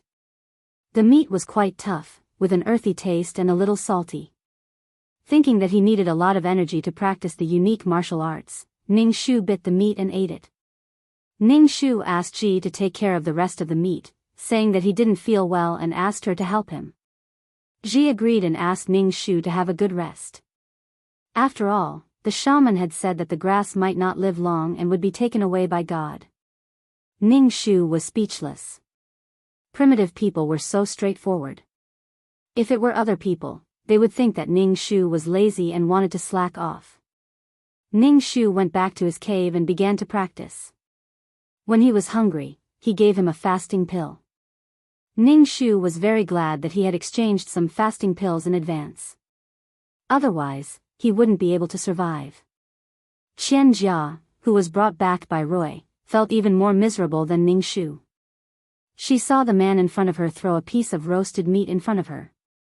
Qian Jia only had black money on her head, and she didn't understand what the man wanted to say. Qian Jia's head was still dizzy.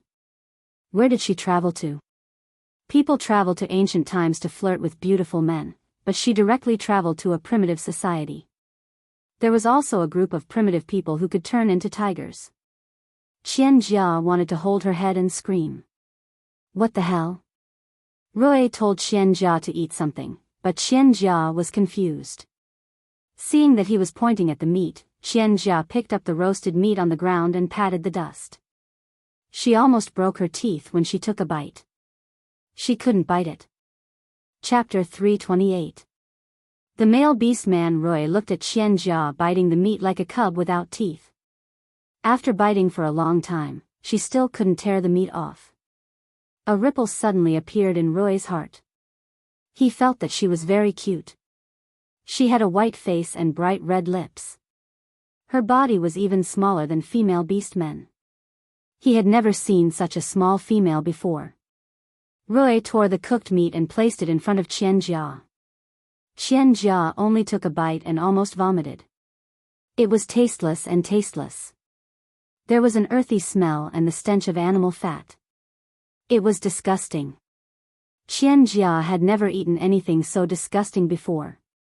Qian Jia was remorseful in her heart.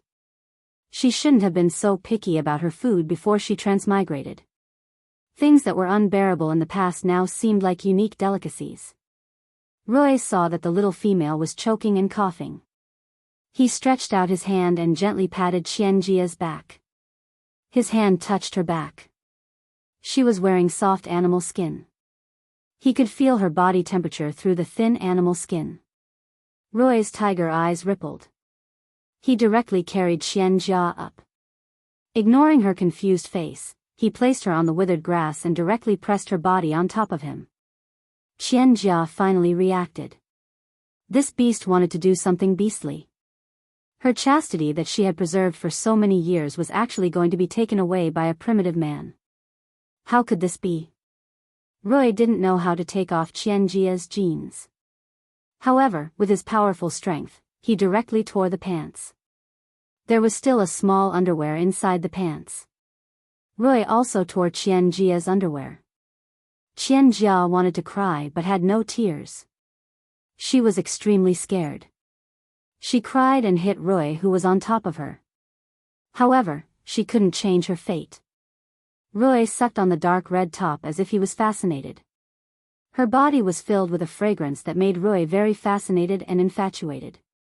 Qianjia was teased until her body went soft. She also saw such a handsome face with deep contours and a pair of tiger eyes that seemed to be brewing water. Qianjia was instantly mesmerized. It was a romantic night. Ning Shu cultivated for an entire night and ate a bottle of fasting pills. However, he still couldn't cultivate Qi Jin. This made Ning Shu very depressed. Even in the modern era, she could cultivate a weak Qi Jin. However, in the primitive world, the world was filled with spiritual energy. She actually couldn't cultivate Qi Jin. This was illogical.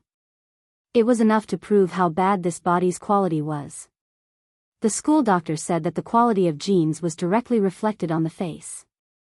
Ning Shu had no idea what this body looked like.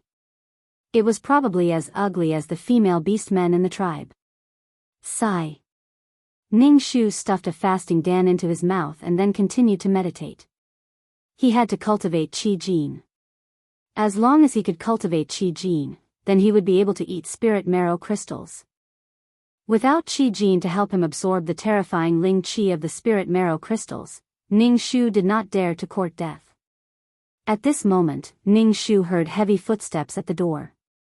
He immediately stopped and saw Ji coming in. Why are you still here? Everyone should go to the place of sacrifice. Ji came over and pulled Ning Shu. Ning Shu was a little confused. What happened in the clan? Didn't Roy bring back a female? Now shaman wants to communicate with God and let God decide whether to let her stay in the tribe, Ning Shu said. God?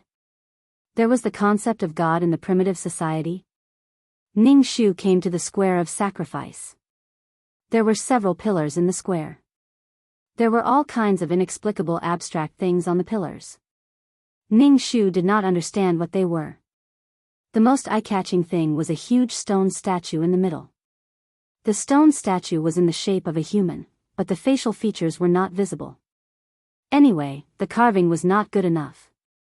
What is this? Ning Shu pointed at the stone statue and asked. Ji looked as if he was facing a great enemy. He grabbed Ning Shu's wrist to stop him from pointing at the stone statue. He said anxiously, "Fuck, how can you point at God like that? Are you disrespecting God?" This was God. Ji looked at the stone statue and said, God gave the beast men the ability to transform. God waved his hand, and the beast men could transform. They could use the beast form to hunt. Ning Shu, ha, ha, ha, I don't believe it. The beast men of the tribe gathered in the square. Ning Shu looked around. Even the little beast men had come. Looking at the little male and female beast men standing together, Ning Shu wanted to cover his eyes. Were the little female beast men so ugly when they were little? They were not cute at all. On the other hand, the male beast men were very cute. He felt that God was very biased. After a while, the chief of the winged tiger tribe and shaman came. The chief was a very charming middle-aged man. The shaman was a female beast man with bird feathers all over her body. Coupled with her ugly face, Ning Shu wanted to cover his face. Because a female beast man has appeared in the tribe. Now, we are going to tell God about it. God will decide whether this female beast man can stay in the tribe, the shaman said in a hoarse voice. Roy turned into a tiger and carried Qianjia directly to the sacrifice square. Under the gaze of everyone, Qianjia was a little embarrassed to get off Roy. There was a blush on her white face. She stuck out her tongue embarrassedly. Ning Shu narrowed his eyes and looked at Qianjia. Her t-shirt was a little dirty. She was no longer wearing jeans. Instead, she was wrapped in animal skin to cover her breasts. A pair of white and tender legs were exposed. She was not wearing shoes. Under the sunlight, they reflected a pearl-like halo. Her black hair was a little messy because of the wind. The contrast between black and white was very beautiful. Ning Shu had seen many female beast men with ugly faces. Even though he had seen many beautiful women, when he saw Qianjia, he could not help but feel stunned. He felt that Qianjia today was more charming than yesterday. She had probably become Roy's partner. Ning Shu looked around and saw Guy, the future partner of this body. He was staring at Qianjia with a pair of tiger eyes. His amber eyes were full of surprise and amazement.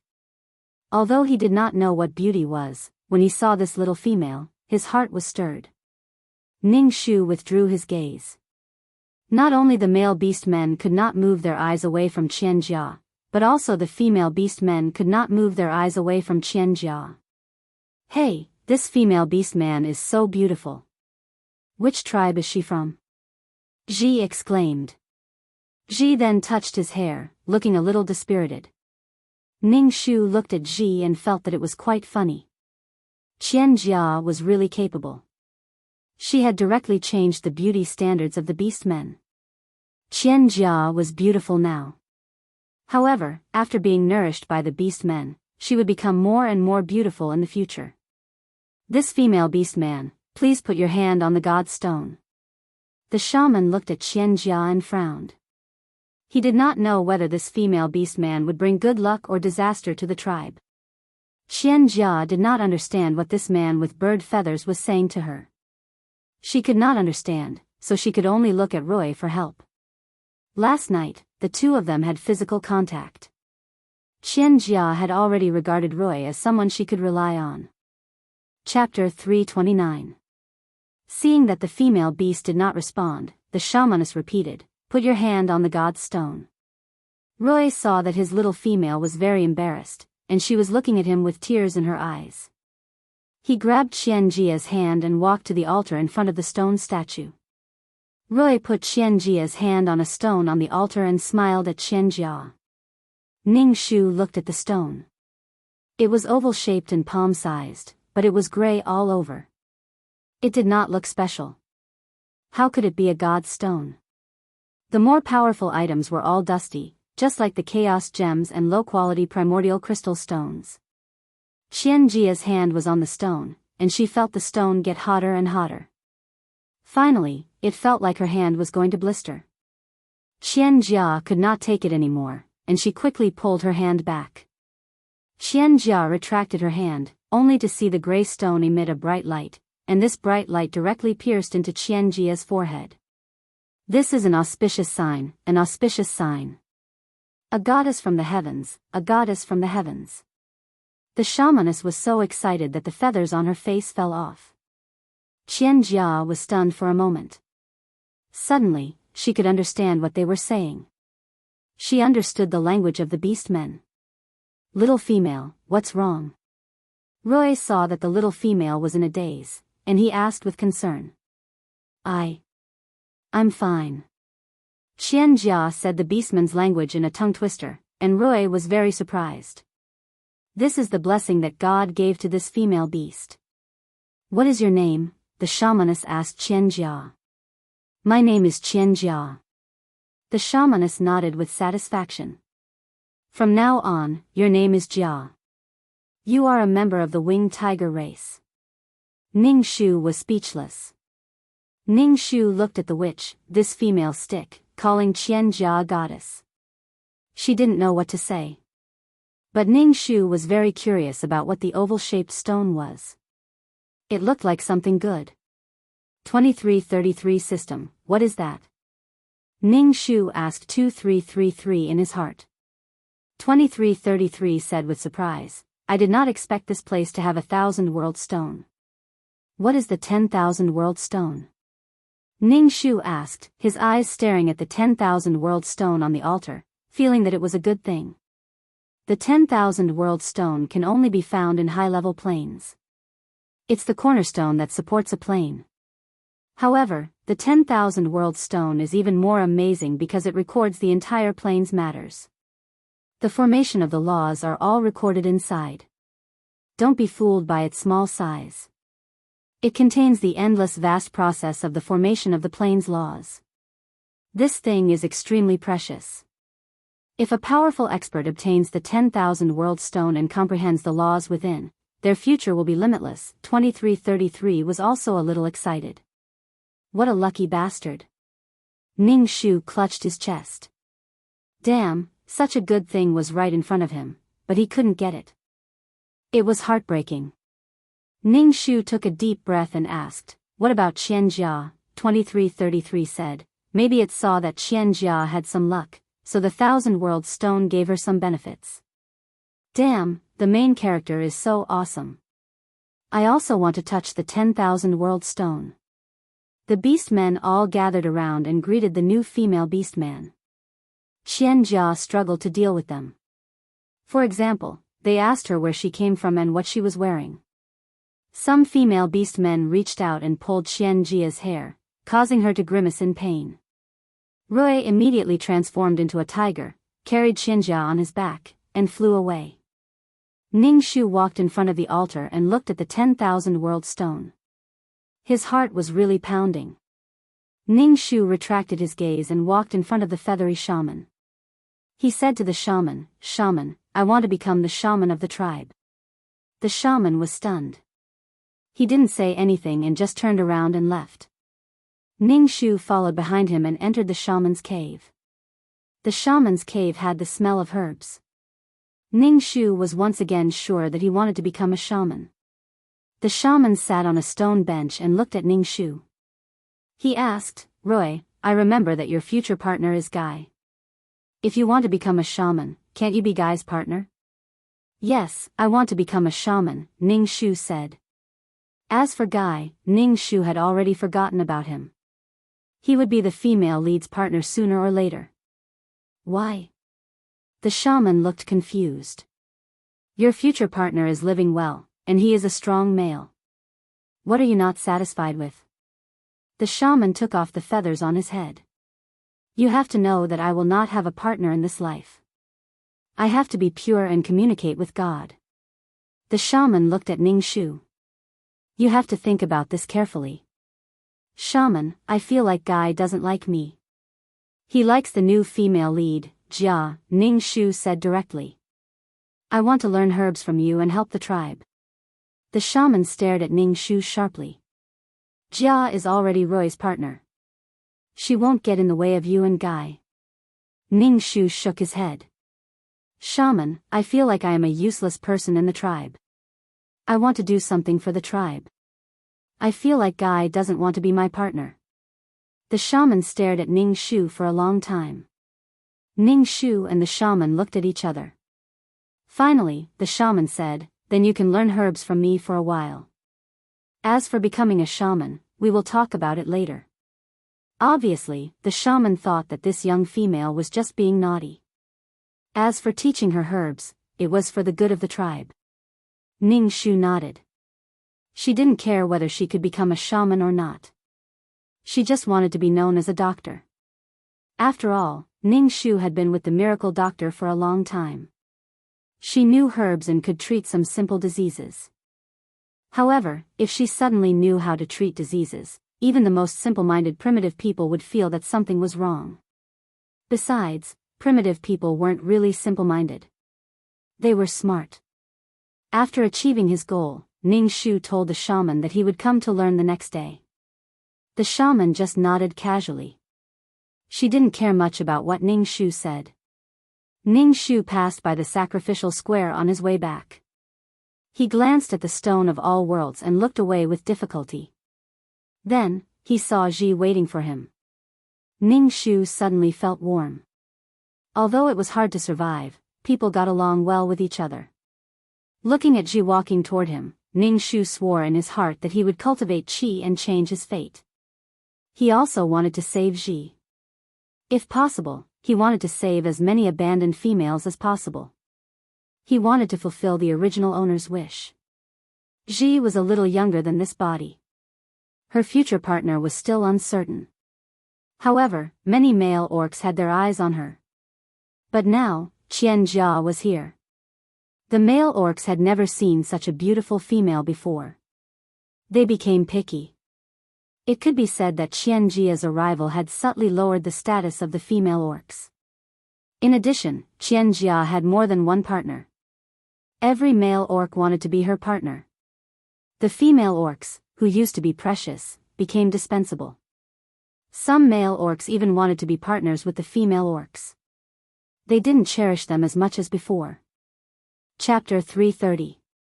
Ning Shu began his busy life of practicing martial arts at night and learning herbs from the shaman during the day.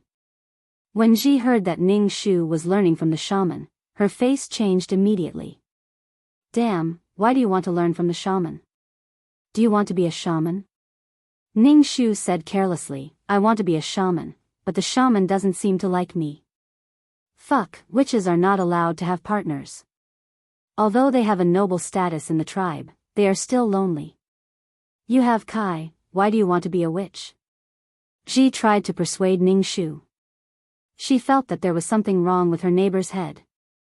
Both Ji and Chao had no parents, so they were very close.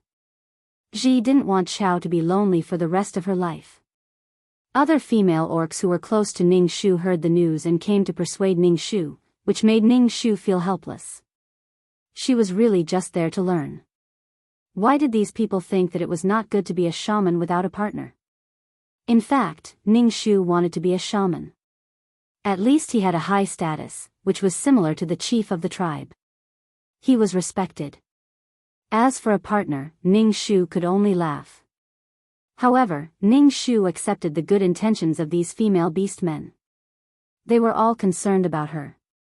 Ning Shu said that he was sick and scared, so he wanted to learn about herbs from the shaman. Ji was skeptical, but there was no way to stop Ning Shu from going to the shaman's cave. As soon as Ning Shu walked into the cave, he smelled the fragrance of herbs, which was very pleasant. In the shaman's cave, there were a few brightly colored stones and seashells. There was a stone bed in the cave, and the bed was covered with animal skins. The shaman's cave was probably the best in the entire tribe. When the shaman saw Ning Shu, he pointed to the herbs on the stone bench and told Ning Shu what they were for. Ning Shu looked at the herbs on the stone bench. It was prunella, which was used to clear heat and detoxify, clear the liver and improve eyesight. It was used to treat diarrhea and diarrhea. For orcs who had been eating smoked meat, prunella was really important. However, the herb in the shaman's mouth wasn't prunella, but some kind of divine herb. If there was a problem, it would be fed to the beast men. Ning Shu was speechless. Is it really okay to eat like this? It seemed like the shaman didn't know a lot of herbs. Ning Shu had learned all the herbs that the shaman knew. Thinking about how he had read so many books from the godly doctor, he realized that learning was indeed important. Although these things took up a lot of time, there was no telling when this knowledge would be of great use. When the shamaness saw that Ning Shu was learning seriously, she looked better. She even took out a small stone and gave it to Ning Shu. She asked Ning Shu to try to communicate with the stone. As long as he could communicate with the god stone, he would be able to communicate with God. Ning Shu looked at the stone that looked very similar to the 10,000 world stone, and his heart started to pound. Damn, could this be the 10,000 world stone? Shaman, what is this? Ning Shu swallowed his saliva and stammered. The shaman said, actually, they are also god stones. 2333. Is this the 10,000 world stone? Ning Shu asked excitedly. 2333 was silent for a moment and said, it's not the 10,000 world stone. It can barely be considered a pseudo 10,000 world stone. There are laws in it, but it can't be compared to the 10,000 world stone. Oh, Ning Shu was a bit disappointed, but the shaman gave this to her. Did she want to make her a shaman? I'm old, and I'm looking for someone to become a shaman. Since you want to become a shaman, try to communicate with the god stone. If you can, then God will choose you. The shaman said. Ning Shu was speechless. Ning Shu felt annoyed when she heard the shaman's words, but she couldn't get distracted at all. He took the pseudo 10,000 world stone and went back. Back in the cave, Ning Shu held the god stone and tried to communicate with it. But who could tell her how to talk to a stone? Ning Shu tried to send her consciousness into the pseudo 10,000 world stone like a contract spirit beast. Ning Shu didn't expect her consciousness to really enter the 10,000 world stone and see what was inside. Ning Shu felt like she was watching a movie. She saw what was recorded in the 10,000 world stone. The world was barren. There was nothing. There was no water, no sky, no trees. There was nothing.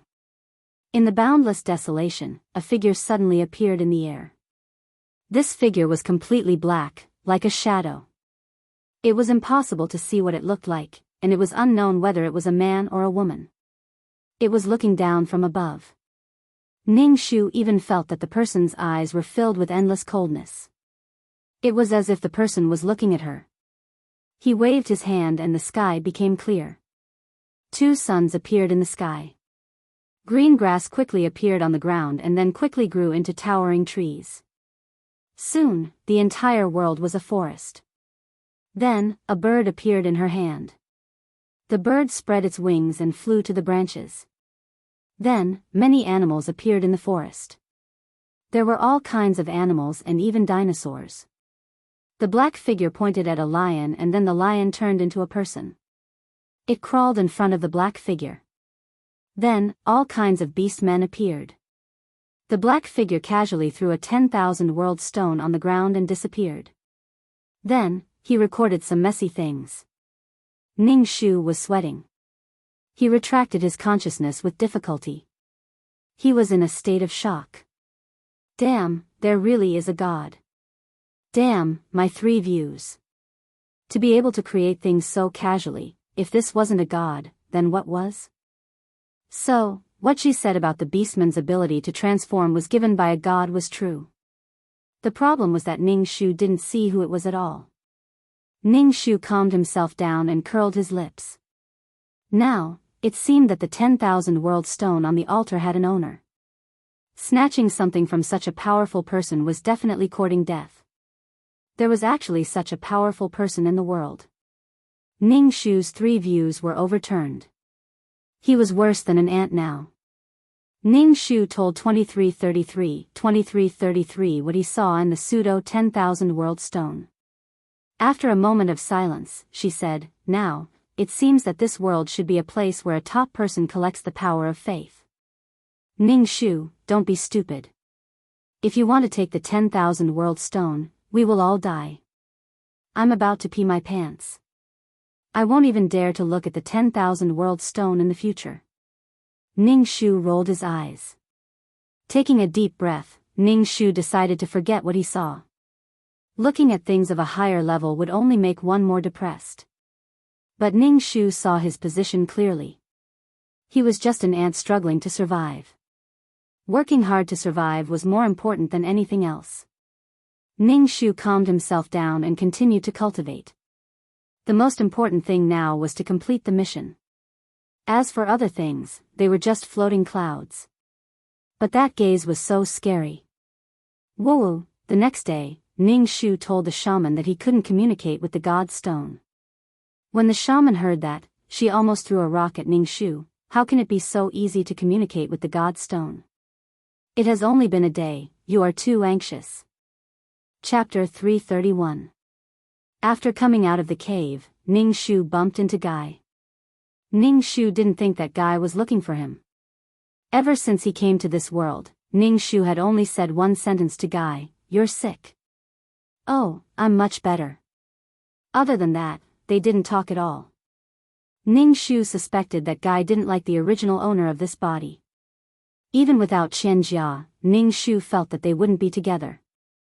Ning Shu and Guy brushed past each other. Guy was stunned for a second, then he caught up with Ning Shu and asked, "Why are you leaving?"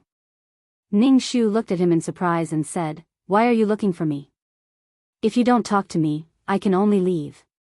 Guy looked at Ning Shu with his tiger-like eyes.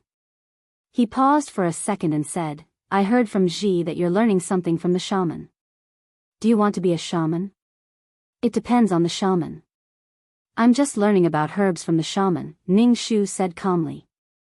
Ning Shu realized that Guy didn't love him much. From the original owner of this body, Guy would be his partner for as long as he could remember. There must be a reason why Guy became the original owner of this body. However, there was no chance for them to be partners now. Guy only had Qian Jia in his heart. Besides, her current task was to become the president of the Women's Federation and save the women of the Winged Tiger tribe. She didn't have time to talk to him. Ning Shu and Guy both fell silent. They didn't know what to say, and the atmosphere was very awkward. I. You go first, Ning Shu said. Guy was silent for a second and said, if you want to be a shaman, I'll help you. I promised your father that I'll take good care of you. Ning Shu was speechless. Ning Shu suddenly didn't know what to say. Guy sounded very sincere, but his future partner was going to be a shaman and would be lonely for the rest of her life. Ning Shu was speechless. Ning Shu put on a fake smile, making her face look even uglier. She said, thank you, I can solve my own problem. Then, she turned around and left. It seemed that the reason Guy was able to become Chow Chow's future companion was because of the original owner's father. It was just a responsibility. Guy stared at Ning Shu's back, sighed, and left. While Ning Shu was busy every day, Qian Jia and Rui's days were also very prosperous. They knew that they could no longer go back. Qian Jia settled down and worked hard to live her life. Moreover, Qian Jia was very satisfied to have such a loving husband. Qian Jia tried her best to make her life better. She was not used to sleeping on a stone bed, so she wanted to make a wooden bed. Although this wooden bed was just a wooden plank on a stone bed, it was much better than sleeping on a stone bed. In terms of food, Qian Jia tried her best to make the food better. She even invented the stone pot. Although the stone pot was not forbidden, it was good to be able to cook meat until it was soft. In addition, with Rui taking her out, Qian Jia could occasionally find some good spices, such as pepper and ginger, which could remove the fishy smell of the meat. When cooking meat, she added some sweet and sour wild fruits. The taste was many times better than roasted meat. Every day, the fragrance from Rui's cave made the people in the tribe crazy.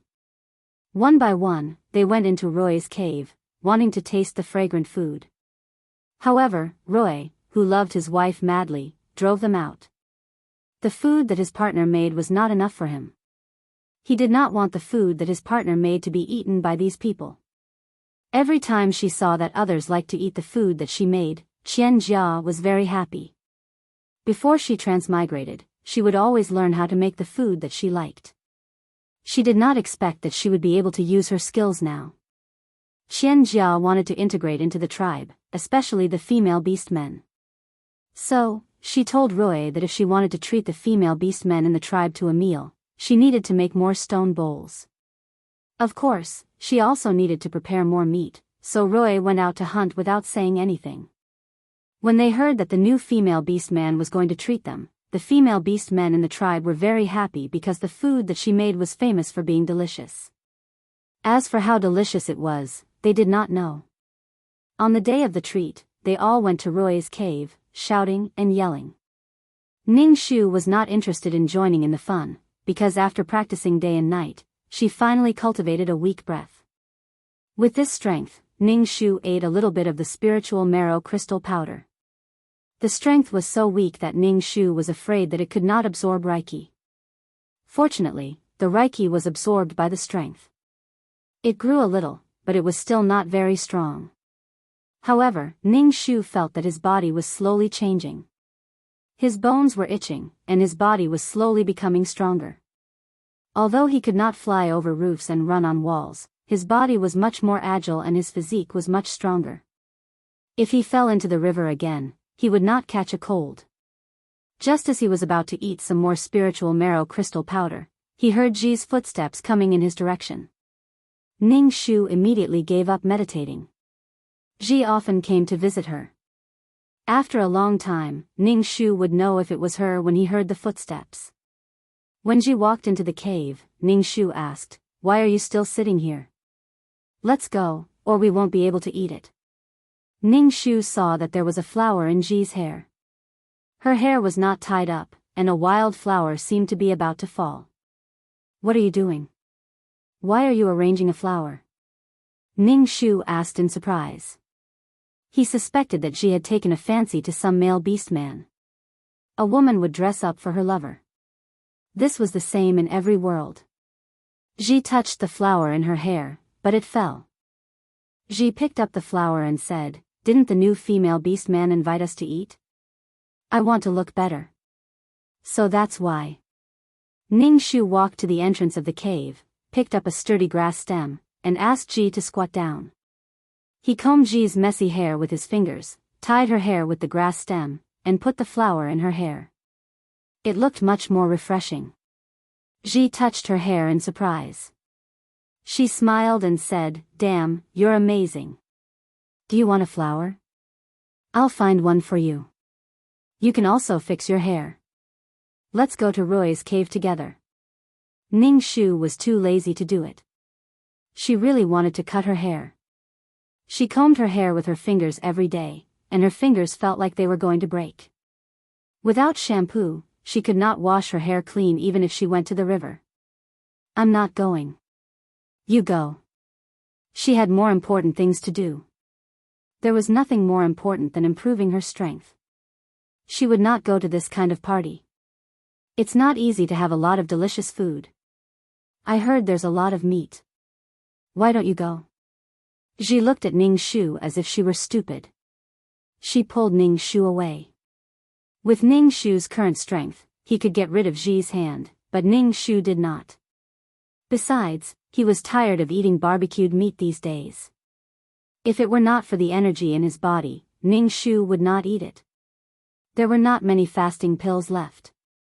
If he ate more, there would be none left. Chapter 332. When they arrived at Roy's cave, there were already many people gathered in front of the cave entrance. They were cooking on the flat ground outside the cave entrance. Qian Jia was warmly entertaining these female orcs who came as guests. Then, he busied himself and started cooking.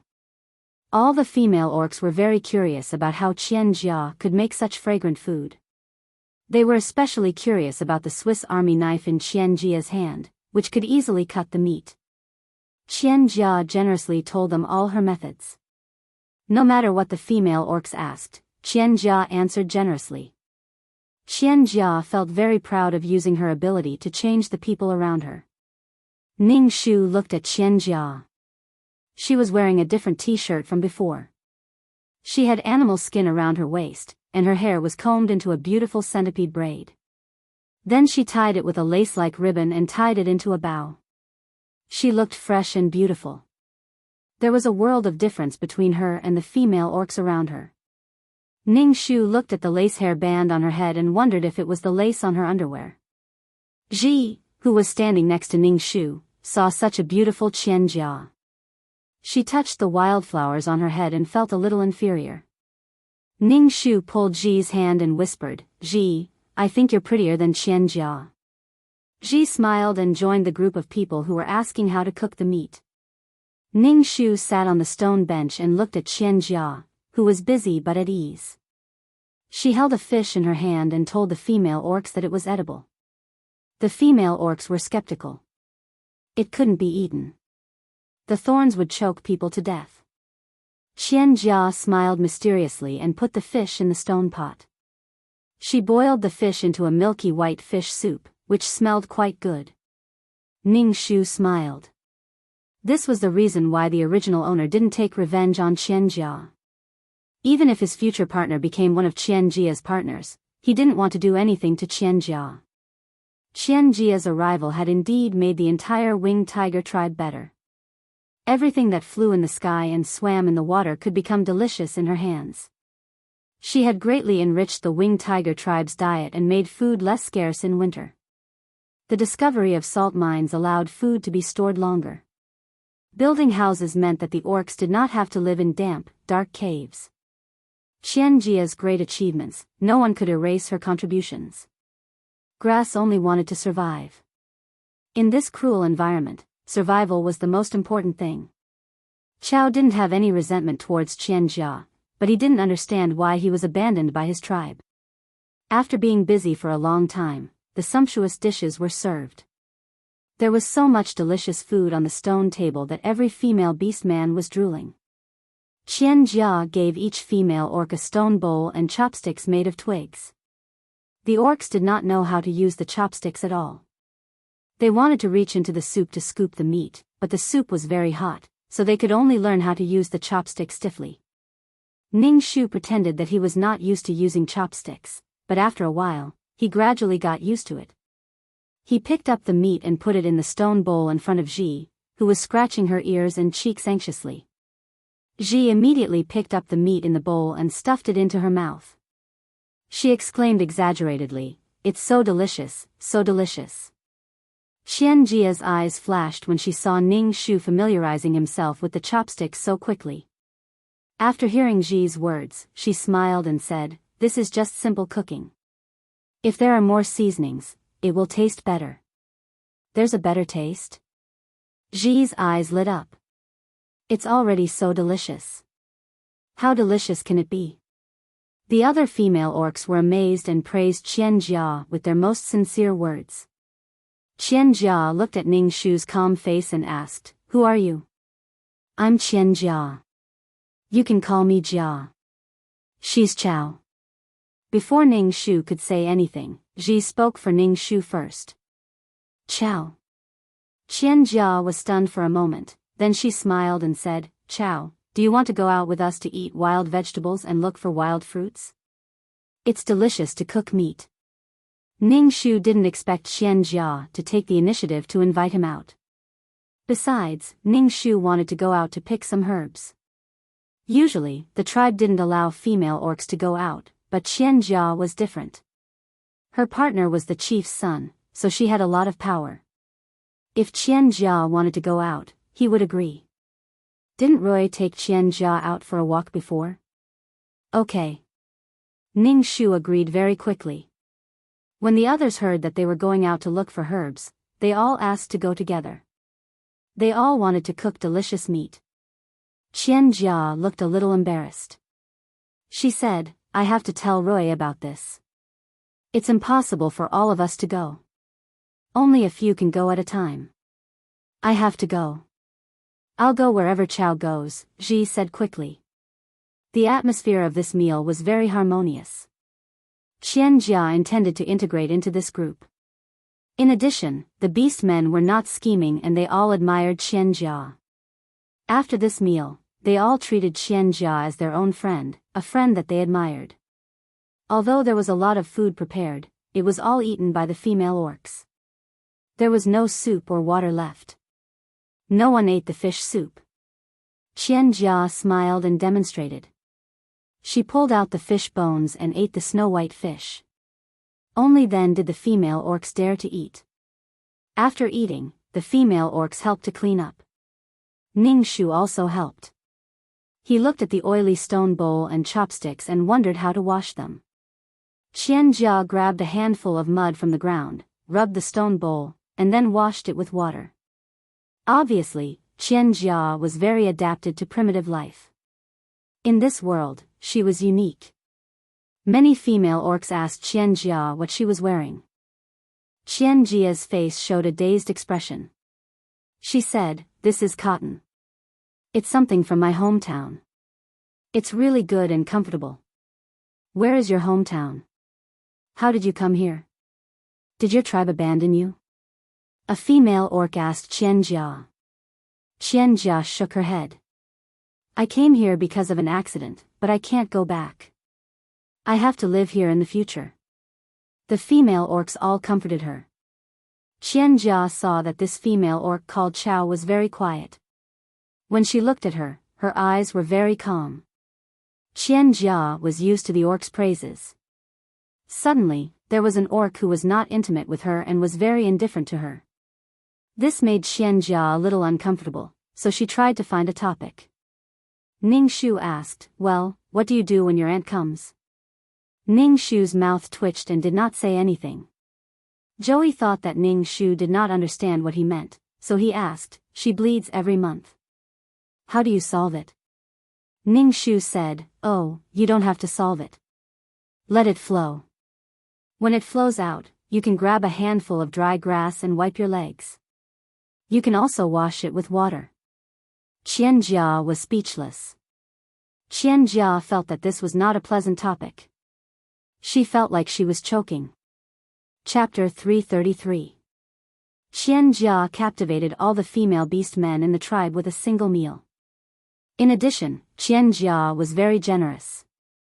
After the meal, she even taught these female beast men how to take care of their hair. She even gave them some simple soap. This soap was the simplest.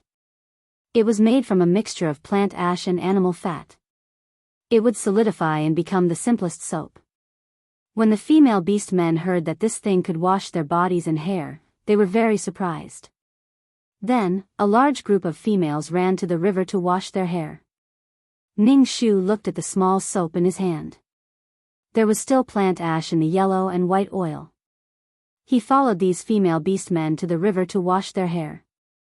After washing with the simple soap, his hair was indeed much cleaner than before.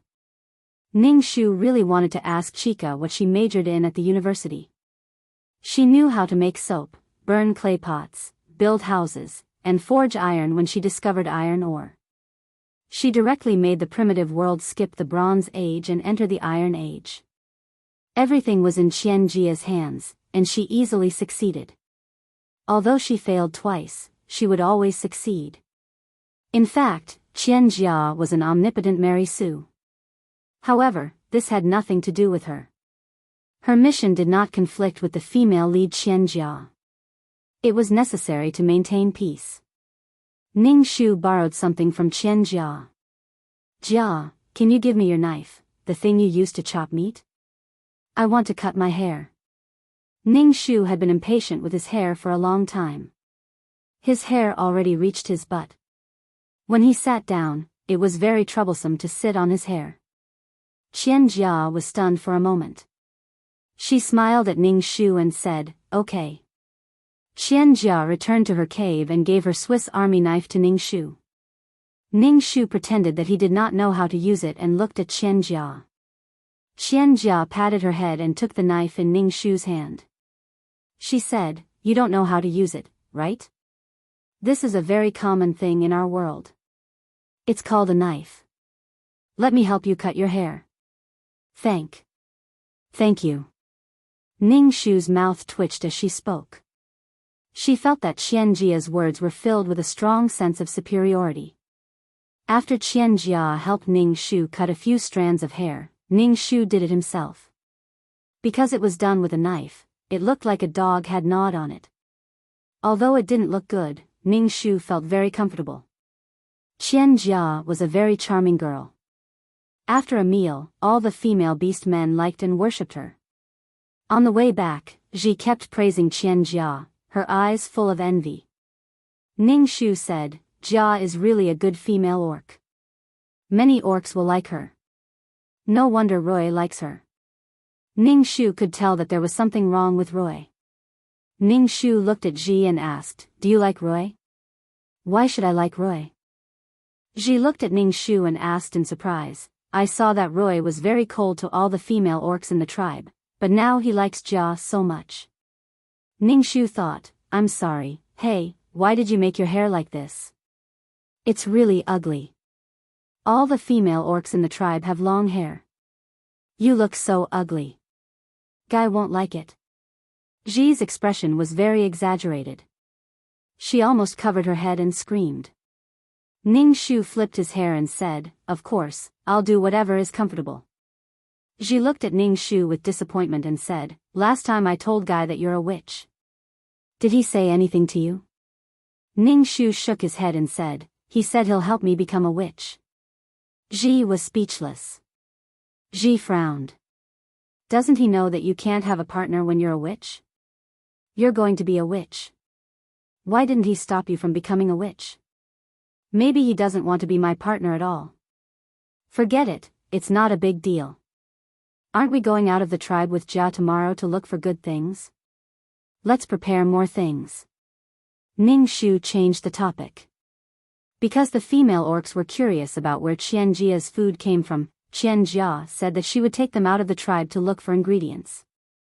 As long as they followed Qian Jia out, they would be able to find a lot of things. "Yes, I've never been out of the tribe. I'll make a basket."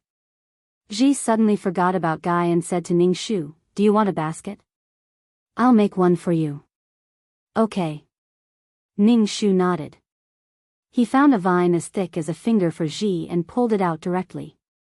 He dragged it to the entrance of Ji's cave and asked Ji to make a basket. Ji looked at Ning Shu with her mouth wide open. "Your strength?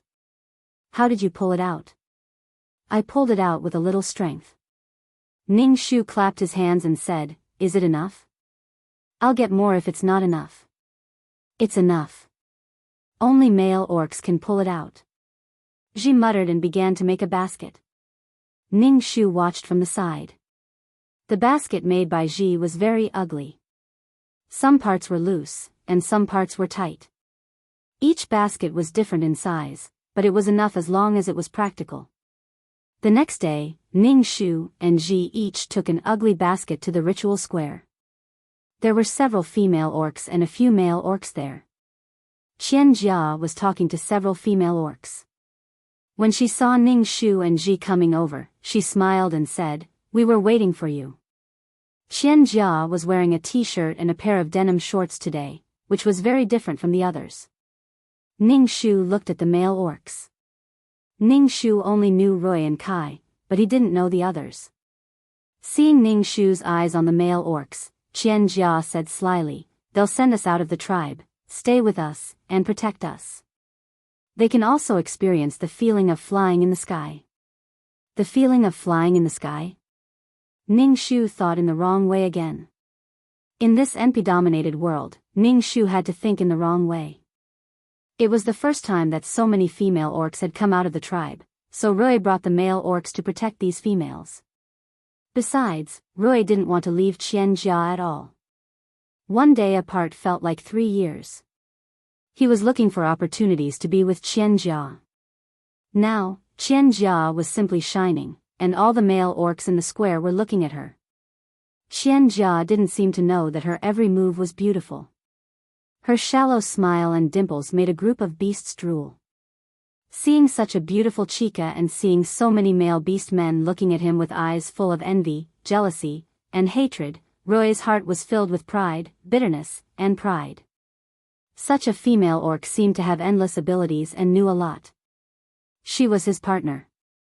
However, Roy wasn't sure if such a perfect partner belonged to him.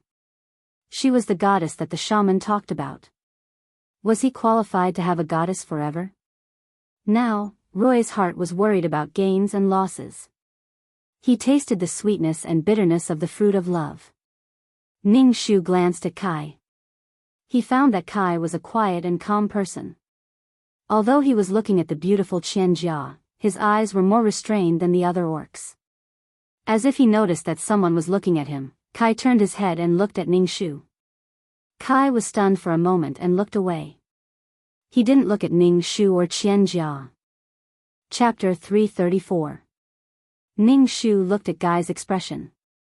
He looked at Qian Jia with an expression of love that he didn't even realize he was looking at her with affection and doting. Of course, Guy's love would eventually move Qian Jia and make her one of his partners. However, there was no precedent for a female orc to have more than 2 partners, so Guy was suffering because he liked someone else's partner. Ning Shu felt that he deserved it. Although the quest didn't say anything about Guy, it didn't stop Ning Shu from gloating. The orc transformed into a tiger with wings and carried the female orcs out of the tribe. Qian Jia was the first to get on Roy's back, and the other female orcs got on the male orcs' backs. Then, Ning Shu was left alone. Guy hesitated for a moment, then walked to Ning Shu and said, "Get on my back." Ning Shu grabbed the tiger's fur and got on Guy's back without hesitation. The fur was very soft, and it was good to make fur. It was the best fur. Guy flapped his wings and flew into the sky, catching up with the team flying in front. Sitting on the tiger's back, Ning Shu felt the wind in his ears. The breeze was very comfortable, and he could see the endless forest. The whole world seemed to be a primitive forest. It was a good environment. Not far away from the tribe, Roy, who was flying in front, said, "It's our first time out. We can't go too far. Let's stop here." Then, they slowly landed. Because it was their first time out of the tribe, the female orcs were very excited. They looked around with curiosity on their faces. They had lived in the tribe since they were young, and their elders had told them that the outside world was very dangerous. The female orcs were too weak, and the outside world was very dangerous for them. Now that they were out of the tribe, the female orcs were excited, surprised, and a little scared. Ji ran over with a basket in her hand and held Ning Shu's hand. She was obviously a little scared. Ning Shu smiled at her, grabbed her hand, and said, "Don't be afraid. I'm here." Ning Shu felt that what the tribe was doing was a little inhumane. Locking up the female beast men in the tribe and imprisoning them in the name of protection. One had to know that any evolution and adaptation to an environment was full of blood. Qian Jia, who was walking in the front, said to everyone, "This forest is full of treasures and edible things. However, it is also very dangerous. When you are looking for things, you should pay attention to snakes, insects, rats, and ants." Beside Qian Jia, there was a black fungus growing on a withered tree. She said to everyone, "This thing is also good. Take it back and dry it. Then, fry it with meat and eat it. It's very delicious." When the female orc heard that it was edible, she began to pick them. Qian Jia pointed at the mushrooms growing on the ground. These things are very fresh when used to make soup. When the female orc heard this, she started looking for mushrooms. She picked a very bright-colored mushroom. Ning Shu said, "Fuck, look at this. It's so big. This can't be done, this can't be eaten." Before Ning Shu could finish, Qian Jia came over and said sternly to Ji, "This is poisonous. For things like mushrooms, the brighter the color, the more poisonous they are. Remember, this kind of mushroom can't be eaten." Ji was startled by Qian Jia's serious look. She looked at Ning Shu. Ning Shu said, "Since Qian Jia said that it's poisonous, throw it away." "Oh." Ji hurriedly threw the poisonous mushroom away. Qian Jia picked some purslane. Every time she picked something, she would explain to the female orc that it was edible. Ning Shu was not interested in the wild vegetables. Instead, he picked a few herbs. Ji was very excited when she heard Qian Jia say that it was edible. When Ji saw that there were only some herbs in Ning Shu's basket, she quickly said, "Fuck, why do you only have so little? I'll share it with you." "No, I have herbs. Take them back and dry them. Light them in the cave. They can drive away mosquitoes," Ning Shu said. Even if she brought these ingredients back, she couldn't cook them. She didn't know how to cook, and now she didn't even have the tools to cook. Ning Shu was not interested in these things. "Okay, I'll help you pick the herbs." She had a bright smile on her face. Her face was sweaty, and she smiled brightly. Ning Shu saw that. It was just a trip, but they were so happy. Perhaps these female orcs had discovered their value, so they were so happy. The atmosphere in the team was very warm. The baskets of the female orcs were filled with all kinds of edible things, including wild vegetables, and even spices like pepper and ginger. The male orcs protected the female orcs and helped them carry the baskets. Ning Shu held a wooden stick in his hand and pushed aside the thorns to look for herbs. Fortunately, he found some basic and practical herbs, some herbs that could cure colds, and some herbs that could treat wounds and stop bleeding. If one was injured, they could directly chew the herbs and apply them to the wound to stop bleeding quickly. Ning Shu's basket was the one with the least things in the team, and Ji's basket was full. As long as she heard that it was edible, Ji would stuff it into the basket. Her basket was full, and she also stuffed it into Ning Shu's basket. Ning Shu was speechless. "You don't even know what to do with these things when you bring them back. Why did you bring so many of them?" Chica, who was walking in front, cried out in pain. Then, she fell down and rolled on the sand, eating a mouthful of mud. Hearing Qian Jia's voice, all the male orcs threw away the baskets in their hands and swarmed toward Qian Jia. Even many female orcs ran over to help Qian Jia out of concern. Ji was a little slow to watch the orcs swarm in chaos. Ning Shu saw a small snake coiled around her feet, sticking out its tongue and opening its mouth to bite her calf. Ning Shu raised the branch in his hand and instantly hit the snake's head, making it change shape. Fuck. Ji stared at Ning Shu in a daze, and then her face was instantly filled with fear. Ning Shu said angrily, "Pay attention to your surroundings. Don't worry, hold a stick in your hand." Okay. Ji quickly picked up a branch on the ground and followed Ning Shu's example, pushing aside the thorns and weeds. Ning Shu looked at Qian Jia, who had just fallen down. Everyone was concerned about her, and the male orcs turned a blind eye to the real danger. They were all focused on Qian Jia. Since ancient times, the pursuit of beauty had been an instinct.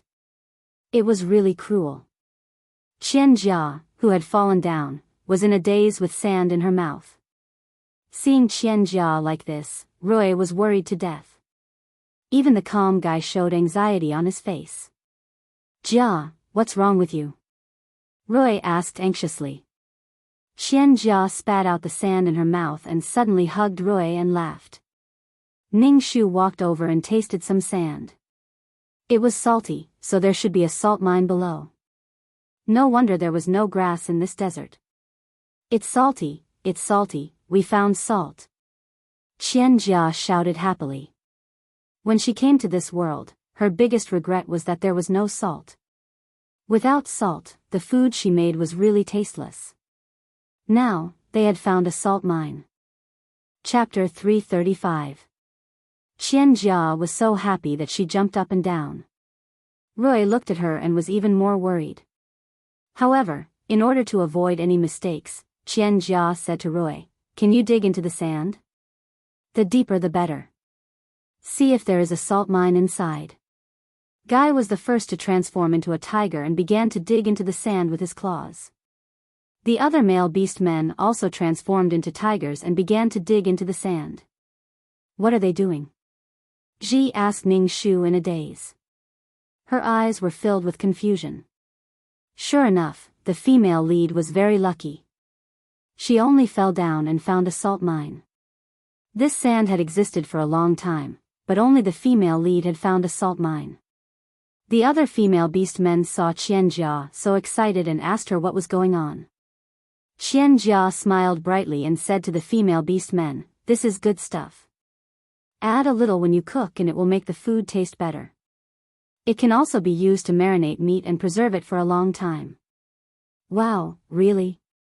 That's amazing." The surrounding people heard and shouted.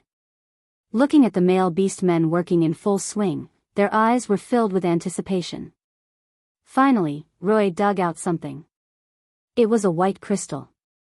When Qian Jia saw the crystal, she immediately ran over and hugged Roy. She shouted, "There really is salt. There really is salt. That's great, that's great." Qian Jia was so happy that she kissed Roy. Roy's expression suddenly rippled. The other beast men also wanted to get a kiss from Qian Jia, but Roy kicked them away. Roy sent someone back to inform the chieftain. After a while, the chieftain and the shaman rushed over. Seeing the white crystal, the chieftain's face was filled with excitement. "Our winged tiger tribe also has a bitter crystal. Because the taste of salt was bitter and salty, it was called bitter crystal." The chieftain's eyes were filled with tears. Their tribe didn't have this kind of thing. Even if they went to other tribes to exchange, they wouldn't do it. Now that they found a bitter crystal mine, the chieftain was so happy that he cried. "Dad, Jia found it." Roy quickly said to his dad. He wanted to take credit for Qian Jia. Good. The chieftain said with a smile. "Patriarch, this isn't bitter crystal. This is salt." Qian Jia emphasized. "What kind of name was bitter crystal?" "Alright, you're the one who found this thing. You can name it however you want." The leader was very kind to Qian Jia. Shamaness also had a smile on her face. She knelt down and kowtowed to the sky, shouting, "God really blesses the winged tiger clan." Ning Shu was speechless. The discovery of the salt mine was a major event for the entire tribe. Qianjia had become the hero of the winged tiger tribe. Qianjia was a little embarrassed by these beastmen's praise. She quickly waved her hand and said, I am also a member of the winged tiger tribe. I have been taken care of by everyone during this time. This is what I should do. As expected, you were sent by God to the winged tiger clan. The clan leader nodded. The male winged tiger beast men looked at Qianjia with even gentler eyes. Even the female winged tiger beast men liked Qianjia very much. Fuck, what's this? Why are the chief and the shaman so happy? Ji was confused when she saw that everyone else was so happy. In fact, most of the beast men didn't know why the chief and the shaman were so happy. However, when they saw that everyone was happy, they were happy too. Ning Shu shook his head and said lightly, I don't know either. The clan leader waved his hand and asked a few male winged tiger beast men to carry the salt back. Then, he covered the exposed salt mine with sand and told everyone, this is the lifeblood of the winged tiger clan. You must not tell anyone. When everyone saw the clan leader's serious expression, they all said that they wouldn't tell anyone about the salt mine. Ning Shu looked at the salt and asked Qianjia, is this thing poisonous? How can it be poisonous? Roy looked at Ning Shu unhappily. Fuck, don't talk nonsense, Guy reminded Ning Shu.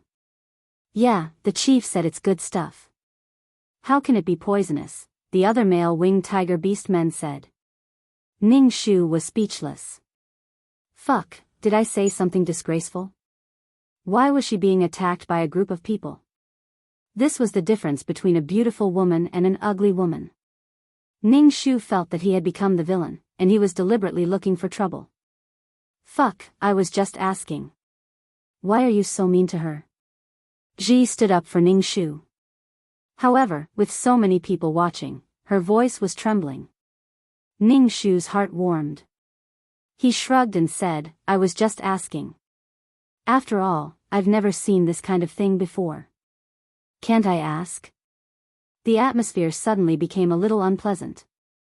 Ning Shu took her wicker basket, pulled the branch, and turned to leave. At this time, Qianjia patted her head and said, Fuck, you reminded me that this kind of salt can't be eaten. There are some impurities in it and it also contains sulfur. It's harmful to the body. You have to boil it again before eating it. Qianjia caught up with Ning Shu and said with a smile, Fuck, thank you for reminding me. Ning Shu said with a fake smile, I don't care. Seeing Ning Shu like this, Qianjia asked, Are you angry? Jia, Fuck isn't angry. Guy came over to comfort Qianjia. Ning Shu was speechless. You are all great heroes of the winged tiger tribe, the chief said with a smile. Everyone returned to the tribe. The female beast men had a lot of things in their baskets. However, when they came back, these female beast men realized that they didn't know how to cook at all. They stared blankly at the pile of materials. Qianjia waved her hand and said, We found a salt mine today. This is something to be happy about. Tonight, I'll let everyone have a taste of the dishes with salt. Okay. Qianjia's suggestion received the approval of all the beast men. The main reason was that after eating Qianjia's food, they couldn't eat the meat they roasted anymore. Roy said to Qianjia helplessly and proudly, Won't this be too tiring? I don't want you to suffer too much. Qianjia smiled and said, There are so many people here. With so many people helping, I won't tire myself out. This was the first time in the history of the tribe that it was so lively and quiet.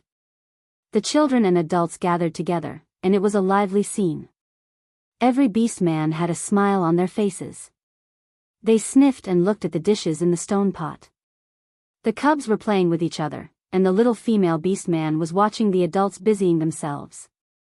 Her eyes were full of curiosity and questions. Ning Shu didn't know how to cook, so he helped wash the vegetables and prepare the chopsticks. Everyone was busy talking. Ning Shu sat alone on the side, grinding a stick and chopsticks on a stone. His face was calm and indifferent.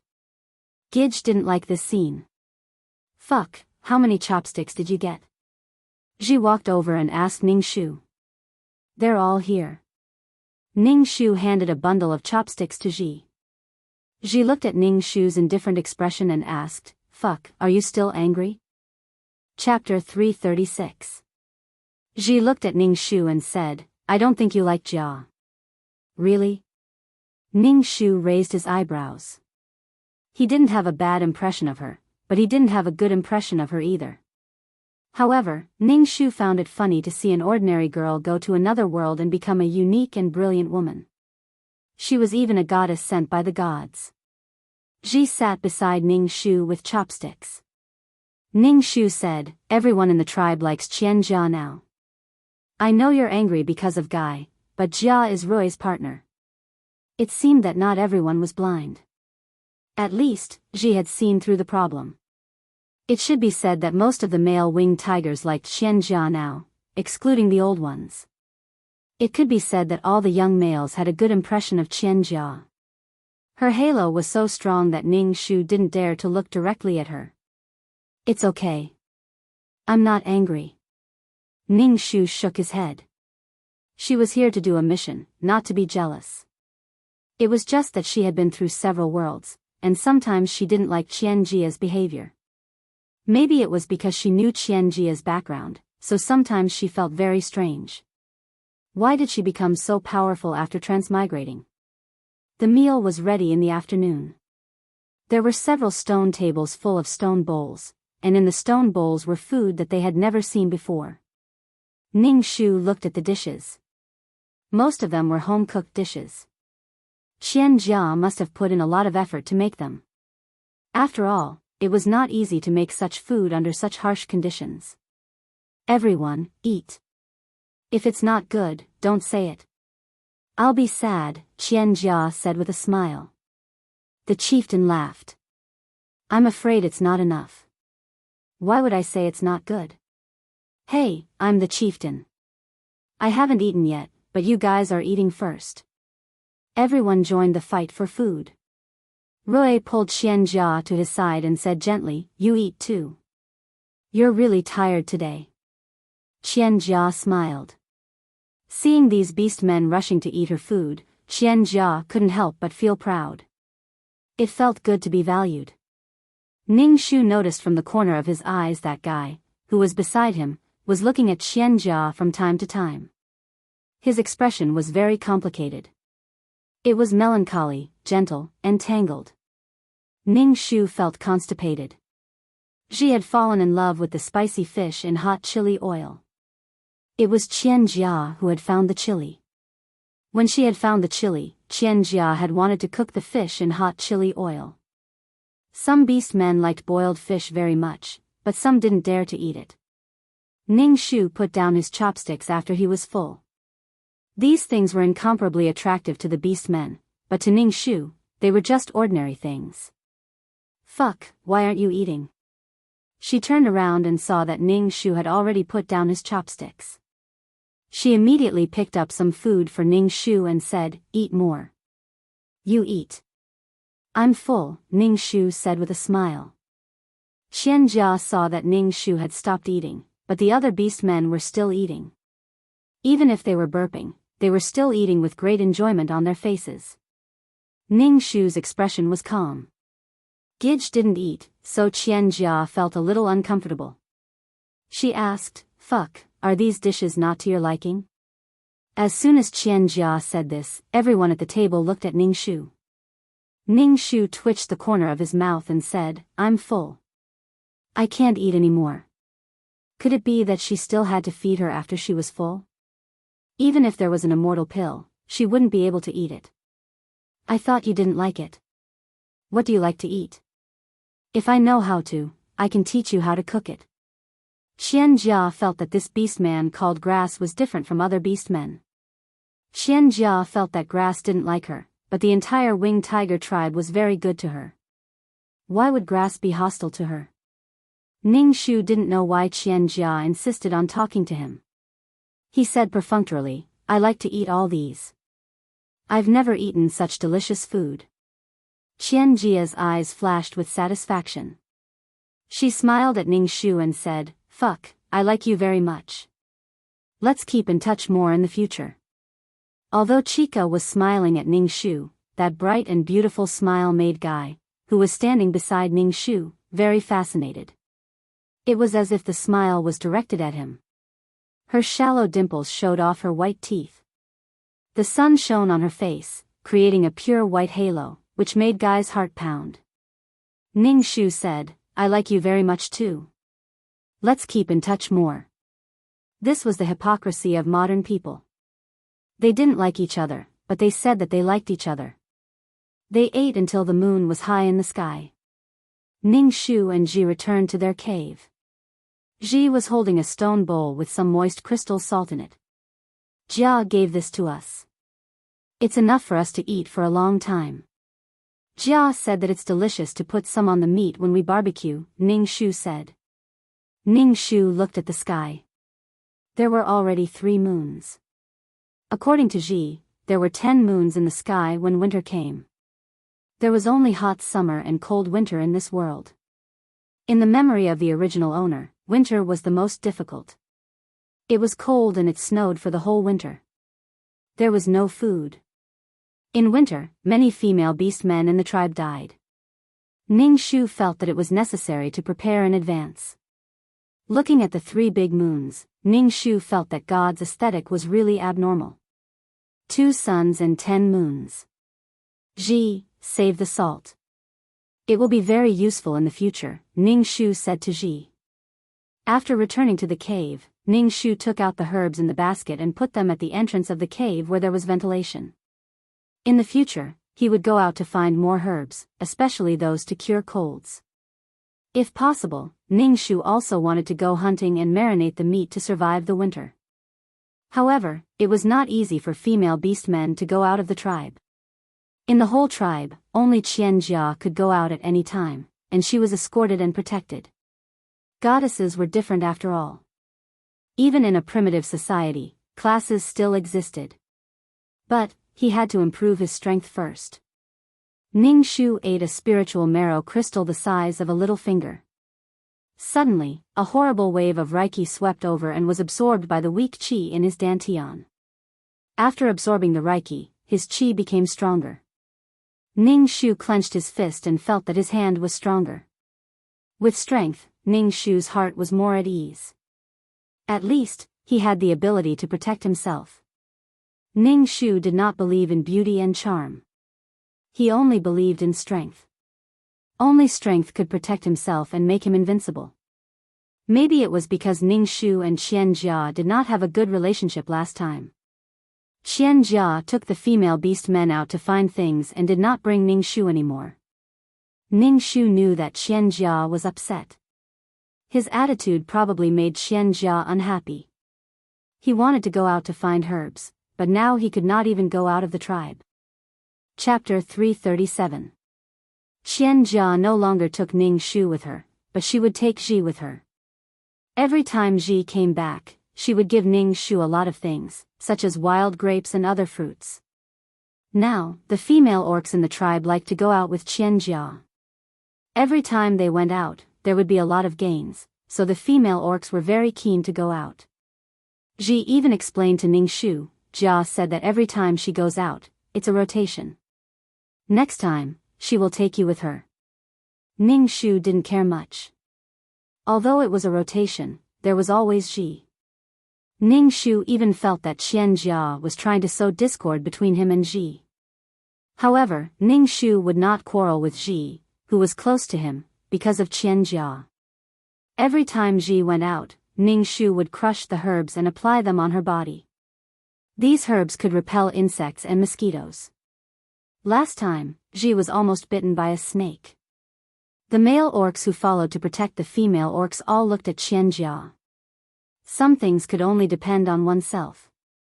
If something happened, one could only bear it and suffer by oneself. Ning Shu curled his lips. If you don't take me with you, can't I go by myself? Now she could protect herself. After Qian Jia and the others left, Ning Shu sneaked out of the tribe. However, he just looked around the tribe, looking for herbs and occasionally hunting wild rabbits. Ning Shu encountered a fat and strong roe deer. Ning Shu chased the roe deer for a while and finally killed it with his bare hands. Ning Shu clenched his fists. It was good to have strength. When he dragged the spoor back, Qian Jia's team had not returned yet. Ning Shu dragged the roe deer into the cave first. He didn't intend to hand over the spoor. This time, Qian Jia found wheat, and it was a mature wheat seed. She was very excited. Thinking that she could eat steamed buns in the future, Qian Jia felt that life was good. After Qian Jia came back, she asked Roy to cultivate a piece of land. Roy agreed very quickly and asked some male orcs in the tribe to help. Guy was the first to respond. Qian Jia made a lot of delicious food to reward them. When Ning Shu heard this news, his face twitched. Could it be that wheat was grown regardless of season? But Chica still managed to grow it. Perhaps this world didn't have seasons. There were no 4 seasons to begin with. Ji handed the herbs in the basket to Ning Shu and said, "I saw you pick this last time. I don't know if this is what you want." Ning Shu saw that there were not many wild vegetables and fruits in Ji's basket. She guessed that Ji had already found herbs for her. Ning Shu was really touched. "The stuff you apply on me works very well. I always get bites from the insects when I go out before, but they don't bite me anymore after I apply it," Ji said to Ning Shu with a smile. Then, she handed the fruit to Ning Shu and said, "Try this tomato. You can eat, I'm not eating." Ning Shu placed the herbs at the entrance of the cave to dry. Ning Shu thought for a moment and dragged the dead roe deer in front of Ji. Ji looked at the prey in surprise and asked, "Where did you get this?" "I sneaked out to collect herbs and met this one. I killed it and will keep it. When winter comes, we'll have food," Ning Shu said. Ji looked very surprised and scared. "How could you sneak out? Without a male to protect you, what if you encounter danger? You actually went hunting?" "I'm very strong. It's okay. I'll protect myself. Let's salt the meat." Ning Shu had to store enough food now to deal with the disaster. Ji looked a little hesitant.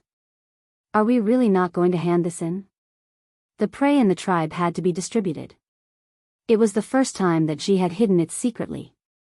Ning Shu didn't care. "We'll be fine as long as we don't let anyone find out." Because Ji can cook a lot of delicious food, Roy will definitely give more prey to Qianjia. In addition, Qianjia has contributed a lot to the tribe, so no orcs will say anything. But if we don't have enough food, we won't be able to survive the winter. Ning Shu persuaded Ji patiently. Some things were easier for 2 people to do. Ji bit her lips and finally nodded. She picked up a stone from the ground and sharpened it, preparing to cut open the robe. Ning Shu took the stone. "I'll do it. I'm very strong." Ning Shu skinned the roe deer and found a place to bury it. Ji held the salt jar and saw Ning Shu rubbing a lot of salt on the meat. She said, "Should I ask Ji for more salt?" "Yes, but don't ask for too much at once." Ning Shu was already very frugal with salt. After rubbing the meat with salt, he rubbed it for a long time to let the meat taste and preserve it. A large bowl of salt was barely enough to marinate the roe deer. Ji found a stalk of grass and hung up the roe deer meat. Looking at so much meat, Ji was very satisfied. Ning Shu sighed and looked at the empty jar. Qian Jia almost controlled the salt of the entire tribe. As long as she could boil the coarse salt, she would be able to use it. If the people in the tribe wanted salt, they would either go to Qian Jia or the patriarch. Ning Shu wanted to get salt from the salt mine and cook it himself, but the salt mine was a little far from the tribe. Moreover, the chieftain valued the salt mine very much and did not allow the tribesmen to get it privately. Only Qianjia could get salt from the salt mine and cook it at will. Now Qianjia's status in the winged tiger tribe was infinitely high. The key was that the whole tribe liked her, except for Ning Shu. Ning Shu stayed in his cave when he had nothing to do. He was either practicing martial arts or collecting herbs. He was busy with his own things, and it felt like he did not talk to Qianjia at all. Ji asked Qianjia for salt every few days, but Qianjia did not give her much each time. After a few times, Qianjia was a little confused and asked Ji, "Why did you use up your salt so quickly?" Ji said embarrassedly, "I like salt. The barbecued meat is very delicious." Qianjia did not know whether to laugh or cry. She gave Ji a stone bowl of salt and said, "You can't eat too much salt. It's not good for your health.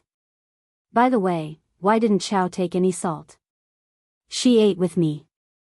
That's why I used up my salt so quickly," Ji said. Qianjia's eyes flashed.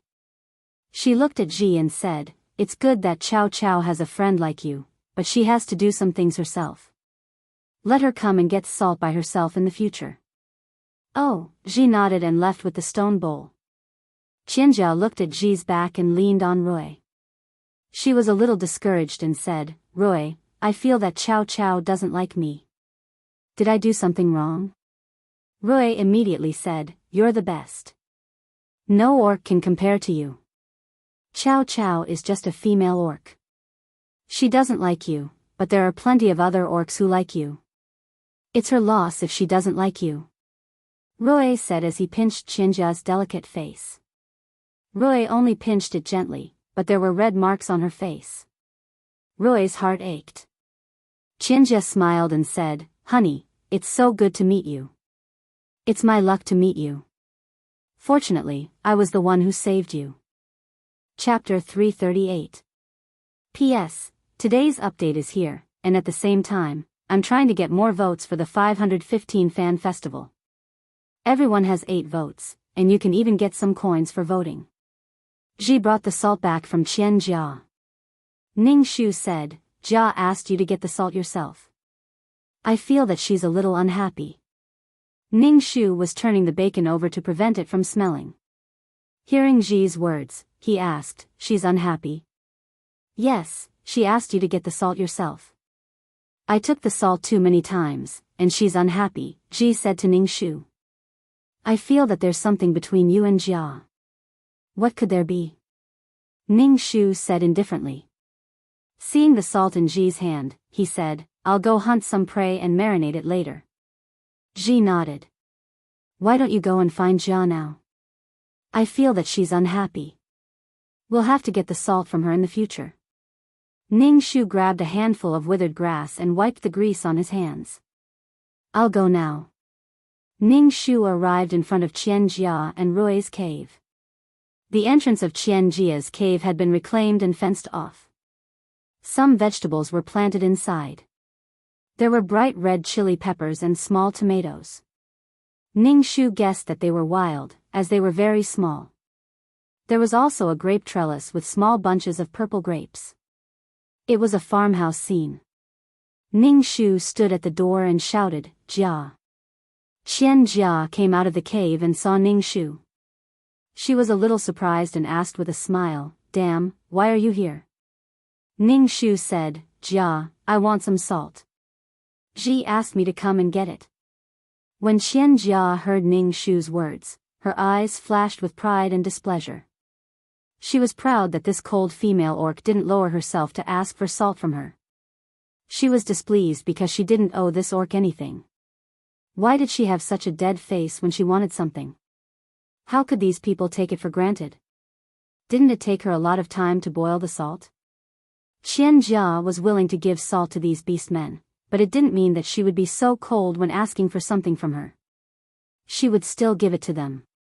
She didn't owe this female beastman anything. Qianjia was used to being held on a pedestal, and now she didn't like Ning Shu's attitude. Ning Shu saw that Qianjia didn't speak, so he asked, "Can't I? No more salt?" Qianjia smiled, revealing 2 dimples, and said, "Aren't you with Ji? I've already taken the salt branch back. Come back next time after you finish eating." Ning Shu frowned and stared at Qianjia. Ji had told her to come over and ask for salt from Qianjia, but Qianjia had refused. Why did Qianjia give Ji the wrong impression that she was angry and ask her to come over? Ning Shu looked at Qianjia, who was standing on the steps at the entrance of the cave. She was looking down at him condescendingly, appearing high and mighty. Ning Shu instantly understood what Qianjia meant. She just wanted to humiliate her and sow discord between her and Ji. Just think about it. Ji had asked her to come here, but Qian Jia didn't intend to give her any salt. Qian Jia probably had a problem with Ji. Ning Shu felt that it was strange, so he said indifferently, "Since you don't have any, then forget it. I'm leaving."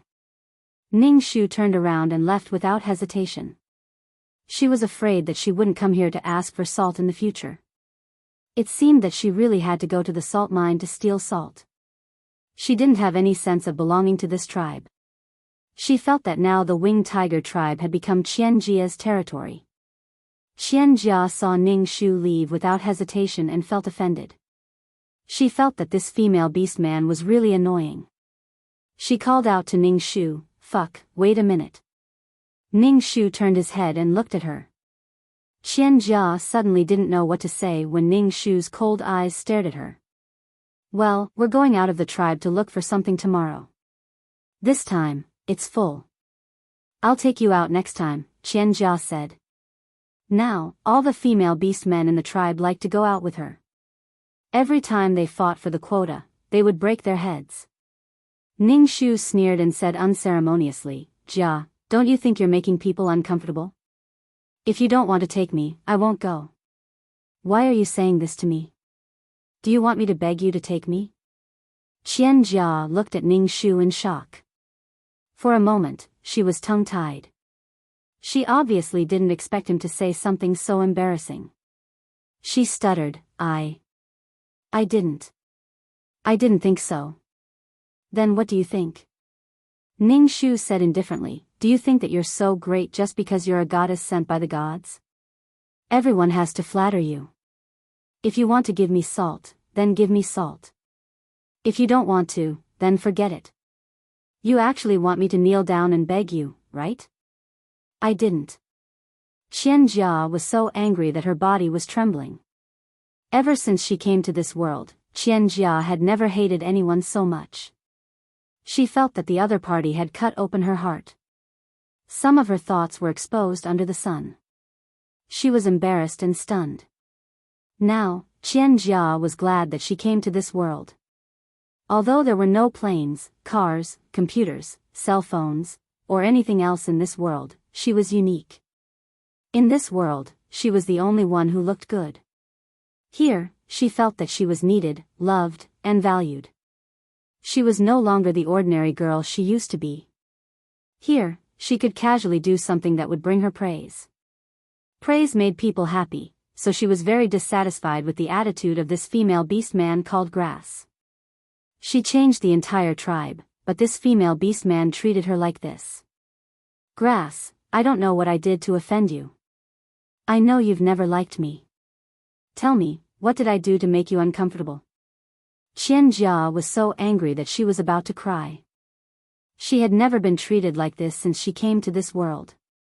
Ning Shu retorted sarcastically, "What did I do to offend you? Why do you dislike me so much? Ji is an innocent female. You want to sow discord between Ji and me? Are you still a pure goddess?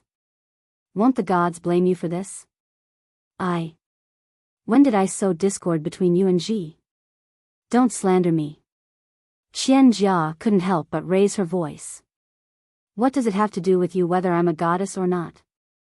Qian Jia clearly knew that she was not a goddess, but an ordinary person who had transmigrated from another world to this place. She was also baffled to be called a goddess, but she absolutely would not allow the other party to insult her like this. On this side, Ning Shu and Qian Jia's quarrel was very loud.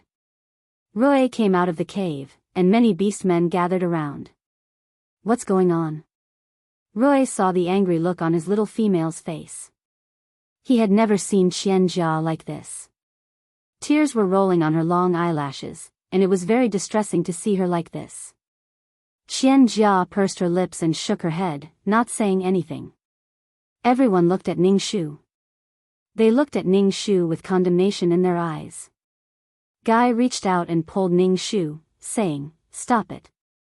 Qian Jia just came to the tribe not long ago. You shouldn't quarrel with her." Ning Shu shook off Guy's hand, frowned, and said coldly, "Why are you pulling me?" Chapter 339. P.S. Here's today's update, and at the same time, let's get some votes for Chidian's 515 Fan Festival. Everyone has 8 votes, and you can even get some coins for voting. Guy didn't expect to be thrown off by a female, and was almost slapped in the face. Guy's expression was a little ugly. He glanced at Qian Jia, who was about to cry, and said to Ning Shu in a low voice, "Don't make a fuss, come with me. If there's anything, we can talk about it at the side." Ning Shu glanced at him. "What does it have to do with you?" Ning Shu really couldn't stand Qian Jia's appearance now. She might as well shed all pretense of cordiality and cut off all contact with her. After all, she wouldn't need to rely on Qian Jia to live her life. Qian Jia was going to become a queen in the future, and whatever kind of life she had to lead had nothing to do with her. She didn't need to curry favor with Qian Jia at all. Even if she was chased out of the tribe, Ning Shu felt that she could survive. "You." Guy's expression was very ugly, especially in front of Qian Jia. "What's going on?" Rui stared sharply at Ning Shu. "Jia, what's wrong with you? If we don't clear things up today, we can only clear things up with the tribe leader and the shaman." Ning Shu pursed her lips and said, "What's there to talk about? Isn't it just a quarrel between females? Are you going to interfere?" Ning Shu smiled at Qian Jia. "A pure goddess wouldn't be so calculative with me over such a small matter, right?" Qian Jia only felt that this female was too annoying. She even used the term goddess, as if she would be unworthy of the title if she was calculative. Qian Jia only felt a wave of depression rushing towards her heart. She was actually put on the spot by a primitive person. "I won't be calculative. I didn't give you any salt this time because there's no more salt at home," Qian Jia said coldly. When Rui heard Qian Jia say that there was no more salt, she was stunned for a moment before continuing, "Yes, there's no more salt. You only know how to ask for salt, but you don't know how hard it is for Jia to boil the salt. She has to keep stirring it, and her hands are swollen. You're angry at Jia because you didn't get any salt, aren't you going too far?" Rui's tiger eyes stared at Ning Shu. A powerful aura erupted from his body, making him look like he was filled with power. Ning Shu looked around and saw that the male orcs were all dissatisfied with him. He felt very bored. It was impossible to reason with these people. Qian Jia was the only one in their hearts. Qian Jia was the best, and anyone who went against her was a bad person. "You know what happened." Ning Shu pointed at Qian Jia and then at himself. "I know." Ning Shu turned around and left. "Jia, don't be too sad. I'll go find Chao and ask him," Guy said to Qian Jia and then hurriedly chased after Ning Shu. "Fuck, wait a moment." Guy stretched out his arm and pulled Ning Shu back. His tiger eyes were filled with embarrassment and displeasure. "Fuck, you're making trouble with Jia and making everyone unhappy. Jia has done so much for the tribe and made everyone's lives better. Can't you just bear with it for a while?" "Why should he bear with it?" Ning Shu rolled his eyes at Guy. "Who are you? I'm very familiar with you. Get out of my way." Guy was clearly annoyed by Ning Shu's shameless behavior. Disgust flashed in his eyes, but he still said, "I promised your father that I would treat you well." "Treat me well?" Ning Shu poked Guy's chest with her finger. "She used a lot of force." Guy groaned, but he didn't dodge. Ning Shu said coldly, "Kai, don't lecture me like you're doing it for my own good. My father lost his life to save you. There's no one else in my life. Now you want to step on me to please Jia. Is this how you treat me? Do you think I'm a fool? What does it have to do with me whether she is a goddess or not? Should I kneel down and lick her toes? If you like her feet, go lick them yourself." Ning Shu withdrew her hand and wiped it on her animal skin. Disgusting. Liking someone else's partner. Ning Shu brushed past Guy. Guy's tiger eyes trembled. His bronze skin was a little pale. He froze on the spot and then chased after Ning Shu. "I don't like Jia. I just admire her. She's a goddess and Roy's partner. I've never thought of liking her. Don't go around spreading rumors. Ning Shu was full of disgust for Guy. Even primitive people were so shy. Ning Shu rolled his eyes and left. Men were like this no matter what world they were in. It was simply disgusting. Especially men under the Mary Sue halo. They were even more unsightly. It was as if they had Chinibbu cancer. The female lead was everything in their lives. Just looking at her was enough to make them lose their appetite. Ning Shu pointed at Guy. Don't talk to me when you see me in the future. Otherwise, I'll announce to the whole tribe that you like Roy's partner. You're drooling like a wolf every day. Let's see how you can stay in this tribe. You. Guy's sword-like eyebrows furrowed deeply. His expression was very ugly. There was anger on his face, as well as embarrassment and anger. Fuck, how can you be such a person? Ning Shu, haha, back in the cave, Ji was weaving a basket. Seeing that Ning Shu's hands were empty, Ji asked, didn't you take any salt? Don't mention it. I quarreled with Jia. This has nothing to do with you. You can do whatever you want.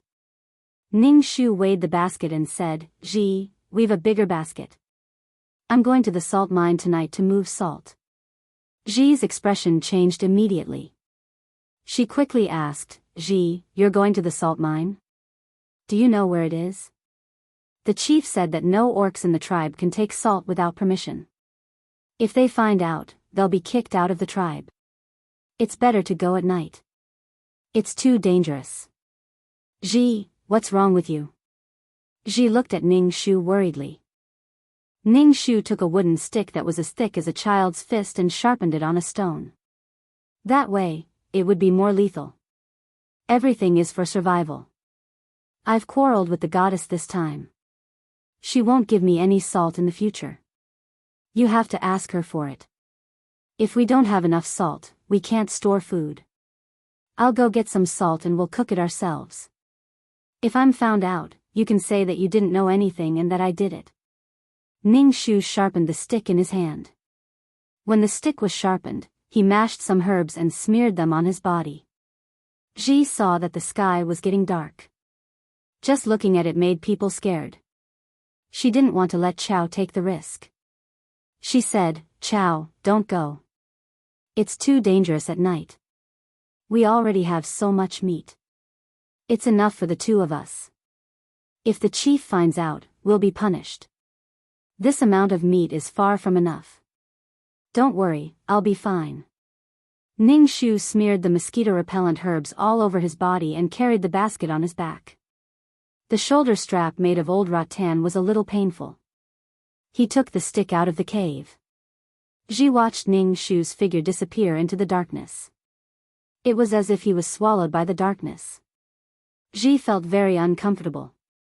He sat in the cave and waited for Ning Shu anxiously.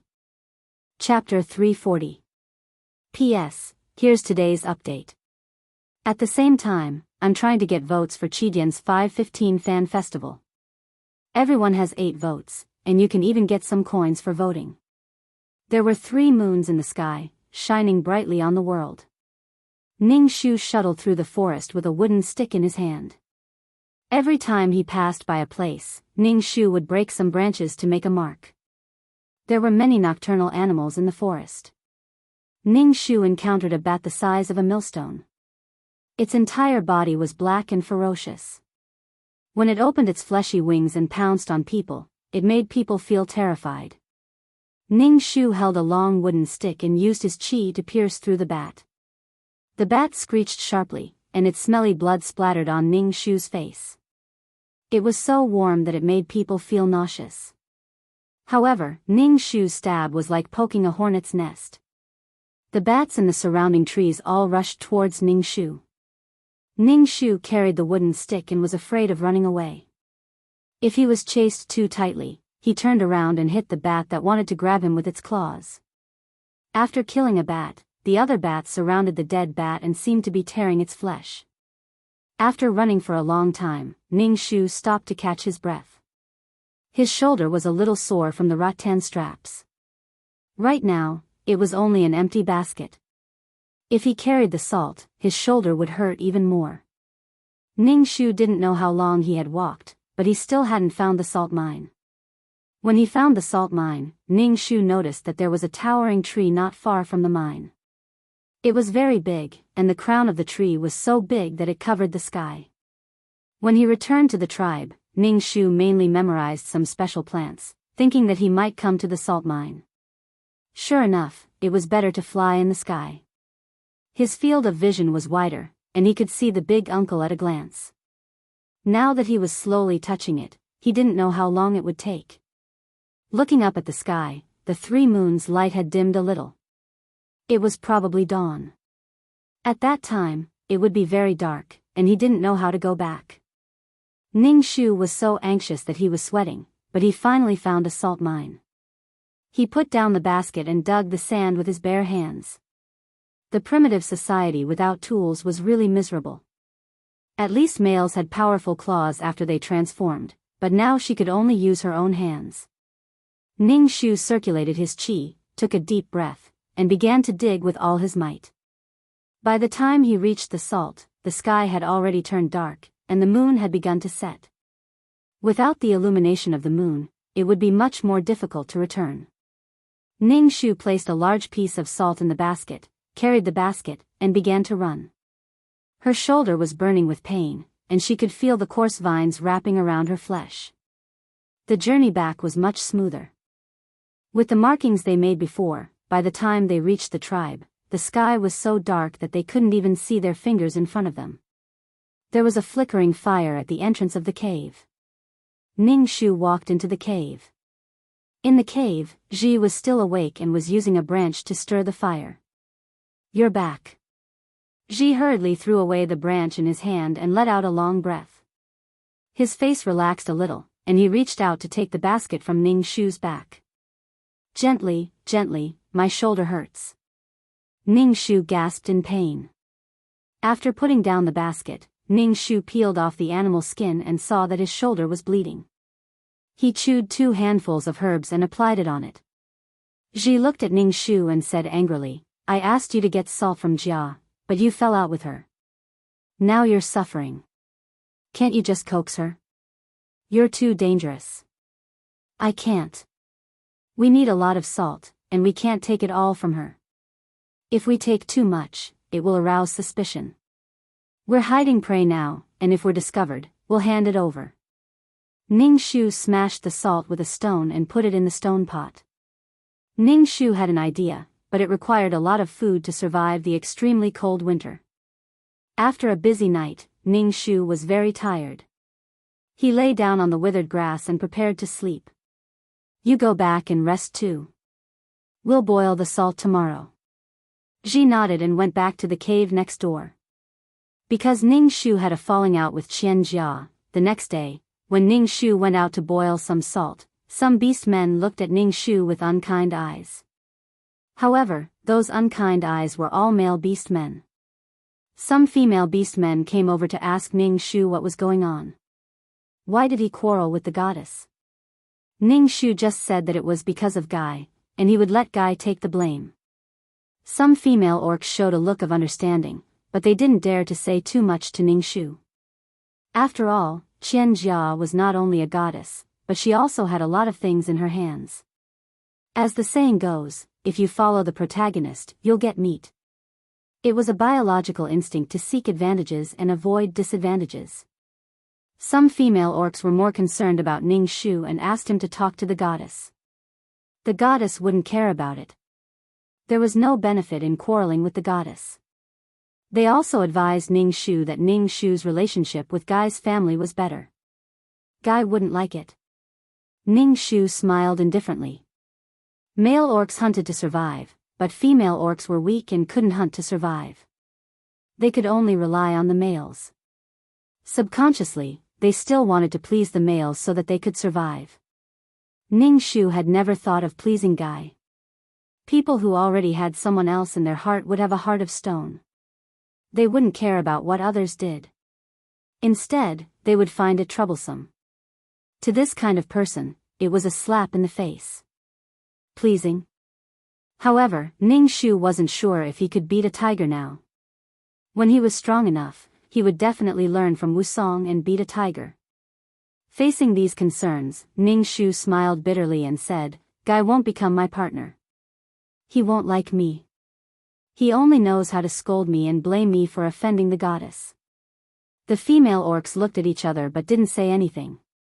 They just comforted Ning Shu and said that he would become Guy's partner. At the same time, they understood Ning Shu's pain of not caring about such an excellent partner. No wonder this insensible female had quarreled with the goddess. Ning Shu curled her lips. She couldn't be bothered with these trivial matters.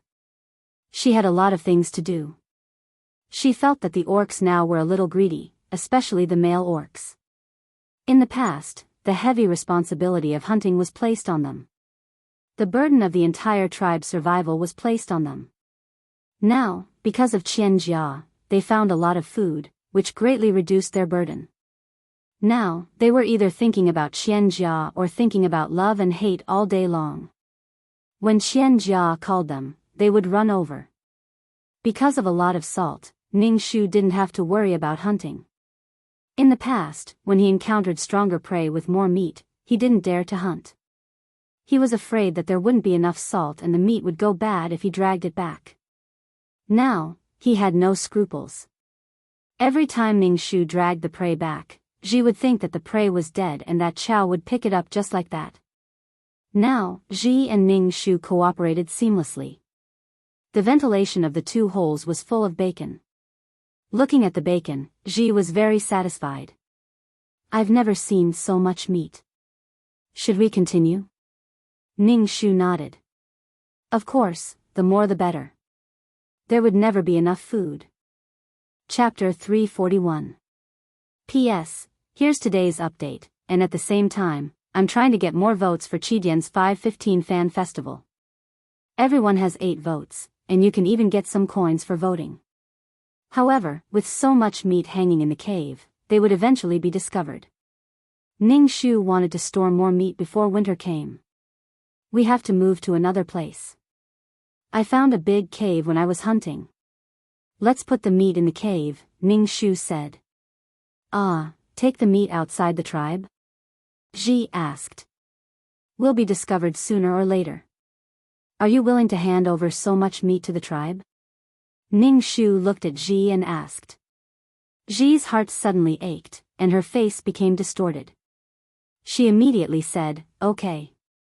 Ning Shu and Ji started to work.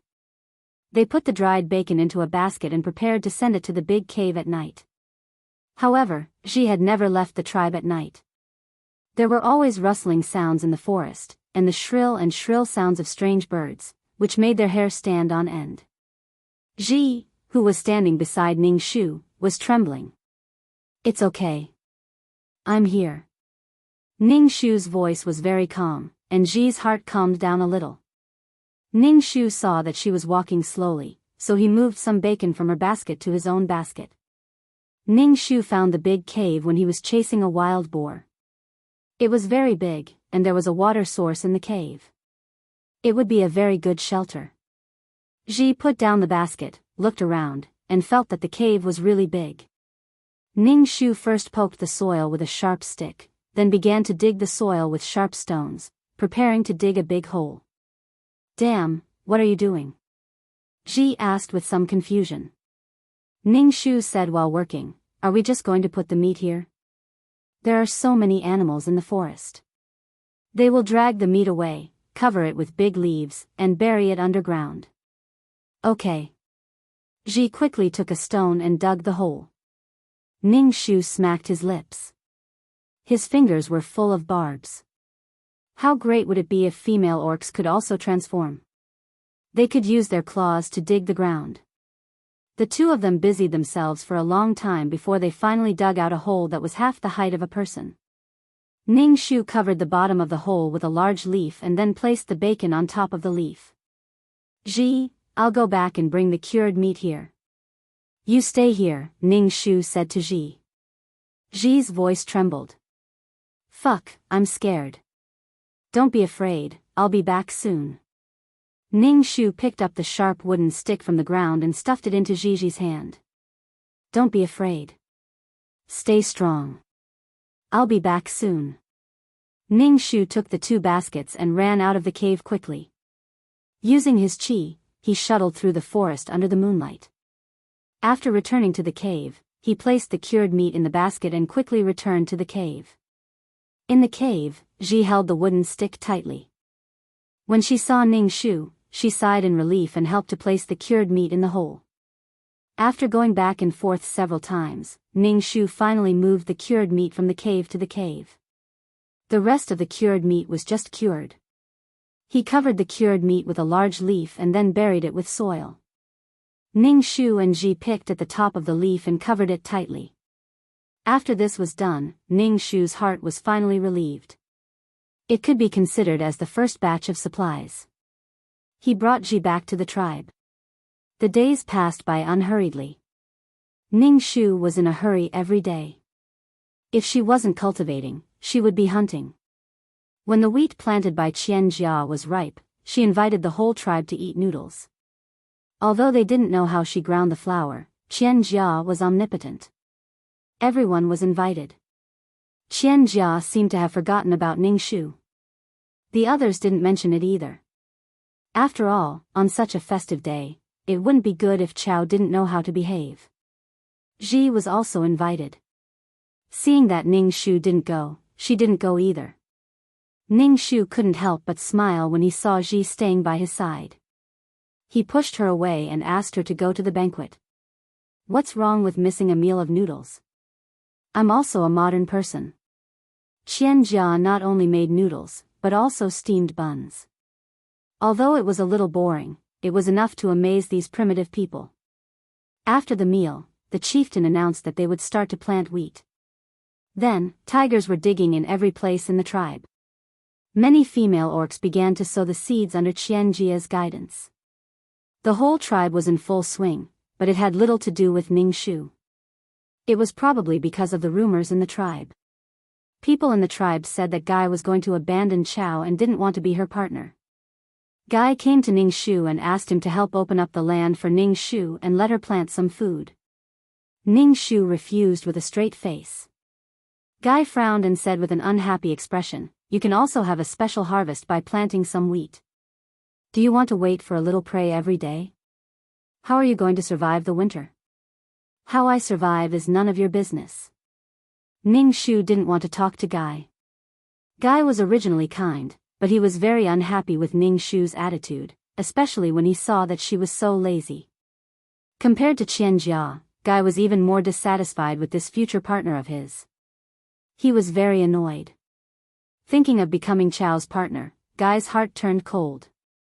Ji also got some seeds and asked Ning Shu if he wanted to plant them.